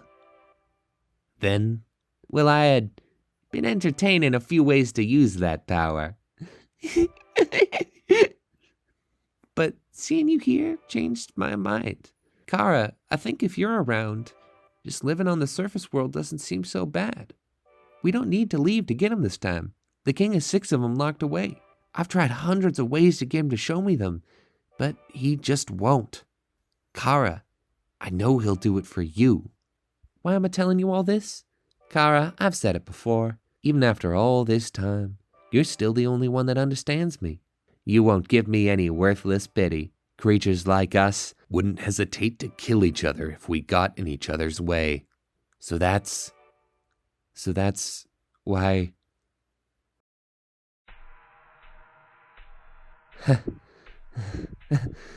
What's this feeling? Why am I shaking? Hey, Kara, no hard feelings about back then, right? Hey, what are you doing? But back off! I've changed my mind about all this. This isn't a good idea anymore. You should go back, Kara. This place is fine the way it is. Stop making that creepy face. This isn't funny. You've got a sick sense of humor. Flowey here delivers one of my favorite monologues ever. It's so climactic, especially if you know what happens afterward. He, in a single long passage, not only tells his story, but completely dismantles the concept of a genocide route. Of video games where you're forced to kill, he delivers the game's final message, to leave it alone. The genocide route is what you play when you've done everything else, when you already know what's going to happen. When, as Flowey says, people proved themselves predictable. For Flowey, it came from the determination time loop he became trapped in. For you, it came from playing through Undertale more than once. You, like him, have done everything this world has to offer. You've appeased everyone. You've killed everyone. Sets of numbers, lines of dialogue, you've seen them all. You know what everybody is going to do. The characters of Undertale no longer feel real. And yet, you still want to experience it all over again. You are racked with a perverted sentimentality. Now the only recourse left is to find out what happens if you kill them all. After all, they're just lines of code. Toby Fox is exploiting one of Undertale's greatest strengths, the fact that it's short. It's a game where you can learn about every NPC in intricate detail. It's one where you can memorize the solution to every puzzle. It's one where you can truly see and remember everything. And it's one that leaves you wanting more. It's an 8-hour game. If you tried to do something like this in a 100-hour game like Breath of the Wild, you would fail. Flowey is far further along in this process than you could ever be. He's been stuck in this constant loop of meeting everyone, resetting back to square one, and doing it all again. He's played this game more times than you can count. In a sense, he may be even older than monster kind. He has infinite knowledge and infinite history. He's saved and killed infinite people. He's moved past enjoying the pleasure and the pain. Now, he's just tired. But he's found somebody else, a fellow monster, a killer, somebody who understands, somebody else who's willing to kill anybody. The only thing he fails to comprehend is that to you, he's no exception. You approach him as anticipation begins to play one final time. Flowey starts shaking and sweating. For the first time in his miserable life, Flowey feels fear. He runs away. You grab the locket and the real knife, the equipment of the fallen human. Now that you know what they mean, they feel all the more real. 99 attack, 99 defense. About time. You keep moving forward into the last corridor. To kill Asgore, take his soul, and unleash your terror upon the human world. Your determination keeps you going. And then you stop. You see a shadow in the halls. The bells toll. And the memories come flooding back. Sans is here. I've refrained from talking about Sans for a long, long time now. By this point in the video, we've likely already passed the 3-hour mark. The reason I've waited so insanely long to start talking about him is for this moment, right here. Everything about who he is as a character has been building up to this one perfect scene. Let's go back, way back, all the way back to the very first time you meet him in Snowdin. His introduction is famously ominous. As you walk through the dark, quiet forest, you keep seeing flashes of a figure following behind you, just out of view. Combined with a complete lack of music and great sound design, you're on edge. Then you reach this gate and the silhouetted figure finally approaches you. Human, don't you know how to greet a new pal? Turn around and shake my hand. You turn. He holds out his hand. And you place yours directly onto a whoopee cushion. Nice job, bucko! He got you! This is Sans. He's a comedian, not by profession, but by hobby. That makes him into a bit of a practical joker even when he's supposed to be on guard duty. Don't worry, he won't rat you out, but his brother might. Better hide behind that conveniently shaped lamp before he sees you. He chats with Papyrus a bit, Papyrus leaves, you discover ketchup, mustard, and relish behind his guard station. You've heard it all before. Now, even from the beginning, you know quite a bit about this guy. He's lazy, he doesn't take anything seriously, and he's the self-admitted comic relief. But he's also smart. He managed to trick Papyrus into leaving before he could find you using a bit of reverse psychology. But he does care about Papyrus, asking you to reveal yourself to him and make his day. This trend continues. Papyrus doesn't realize you're a human, Sans tells him you are in a comedic fashion. He gives you thoughtful advice about how to avoid an attack, but changes up the colors just to mess with you. He lazily doesn't even bother making a puzzle like Papyrus does, instead just putting a word search on the ground. He can't even be bothered to pick up a dirty sock after Papyrus repeatedly asks him to. But it also becomes increasingly obvious that something is up with him. For one, he's way more knowledgeable than his brother in just about everything. That's not a high bar, but it's weird. Once you get the chance to enter their house, there's even a joke about how Sans reads quantum physics books in his spare time. Not only that, but the door to his room remains locked throughout the entire game, a strange, multicolored fire emanating from the crack at the bottom. And it doesn't end there. Despite nobody ever commenting on it, Sans seemingly has the ability to teleport. He'll be on one side of the screen one instant and on the other less than a second later. He'll walk off screen to the right and suddenly appear hundreds of feet away in a location to the left. This is something nobody else can do. Then, at a few points throughout the story, Sans will pull you aside to have a chat, one-on-one. The first is right after you fight Papyrus. He'll hang out to the entrance at Waterfall and invite you to a meal at Grillby's Diner. He'll take you there via a shortcut, teleporting you inside instantly. It's weird, but at first you don't think much of it, because it's played for a joke, and this bit is mostly all about showing how well everybody in Grillby's knows Sans. You sit down on the bar stools, but Sans slips a whoopee cushion onto the seat right beforehand. Oh, that jokester. Surely he's got nothing to hide. You order some food, you chat about Papyrus, and Sans pulls a bit of a mean trick on you with the ketchup. But then he offers to switch meals with you, showing he's not a heartless jerk. He likes ketchup anyway, he drinks that stuff right out of the bottle. But then, just when things are starting to seem normal again, everything stops. Time pauses for everybody besides you and Sans. He asks if you've ever heard of a talking flower. Of course, you answer yes. Now, this turns out to be a misdirect. Kind of. But it doesn't change the fact that Sans pulls some weird sort of trick during your chat. It's confusing. That's the tone we end on too, since Sans leaves right after. Guess he wasn't hungry. The rest of his appearances throughout most of the game are a lot like this. He'll show up with a prank telescope, but if you call Papyrus, he tells you that Sans is really into that outer spacey sci-fi stuff. He didn't tell you? Of course not. He doesn't tell anybody anything. You'll show up to a sentry station, which, by the way, keeps appearing in random locations all across the underground, and he'll sell you some hot dogs. After doing the hot dog stacking thing, he'll hit 30 and tell you he can't go any further. I mean, does it look like his arms can reach that high? And no, which begs the question, how did he get them up there in the first place? Finally, right near the end of the game, he'll meet you outside the MTT resort. He'll take you inside with another shortcut. Sure. And set you down at one of the tables. Here, he'll have another quick chat with you in one of the most famous moments in the game. The track called It's Raining Somewhere Else begins to play. It's unlike any other song in the game. It's simple, for one, with a single sad piano carrying the entire first bit, but it's also the only track with atmospheric sound effects of rain and a restaurant crowd. Referencing rain feels even weirder, considering that's not even truly possible in the underground. It feels wrong compared to the rest of Undertale's music, which makes sense. Sans feels out of place himself. This is also the very first time you get a real heart-to-heart with him. No jokes, no pranks, nothing. Just a conversation. He asks you about your desire to return to the surface and says that he knows the feeling of wanting to go home. But maybe it's better to take what's given to you. Down here you have food, drinks, friends. Is what you have to do really worth it? Well, he's rooting for you either way. Sans spends the rest of your conversation telling you about this woman he met when he was in Snowdin. He was working as a sentry, practicing knock-knock jokes on that big locked door to the ruins, when one day, somebody responded. Somebody who absolutely loved his terrible puns. Toriel, bonding through a passion for bad jokes. They'd come back to the door every so often to chat and have a great time laughing with each other. Then, one day, Toriel stopped laughing. Instead, she decided to ask Sans to promise her something.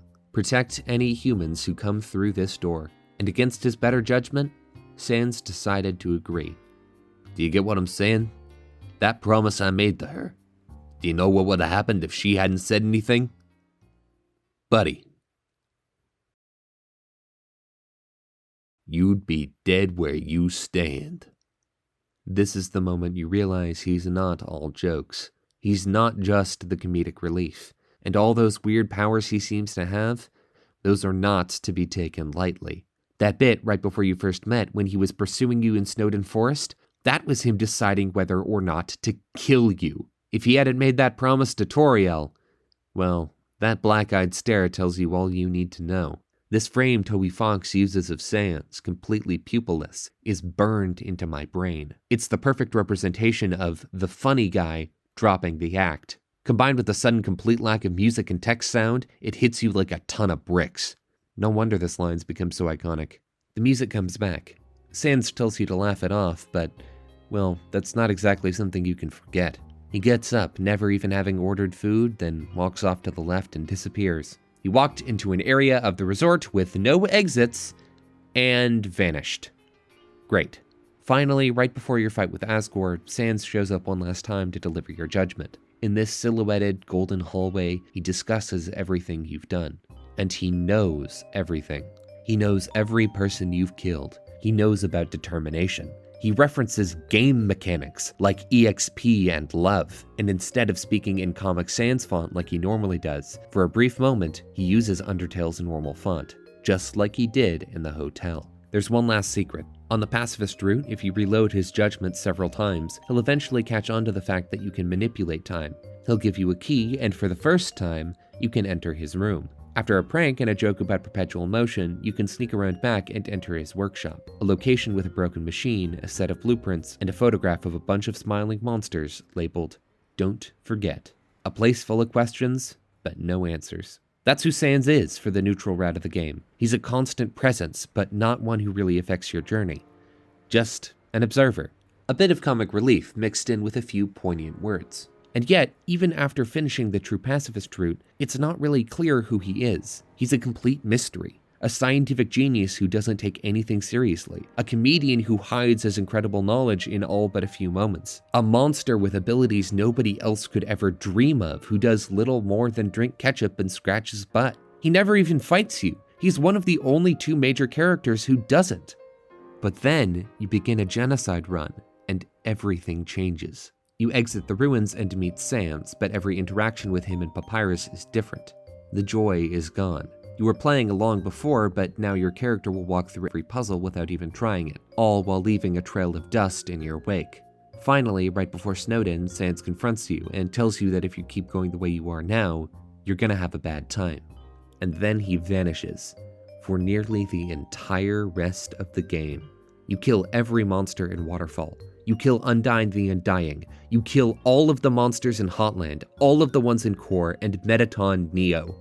After a long, fascinating little chat with Flowey, you nearly kill him too. You're ready to finish this. You're going to fight Asgore, grow in power, and destroy the world. And then Sans shows up. Suddenly, everything makes sense. This is what everything was building to. All the times he did something strange, each time he let on that he knew more, each time he implied he could kill you, all of them have been leading up to this one singular moment. Hey, you've been busy, huh? So, I got a question for you. Do you think even the worst person can change? That everyone can be a good person if they just try? Alright, well, here's a better question. Do you want to have a bad time? Because if you take another step forward, you are really not going to like what happens next. Well, sorry, old lady. This is why I never make promises. For the first time in your hours of playing, you start a fight with Sans. What he says next will live in my mind forever. It's a beautiful day outside. Birds are singing, flowers are blooming. On days like these, kids like you should be burning in hell.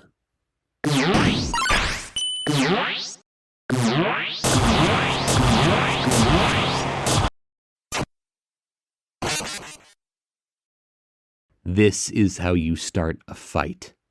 The charade that Sans has been building for this entire game finally drops. After hours and hours of it being subtly teased, he is showing off his true power as a last resort. He knows nobody else can stop you, that he's the only hope for this world. And so, for the first time in Undertale, he gets off his butt to fight you. And what a fight it is. Sans breaks everything, every expectation you had, every pattern you've come to recognize, every law of this world. He's a living exception to the rule. In every other fight, you get to attack first. Sans steals that privilege away from you. In every other fight, you get a short period of invincibility after you get hit. Not here. In every other fight, you can at least hit the opponent. The only exceptions are against ghosts, amalgamations, God, and Sans. Sans will dodge every single attack you throw at him. What, you think I'm just gonna stand there and take it? Desperate for anything that can help you defeat him, you use the check option. Sans, one attack, one defense. The easiest enemy. Can only deal one damage. Oh, you piece of shit! Can't keep dodging forever. Keep attacking. And that's what you have to do. Attack him over 20 times in a row. Live through 20 turns of this. And each turn you take to heal only adds one more attack you have to survive. Undyne the Undying was already 3 steps up from every other fight in the game. Sans is 3 steps up from her. Putting aside all of the rule-breaking stuff he does, he has plenty of unique mechanics. First of all, Karma. That thing in the check menu about him only being able to do 1 damage? It's true, he can only do 1 damage per attack. The problem is, it's also bullshit. He can deal out damage every frame, and Undertale is a game that runs at 30 frames a second. Even worse, each attack also deals a bit of extra karma, or if you prefer a different acronym, comic relief. It's a poison on your soul, retribution for every bad thing you've done. And instead of doing just 1 damage per frame, it can deal many more. A quarter second in an attack could deal 50 damage. If you get stuck, you're dead. If you jump at the wrong time, you're dead. If you land in the wrong place, dead, dead, dead. It's not just that either. Remember that blue soul you had to use during Papyrus's fight? Well, it's back. Only this time, you're not gently leaping over bones. No, Sans is using gravity control to slam you into the floor, the wall, and the ceiling. trying to impale you each time. Now you're leaping over platforms, diving through tiny windows of safety, all while death circles below. One mistake, and it's over. And then, if you die, Sans tricks you. First of all, through reading your facial expressions alone, he can tell how many times you've died trying to kill him. Somehow, he's aware of your ability to save and reload. He's been aware this entire time, and through that awareness, he's learned how to read the subtleties in your emotions and see how effective he's been. Guess I'm pretty good at my job, huh? And then he starts switching up what he says just to mess with you. The first 2 times you fight him, he gives that same long speech, but halfway through the 3rd time,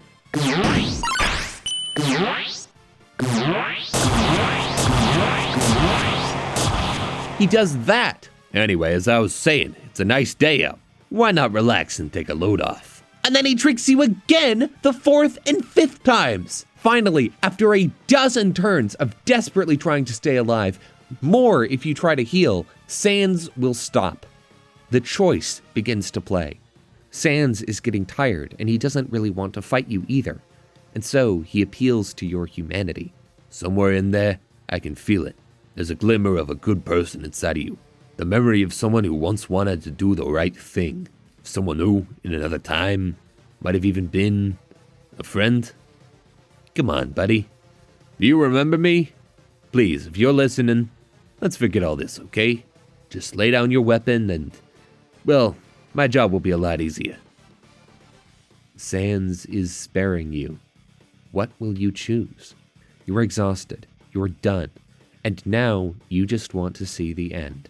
For the first time in the run, you spare. And Sans kills you. You spared him, and he killed you. He broke the rules again. He doesn't care about promises or honor anymore. That died a long time ago when you killed Undyne.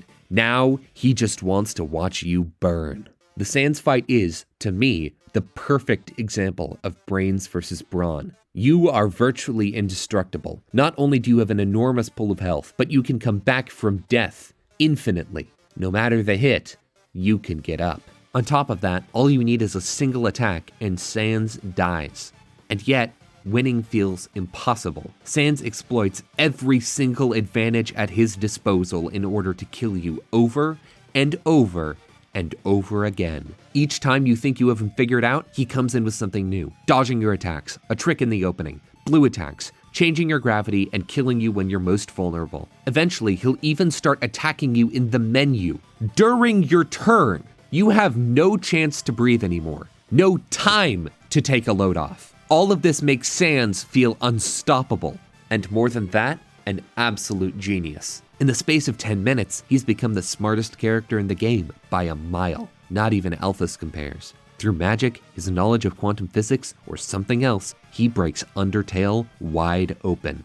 In universe, Undertale is not a game. However, it works like one. In combat, the human always goes first. The human moves around, but the monster doesn't. The human gets a break to consider their options while on the menu. All are concessions given to the player to make it feel more fair. Besides Flowey, Sans is the only monster who seems to realize this, and exploits it more than Flowey could even dream of. Sans is fragile. He has one attack, one defense, and can only do one damage. And yet, through his own brilliance, he makes those stats soar. You may be nigh unkillable, but by God, he's gonna think of a way to kill you anyway. Brawn gets you nothing when you can't even land a hit. All of this is happening while Megalovania is playing in the background. The most famous track from Undertale, and it's not even close. The epic metal finale to its darkest root. It's a bit unclear who Megalovania is for. Common knowledge would say it's for Sans, but look at what it means. It's a play on the word megalomania, an obsession with power. No, Megalovania is not his theme. It's yours. Of course it is. The monsters are the ones with the music anyway, and who's the real monster here? And that's not even getting into the characterization in this fight. It completely reframes who Sans is as a person. You go in thinking of him as a comedian with a serious streak, a smart guy who just prefers to goof off. That's only half true. He loves his pranks and gags, sure, but there's more to it than that. Sans is a nihilist, not in the traditional earthly sense. On Earth, nihilism is an ideology for only the stupidest. The philosophy of failure, of believing your actions don't matter even when that's provably false. But in Undertale, it's real. He's living in a world that operates like a video game. The player holds all of the power over the timeline. At any time, they can delete their save file and start again. Any progress monsterkind makes will be destroyed. What's the point in doing anything if you know that a single individual can reload a save and erase it all? Why even bother trying to live a real, fulfilling life if you have verifiable scientific proof that none of it matters? You don't. You sit around the house all day. You don't work. You don't grow. You don't change. You find what little enjoyment you can in lowbrow humor. You don't try to improve yourself at all, since you know, for a fact, that one day, without warning, it's all gonna be reset. Look, I gave up trying to go back a long time ago, and getting to the surface doesn't really appeal anymore either. Because even if we do, we'll just end up right back here without any memory of it, right? To be blunt, it makes it kinda hard to give it my all. Or is that just a poor excuse for being lazy? Hell if I know. All I know is, seeing what comes next, I can't afford not to care anymore. That's because you're not just on track to kill all of monsterkind. No, in your boredom, your obsession with the world of the underground, you're aiming higher. The destruction of this timeline altogether. Normally, the monsters of the underground are functionally immortal. They can die, but will always be brought back to life when you reset. Now, though, you're doing more. You're going to destroy the entire timeline in which they live, and move on to the next. That will kill them permanently. Sans knows now that he is the only real thing standing in the way of that fate. That's why he's finally taking the time to fight you at full strength. The next time Sans tries to spare you, you've learned your lesson. Instead, you swing one more time. After the very first attack, Sans tells you that it was his strongest attack. That was a lie. Of course it was. Why wouldn't it be? It's a way of scaring you off, being so nonchalant and showing that he won't play by the rules. But if you start interpreting this as, it'll only get easier from here, oh boy does he have a surprise for you. Welcome to Sans Phase 2. Welcome, once again, to Hell.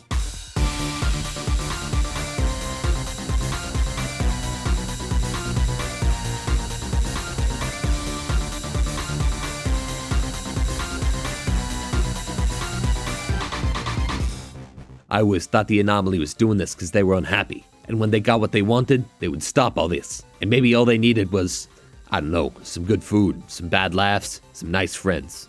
But that's ridiculous, right? Yeah, you're the type of person who won't ever be happy. You'll keep consuming timelines over and over until, well, hey, take it from me, kid. Someday, you gotta learn when to quit. Here we get Sans deconstructing the entire premise of the Genocide route. He thought, like many players did, that all they needed was a good time. That if the Pacifist run of Undertale was fun, maybe they would stop. Maybe you could leave it be. Maybe you could let the monsters have their happy ending. But clearly, that's not who you are. You won't stop until you've wrung every last bit of content out of this game. But, despite himself, there's one thing Sans can't hide. He's getting tired. He's slowing down, he's panting, he's sweating. How does a skeleton sweat? I don't know. In any case, both of you know that his time is running low. So, after nearly 20 turns of the hardest fight you've seen, Sans starts warning you about a little something. His special attack. Yeah, you remember that? From all those hours ago? All the way back in the Papyrus fight. Well, Sans has a special attack of his own, and eventually you force him to use it. Are you ready? Survive this, and I'll show you my special attack.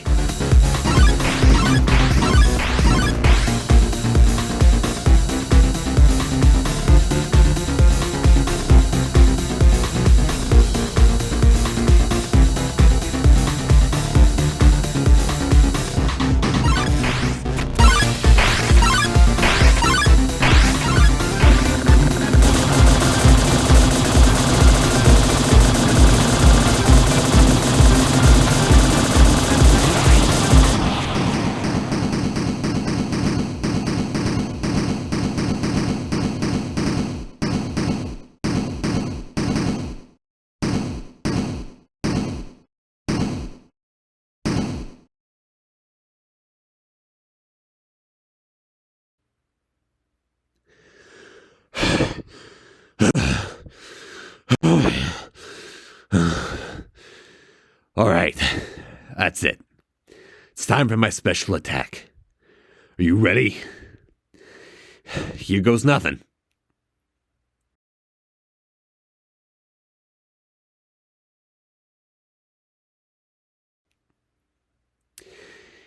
Yep, that's right. It's literally nothing. And it's not gonna be anything either. You get it? I know I can't beat you. One of your turns, you're just gonna kill me. So, I've decided it's not gonna be your turn. Ever. I'm just gonna keep having my turn until you give up. Even if it means we have to stand here until the end of time. Capiche? One last trick. One foreshadowed hours ago when you fought the dummy. As long as Sans never takes his turn, you can never take yours. You'll just be standing in place, staring at each other, on and on for infinity. Like he says, Sans knows he can't beat you. You've proven that by getting to this point. You'll just keep resetting and trying again.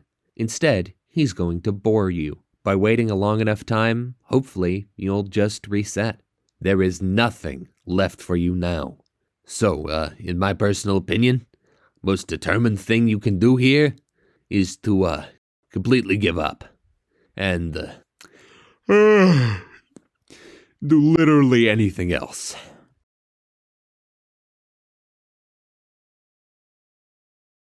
But of course, you don't. You just got past Sans' last attack. You just won against the hardest boss in the game. You're probably elated to be another step closer to the end. The end of not just the game, but this timeline. So you keep waiting. Sans is tired.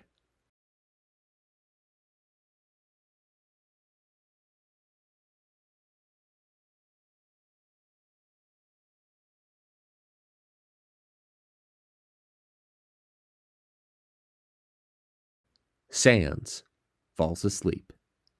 After a bit of trial and error, you discover that you can move the bounding box, the prison you've been trapped in this entire game. You start pushing it closer and closer to the fight button. You swing. No more tricks. Finally, an attack connects. 10 million damage. Goes to show you what only one defense will do for you, huh? Now, Sans begins to bleed. So, guess that's it, huh? Just don't say I didn't warn you.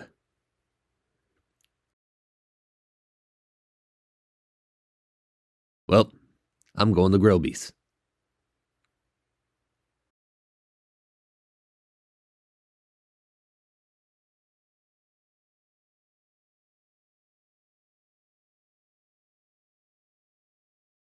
Papyrus, do you want anything? You tick up to level 20. That was Sans. He was your friend, and now he's dead. Are you happy now? I'll take that as a no. You walk into the next corridor. There is no music left. You enter the throne room. Asgore is standing there, just like normal. Curious. I've never seen a plant cry before. Huh? You must be the one the flower just warned me about. Howdy. What kind of monster are you? This line hurt me more than any other in the game. You start a fight. For once, it's not one Asgore wants. You swing. He goes down in a single blow. Then he's surrounded once again by a familiar ring of bullets. Flowey kills him.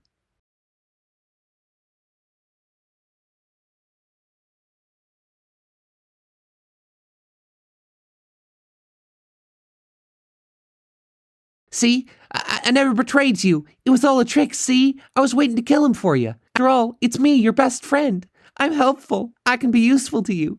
I promise I won't get in your way. I can help. I can. Please don't kill me.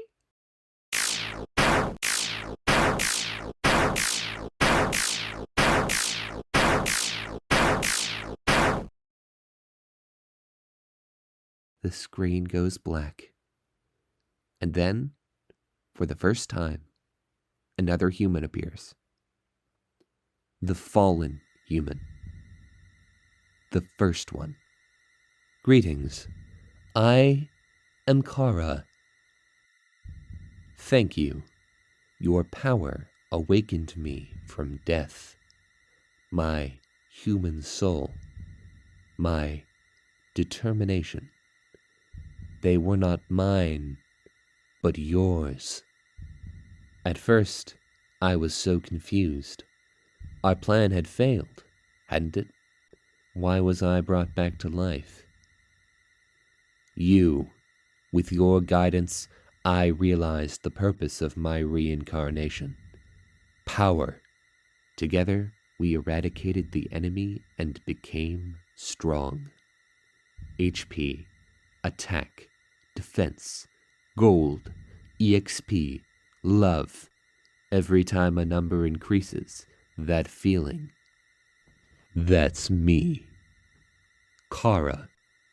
Now we have reached the absolute. There is nothing left for us here. Let us erase this pointless world and move on to the next.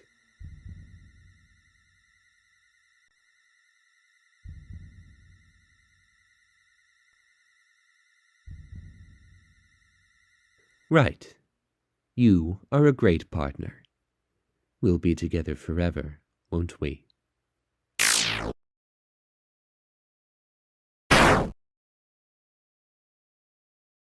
And so the world was ended. The game crashes. Undertale is gone. But there's one last thing you can do.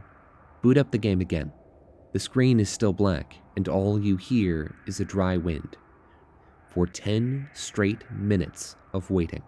If you want to skip straight to it, well, you can go ahead and do it yourself.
Interesting.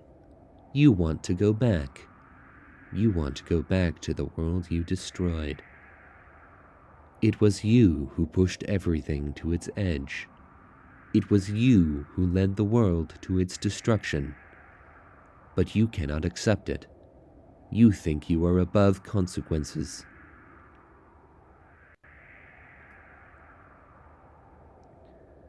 Perhaps we can reach a compromise. You still have something I want. Give it to me, and I will bring this world back. Then it is agreed. You will give me your soul.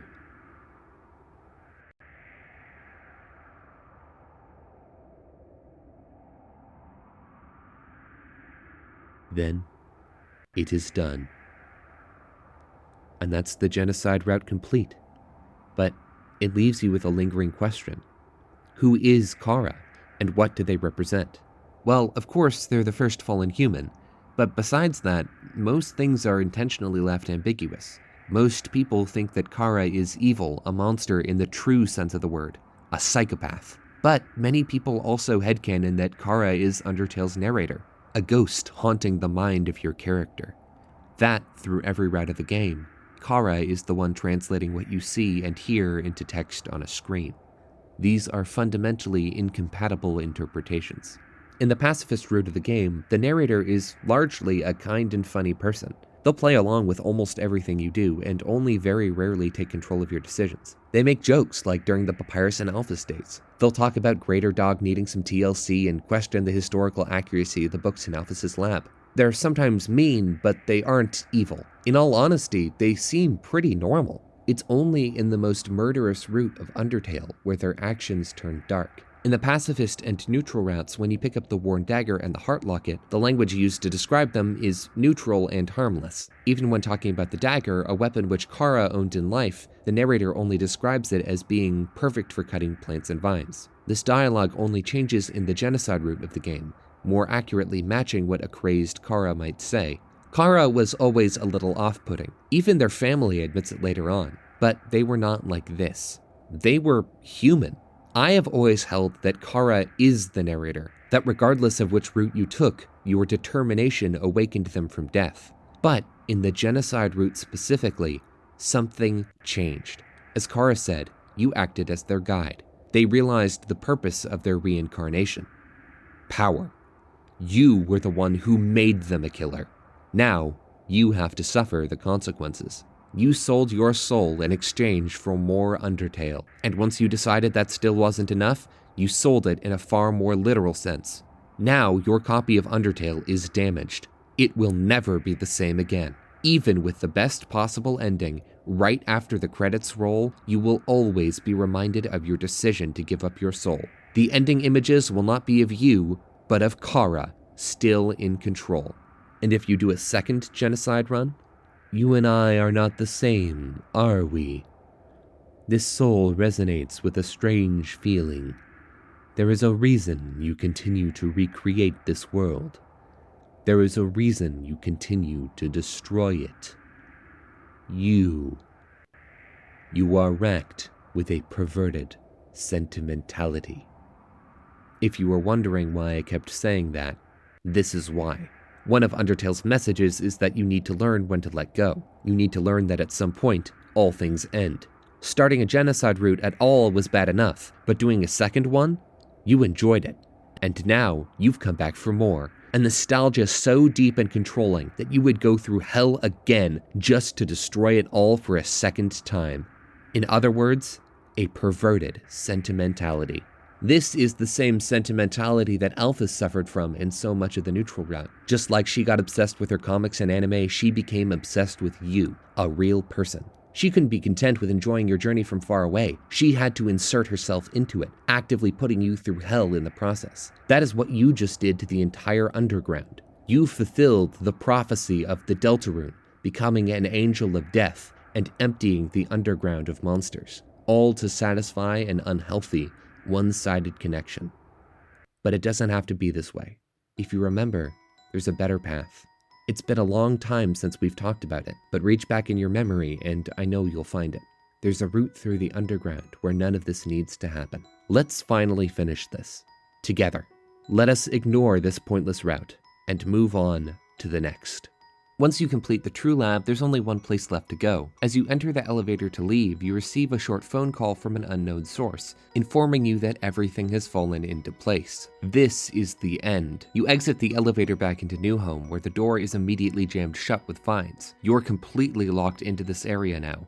There's no way to leave. There are no save points either, and nothing new to interact with. In this route, the one where you chose to spare everybody, there's only one place left to go. You walk past the throne room once again and approach the barrier. Asgore is standing there, just like normal. He delivers his speech once again and starts a fight with you. And then a familiar fireball comes from the side of the screen and knocks Asgore away, just like what happened with Flowey at the start of the game. Toriel is back! She repeats what she said at the beginning, set to a reprise of Fallen Down. Toriel regretted letting you leave alone. She knew that by the end, Asgore would force you to face a horrible choice. To kill or be killed. After eons of living in isolation, Toriel finally gathered up the courage to leave the ruins and go after you. But by the time she showed up, your adventure was already over. She did arrive just in time for one thing, to end this fight between you and the king. After spending so much time sparing monsters, one of those monsters came back to spare you. Toriel chews Asgore out.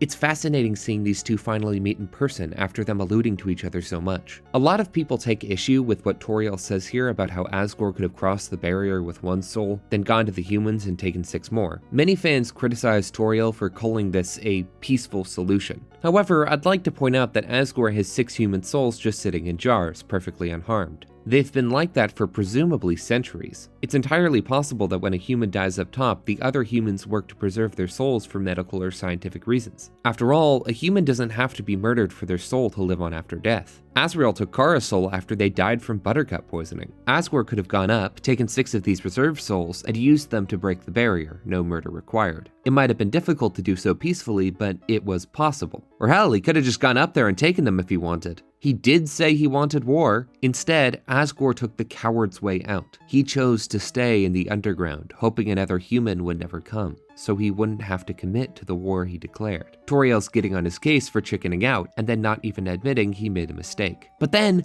Undyne shows up, and Alphys, and Papyrus, even Sans shows his face. For the first time, we get to see all 6 of them in one place together. Some of them don't even know each other. For as well connected as Undertale is, a ton of its main characters barely even meet. Nobody remembers Toriel except Asgore, since she was in isolation for so long, so it's especially touching when she immediately recognizes Sans' voice, having already spent time joking with him through the door to the ruins. Mettaton even shows up for a second and nearly gets Alphys and Undyne to kiss. It's such a nice, idealistic little scene. And then Alphys asks a question, and a Chekhov's gun from all the way back in Snowdin finally goes off. Hey, that reminds me. Papyrus, you called everyone here, right? Well, besides, her. Anyway, if I got here before you, how did you know how to call everybody? Let's just say, a tiny flower helped me. A tiny flower?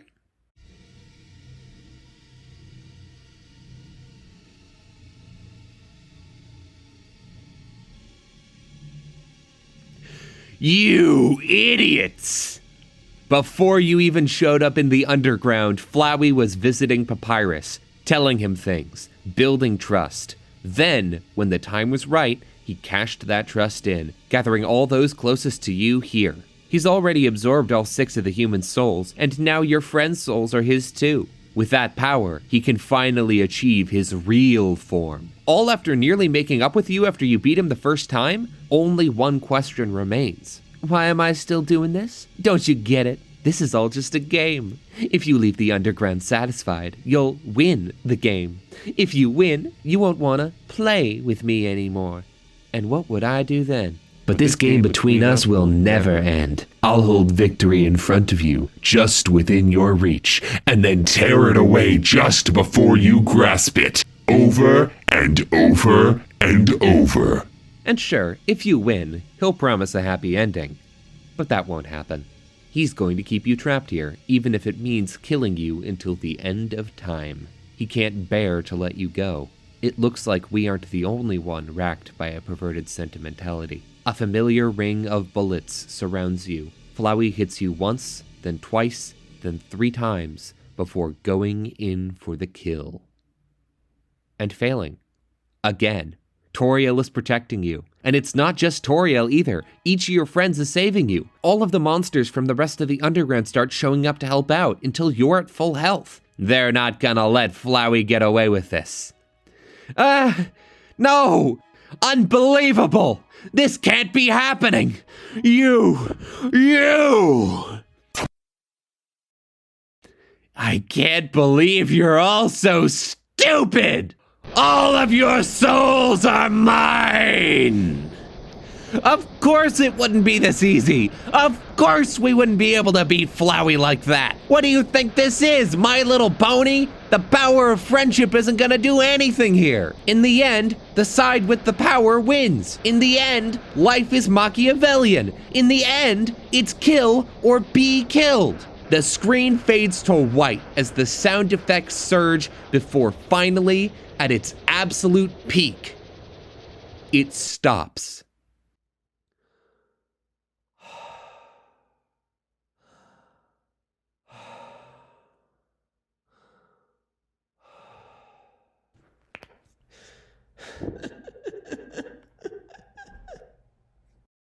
Finally, I was so tired of being a flower.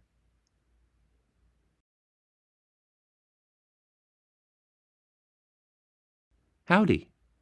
Kara, are you there? It's me, your best friend. Flowey has done it. Except he's not Flowey anymore. He's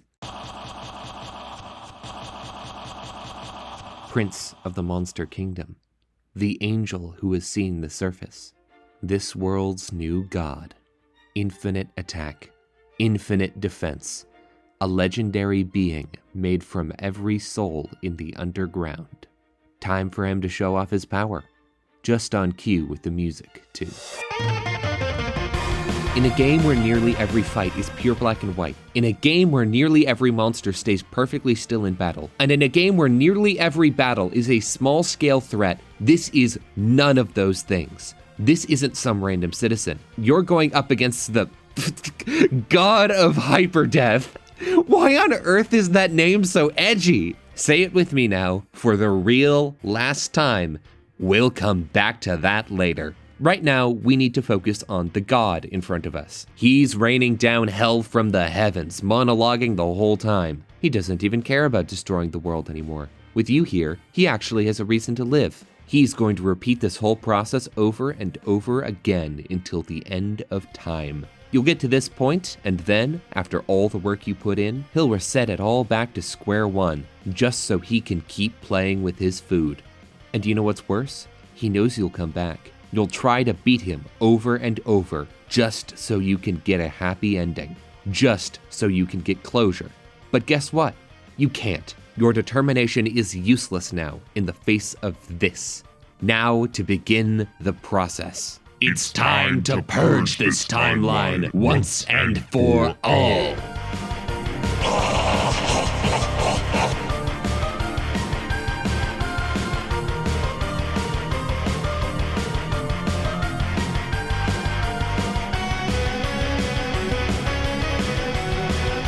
Even after that attack, you're still standing in my way? Wow, you really are something special. But don't get cocky. Up until now, I've only been using a fraction of my real power. Let's see what good your determination is against this.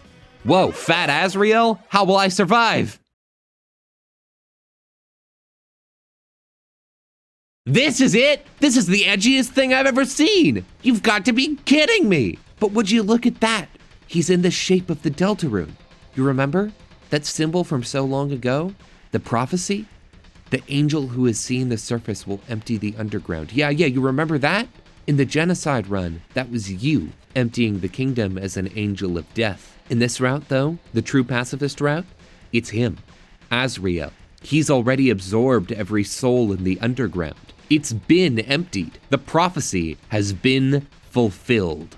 Now, the only thing left for you is to burn in despair. You try to heal up, but you're stuck in the act menu. There, you find only one option. Struggle. And so you do. Can't move your body. You've got nothing. Asriel fires off a bit of magic at you, and your soul breaks in two. But it refused. Not only did it quite literally refuse, it fused back together again, but your soul also did not allow Asriel to win. The earth refused to die. Suddenly, you have a lifeline. Of course, Asriel can't allow you any sort of hold. Every time you die, your grip on this world slips away. Every time you die, your friends forget you a little more. Your life will end here, in a world where no one remembers you. Asriel shoots off another volley of magic. You struggle again and still can't move. Asriel attacks. You can't move. He attacks again and again. And yet, despite your best efforts, you aren't making any progress. Show me what good your determination is now! With no other choices, you struggle again. Can't move your body. Nothing happened. You struggle.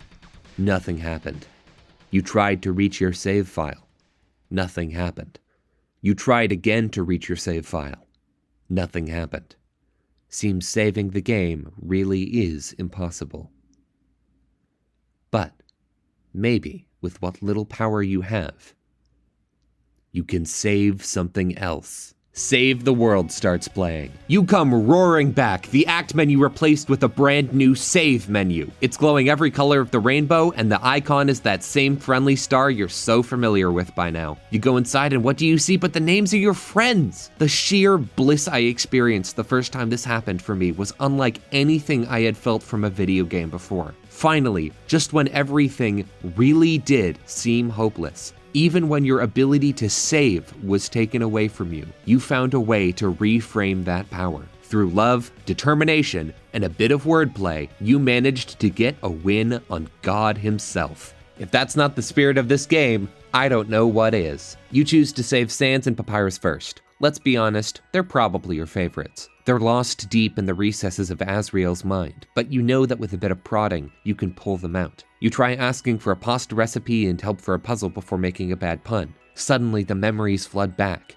Their souls are freed. You try the same thing with Alphys, Undyne, Toriel, and Asgore, and suddenly, they're all back. Even better, it shows the progress you've helped them all make. As a lost soul, the things they say reflect their misbelief, the incorrect worldview they had when they first met you. Toriel says what she's doing is for your own good. Alphys thinks you hate her, and Sans tells you to give up. But once they come back, they break Asriel's mental chains and reaffirm they've learned. Toriel allows you to take charge. Alphys says that she knows people care about her now. And even Sans, notorious cynic that we now know him to be, says he's rooting for you. All the things you helped them learn to do. All 6 souls have been saved. What now? You go into the save menu to check. You only find one thing left to save. Someone else. Strangely, as your friends remembered you, something else began resonating within your soul, stronger and stronger. It seems like there's still one last person that needs to be saved. But who? Suddenly, you realize. You reach out and call their name. Asriel. His eyes go wide and the screen fades to white as you learn the final, true, for real this time, story of Undertale. His theme begins to play. You remember that sepia cutscene at the very beginning of the game? And now, you finally, wordlessly, get to see what happened next. The first fallen human landed in the ruins. They were found by the Dreamer family, including a young Asriel, and taken in as one of their own. The child in the opening cutscene? It was never you. It was Kara this whole time. They fell a long, long time ago, way back in the 2010s, and it's been many centuries since. But someone else hasn't forgotten. And that someone else is Asriel Dreamer. You save him. What's this feeling? What's happening to me? No, I don't need anyone. You save him again.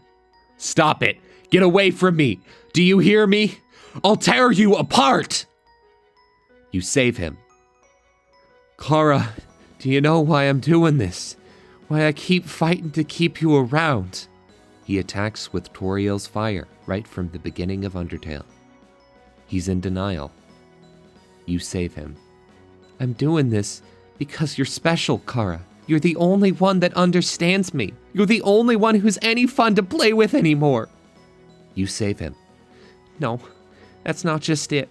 I'm doing this because I care about you, Kara. I care about you more than anybody else. You save him. I'm not ready for this to end. I'm not ready for you to leave. I'm not ready to say goodbye to someone like you again. You save him. So please, stop doing this and just let me win. He fires off another attack. It drops you down to 1 HP, then 0.9. Then it keeps dropping, lower and lower and lower, but never quite reaching 0. He no longer has the heart to kill you. You, however, still have plenty of heart left. The attack fades. You save him. Kara. You save him. I'm so alone, Kara. You save him. I'm so afraid, Kara. You save him. His body fades away, leaving you talking only to the crying face of Asriel. Eventually, even that is whited out, and we flash back to the real world. Asriel is crying. He's never been evil. He never truly was, even as a flower. He did despicable things, but in the end, he was always just scared. Scared of his powers. Scared of being in the world on his own. Scared of not feeling love. Scared of never seeing his friend again. Scared of letting go. No wonder he looked so edgy. He was a little kid trying to appear intimidating. Something he thought would look impossible to beat. Also, he wouldn't have to lose his friend. Now here he is, standing in front of you, weeping. A kid. One who never got the chance to grow up and process his grief. I'm so sorry.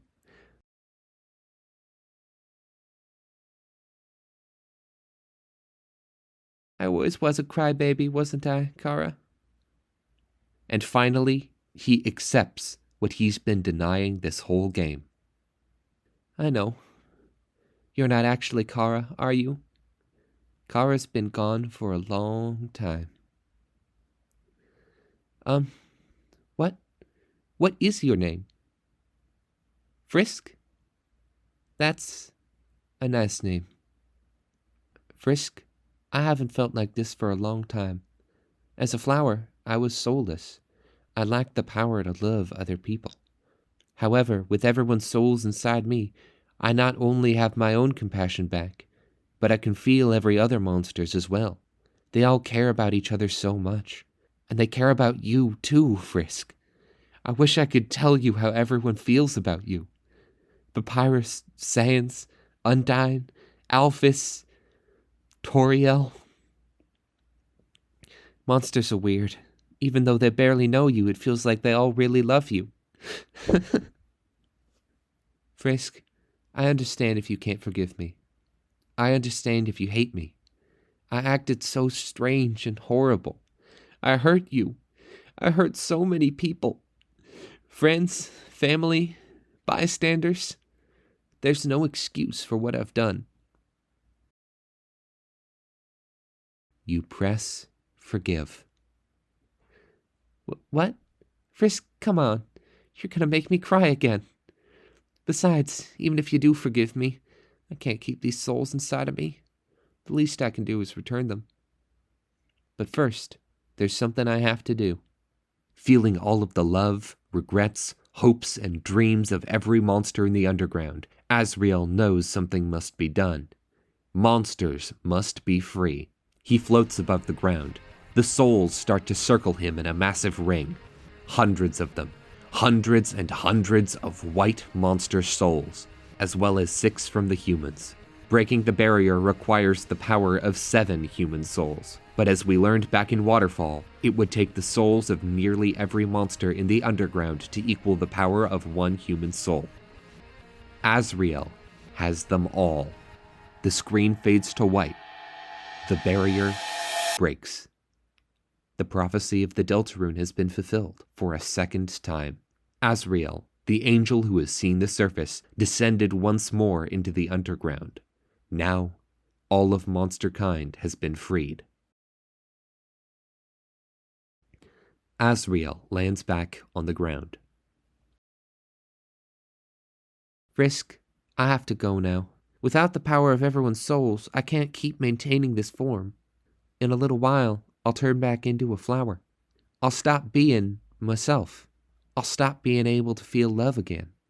So, Frisk, it's best if you just forget about me, okay? Just go be with the people who love you. You think about everything Asriel's done. You think about everyone he's killed. He killed your friends, your family, even you. He's destroyed the entire underground.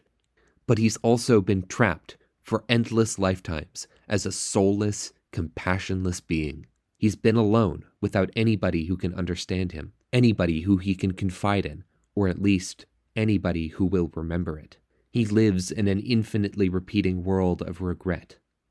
And yet, despite everything, he's broken the barrier. He's going to give up the souls. He's willing to go back to that hellish form if it means saving everyone else. Then you remember everything that you've learned. You've learned that people contain multitudes, that a single action or trait should not define them. You've learned that the world doesn't have to be as cutthroat as it seems. You've learned that love keeps us going. You've learned that this world is not kill or be killed. That was a coping mechanism.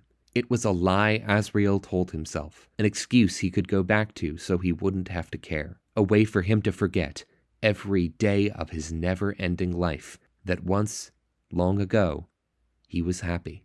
You remember that you have to learn to let go of everything, that becoming too attached leads to obsession, and that obsession can make people do horrible things. But you also remember that it's those obsessions, those passions, that dogged dedication to what we love that makes us all human, that gives us the drive to keep moving forward, the attitude that no matter how bad things get, every day can be better than the last. Determination. And so you comfort him. You walk up and give him a hug. In this intimate moment, one where you can't even see their faces, all these kids need is each other. This is the part that always makes me cry. I don't want to let go.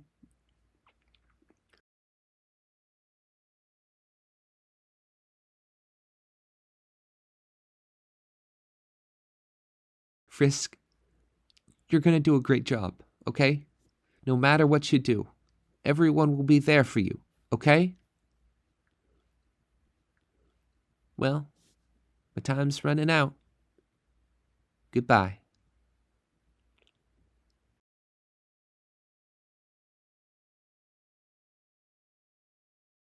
By the way, Frisk, take care of Mom and Dad for me, okay?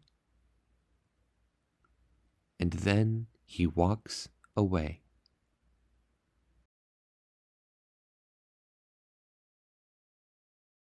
Frisk, this is all just a bad dream. Please, wake up. You return to consciousness, surrounded by your 6 companions. You had been out cold for a long, long time. They're all worried for you. They all try to comfort you in their own ways, but as Toriel suggests, they ultimately decide to give you space. They don't remember what happened. They saw Flowey and then everything went white. Then, when they woke up, the barrier was gone. Asriel's sacrifice is now a memory to you alone. When you're ready, you can leave and return to the surface. But before you go, you've got to say goodbye to everyone first. After all, once you reach the surface, you may not see many of them again. You spend a bit of time chatting with all of your companions, and as usual, the dialogue is super charming. Then, you decide to go on a journey back through the whole underground. now peaceful and friendly. Reunited is playing the whole way through.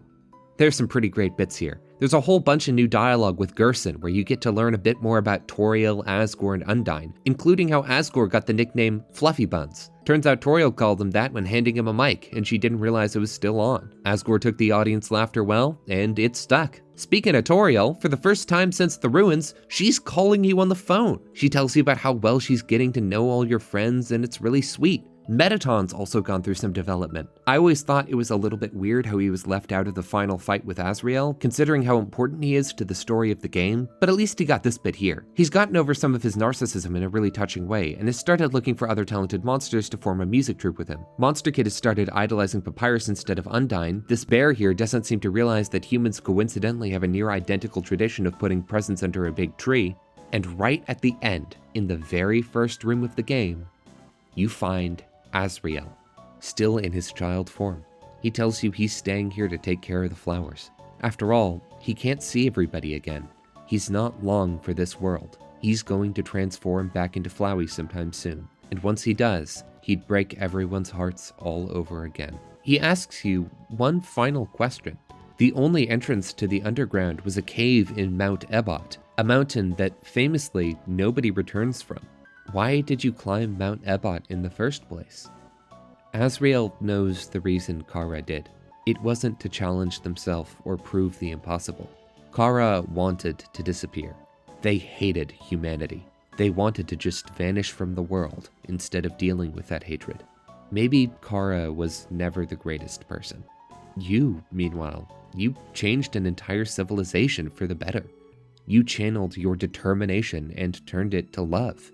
Not violence, but real love. Asriel admits that you're the friend he always wished he had. And finally, you get one more explanation. How Flowey ended up with that signature line of his, kill or be killed. When Asriel was carrying Kara out to the surface, their souls together, Kara was the one who wanted to annihilate the human village. Asriel refused. That's what killed him. So when he was transformed into the compassionless Flowey, he adopted that ideology as a coping mechanism. Now he realizes that he was right to begin with. Kill or be killed was always a dumb idea. If he had destroyed that village, it would have started a war with humanity, one that only would have ended with mass death. By refusing, he saved them all. The real world isn't as nice as the underground. Asriel admits it himself. There are a lot of Floweys out there. Not everything can be solved by being nice, but violence isn't the answer either. Don't kill and don't be killed. That's the best you can strive for. After that, Asriel has nothing left to say except, don't you have anything better to do? And you do. There's a whole world out there for you, one that you don't have to be afraid of. You leave the underground and are greeted with the most beautiful piece of art in the whole game. Everybody is reacting to the sunrise, the very first one most of them have seen. They're all excited and relieved that after all that time in a prison, they can finally go free. For once, even Sans seems hopeful. Now that you've achieved the best possible ending, maybe you won't end up resetting it. Maybe there is more to life than wallowing in nihilism. Maybe all the stuff he said to you in the Pacifist run stuck, and he helped Monsterkind get to this point. Maybe he should go chase down Papyrus before he ruins monster-human relations again. And in typical Sans fashion, he goes in the wrong direction. Guess he's taken a shortcut. Everybody gradually shuffles out after them. Well, everybody except Toriel. She has one last thing to ask you. You came from the surface, so you must have a place you need to go, right? What do you want to do now?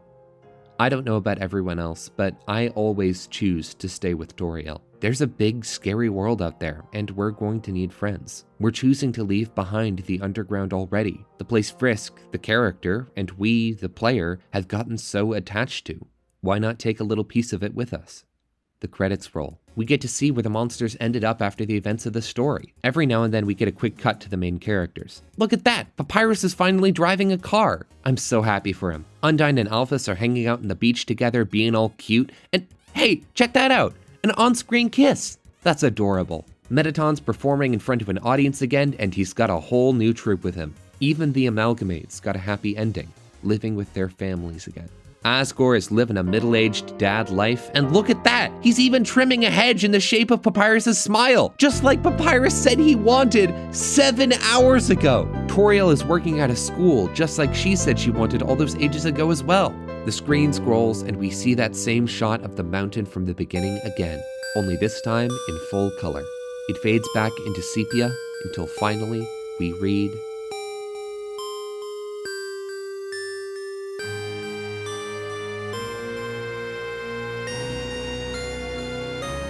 the end. What? It's not over? I thought that was it! That was the perfect conclusion! Don't ruin it now! Oh, we haven't done the special thanks yet. The game plays a reprise of hopes and dreams as you spend your last moments in the game furiously dodging the credits. The music is perfect. After all that went into making Undertale, after seeing the sheer, ridiculous number of people in the special thanks, you get to see why Hopes and Dreams is such a perfect conclusion to the game. Hopes and dreams are what made Undertale possible. You dodge, ducking between rows of names, navigating a river of special thanks, and hiding between the spokes of the wheels made of contributors until finally one last message appears on screen. For real this time. A personal thank you from Toby Fox. The game opens on the final scene. You're in bed, the stars are outside your window. Toriel walks in with some pie. She puts a slice of it on the ground just like when you stayed the night in the ruins, before walking away, looking back, and closing the door on this game.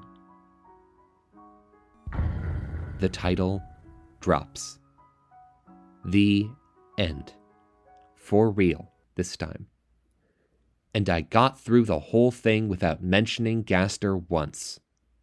Undertale is an experience like no other. It's kind of impossible to fully describe, despite how hard I've tried in this monster of a video. It shouldn't have worked. It was the first full game by an indie designer funded by a moonshot Kickstarter and created over the course of 2 years. And then, despite everything, it was a masterpiece. Undertale has one of the most perfect stories I've seen in any game. It has everything you could possibly want, all in a small, digestible package. Each one of the 8 main characters is a fully realized person, with virtues, flaws, and soul. They're funny, they're quirky, they all care about each other in fascinating and beautiful ways. But more than that, they develop. They go through entire arcs, learning self-confidence, the need to relinquish control, and the value of a hard truth over an easy lie. They learn to passionately believe that things can be better.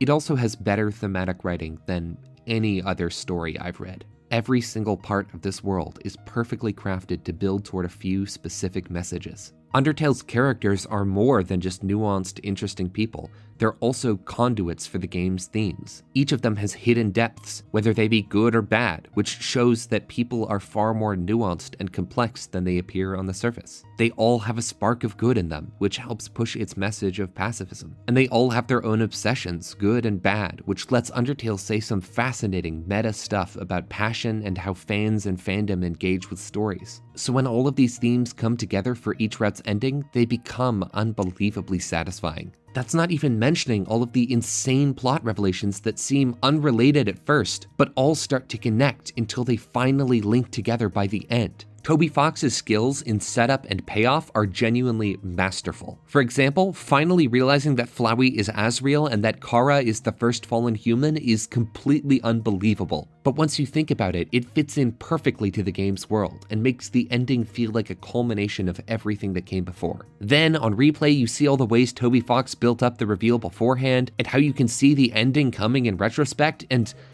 my god, it's so cool.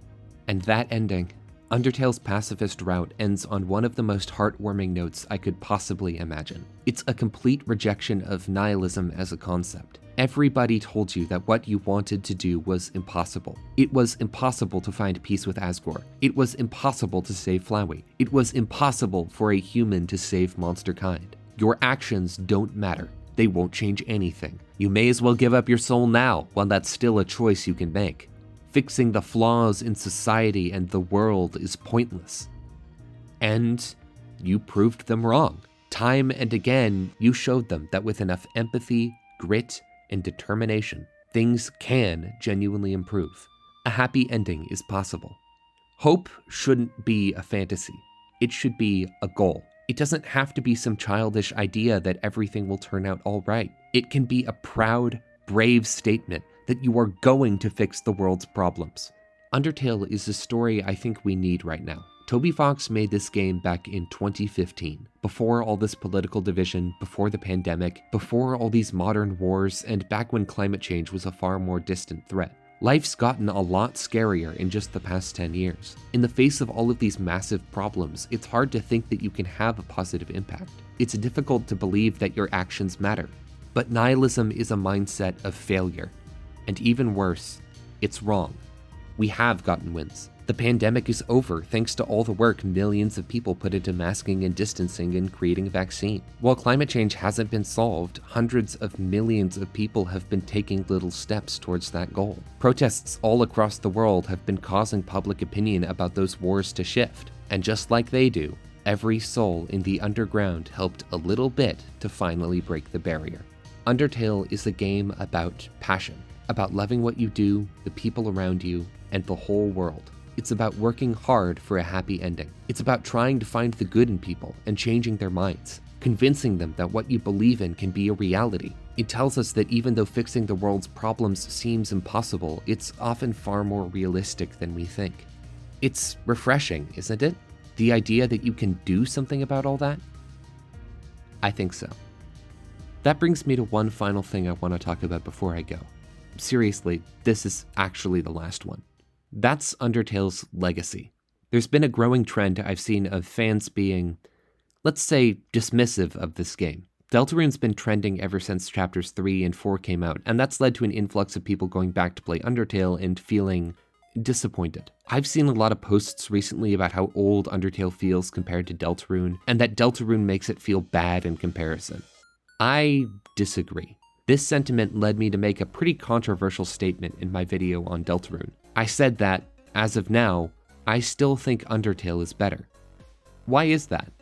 Well, for as great as Deltarune is, and don't get me wrong, it is great, I do think Undertale does a few things better. For one, Undertale's world feels a lot more cohesive to me. The dark worlds of Deltarune are all individually cool, but they don't seem to be coming together to form something greater in quite the same way. Specific characters will show up across more than one, like the Knight, the Secret Bosses, and Lancer, but all in all, the dark worlds feel pretty separate. The different areas of the underground, on the other hand, feel like they're all connected. They fit together really well, which helps me a lot with immersion. Undertale's antagonists also feel more related and a lot less episodic, which I'm a fan of. They all interact with at least two others quite a bit, and feel like steps toward the main goal instead of diversions from it. Everything relates back to something about your soul, the barrier, or the Dreamer family. This gave Undertale great pacing and a really nice sense of focus. Deltarune's antagonists don't really work the same way. They barely interact, if at all, and while they all kind of work for the Knight,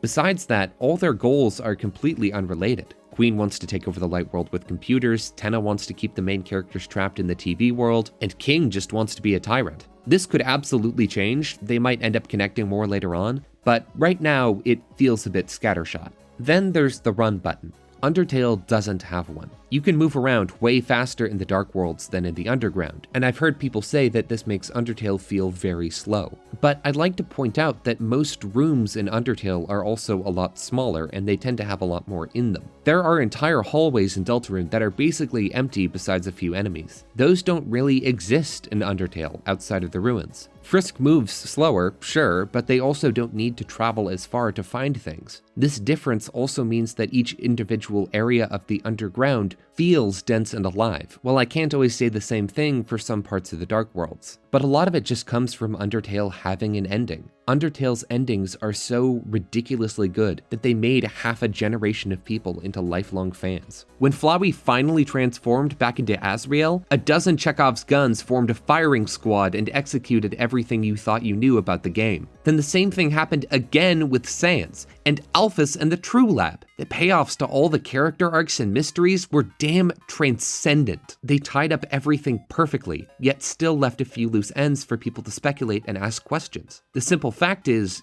Deltarune isn't over yet, which means its Chekhov's guns are still mostly unfired. It's a lot of buildup and not a lot of payoff. I want to be clear. Once Deltarune does end, it will almost certainly surpass Undertale for me. It does a ton of things way better than Undertale. The graphics are much nicer, and while in my opinion the peaks of each game's soundtrack are about the same, I would say that the average track in Deltarune is better by a decent amount. Deltarune's antagonists get a lot more screen time than Undertale's did, which is lovely since they're all really enjoyable. I also feel way more attached to the Heroes of Light than I ever have to Frisk, and the end of Chapter 4 was on the level of the best parts of Undertale, easily. If you like Deltarune more, I completely understand. But despite how popular the game has been for a long time, I still think a lot of people aren't giving Undertale enough credit. This game is still fantastic, even today, and I don't want Deltarune to overshadow it. Undertale stands on its own as a fantastic artistic achievement, one that deserves to be remembered. I don't even want it to be for a few key moments, because Undertale is far more than that.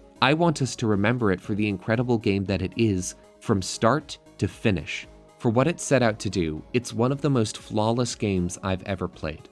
Plus, it's short. Only 4 chapters of Deltarune are out, and it's already a good 20 hours long. It's a lot to get into, and it'll be even more once it's done. Undertale, on the other hand, is something you can finish in a weekend, and that makes it very easy to pick up and play.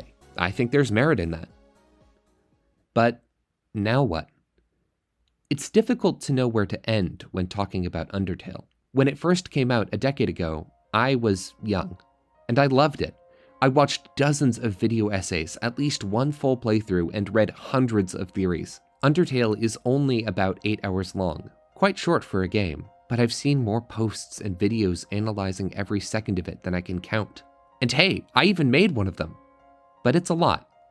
Undertale has been a presence in my life for a long time. Even though I only sat down to make this script in July, in a way, I feel like I've been making it for years. Undertale theories and essays are part of how I got into making videos. They were some of the first long-form analytical videos I watched. And then, when I finally started making videos of my own, the first one I made to get big was one about Undertale.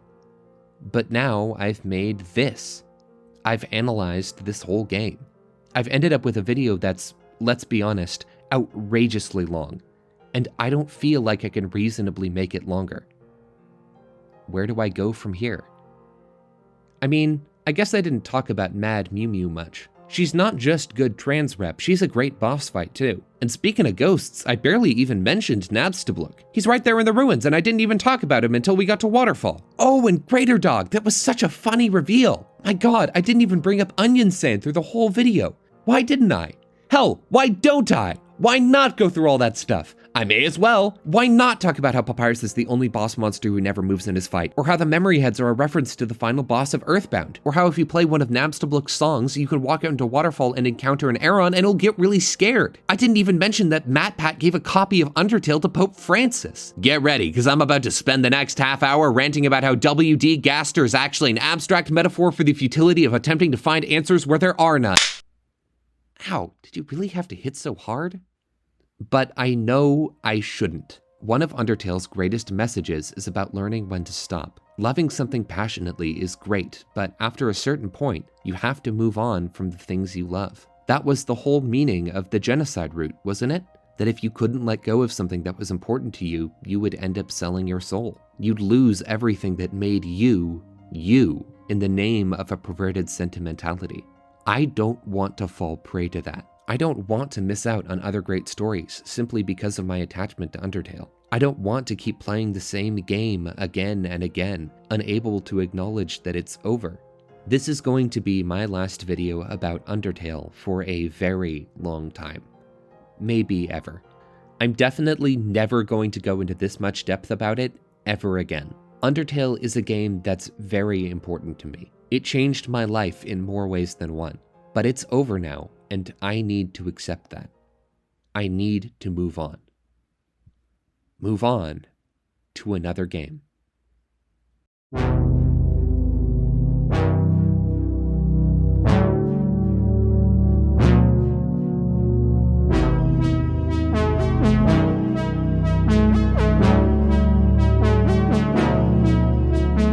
I think it's time I reveal what that RPG I've been teasing is.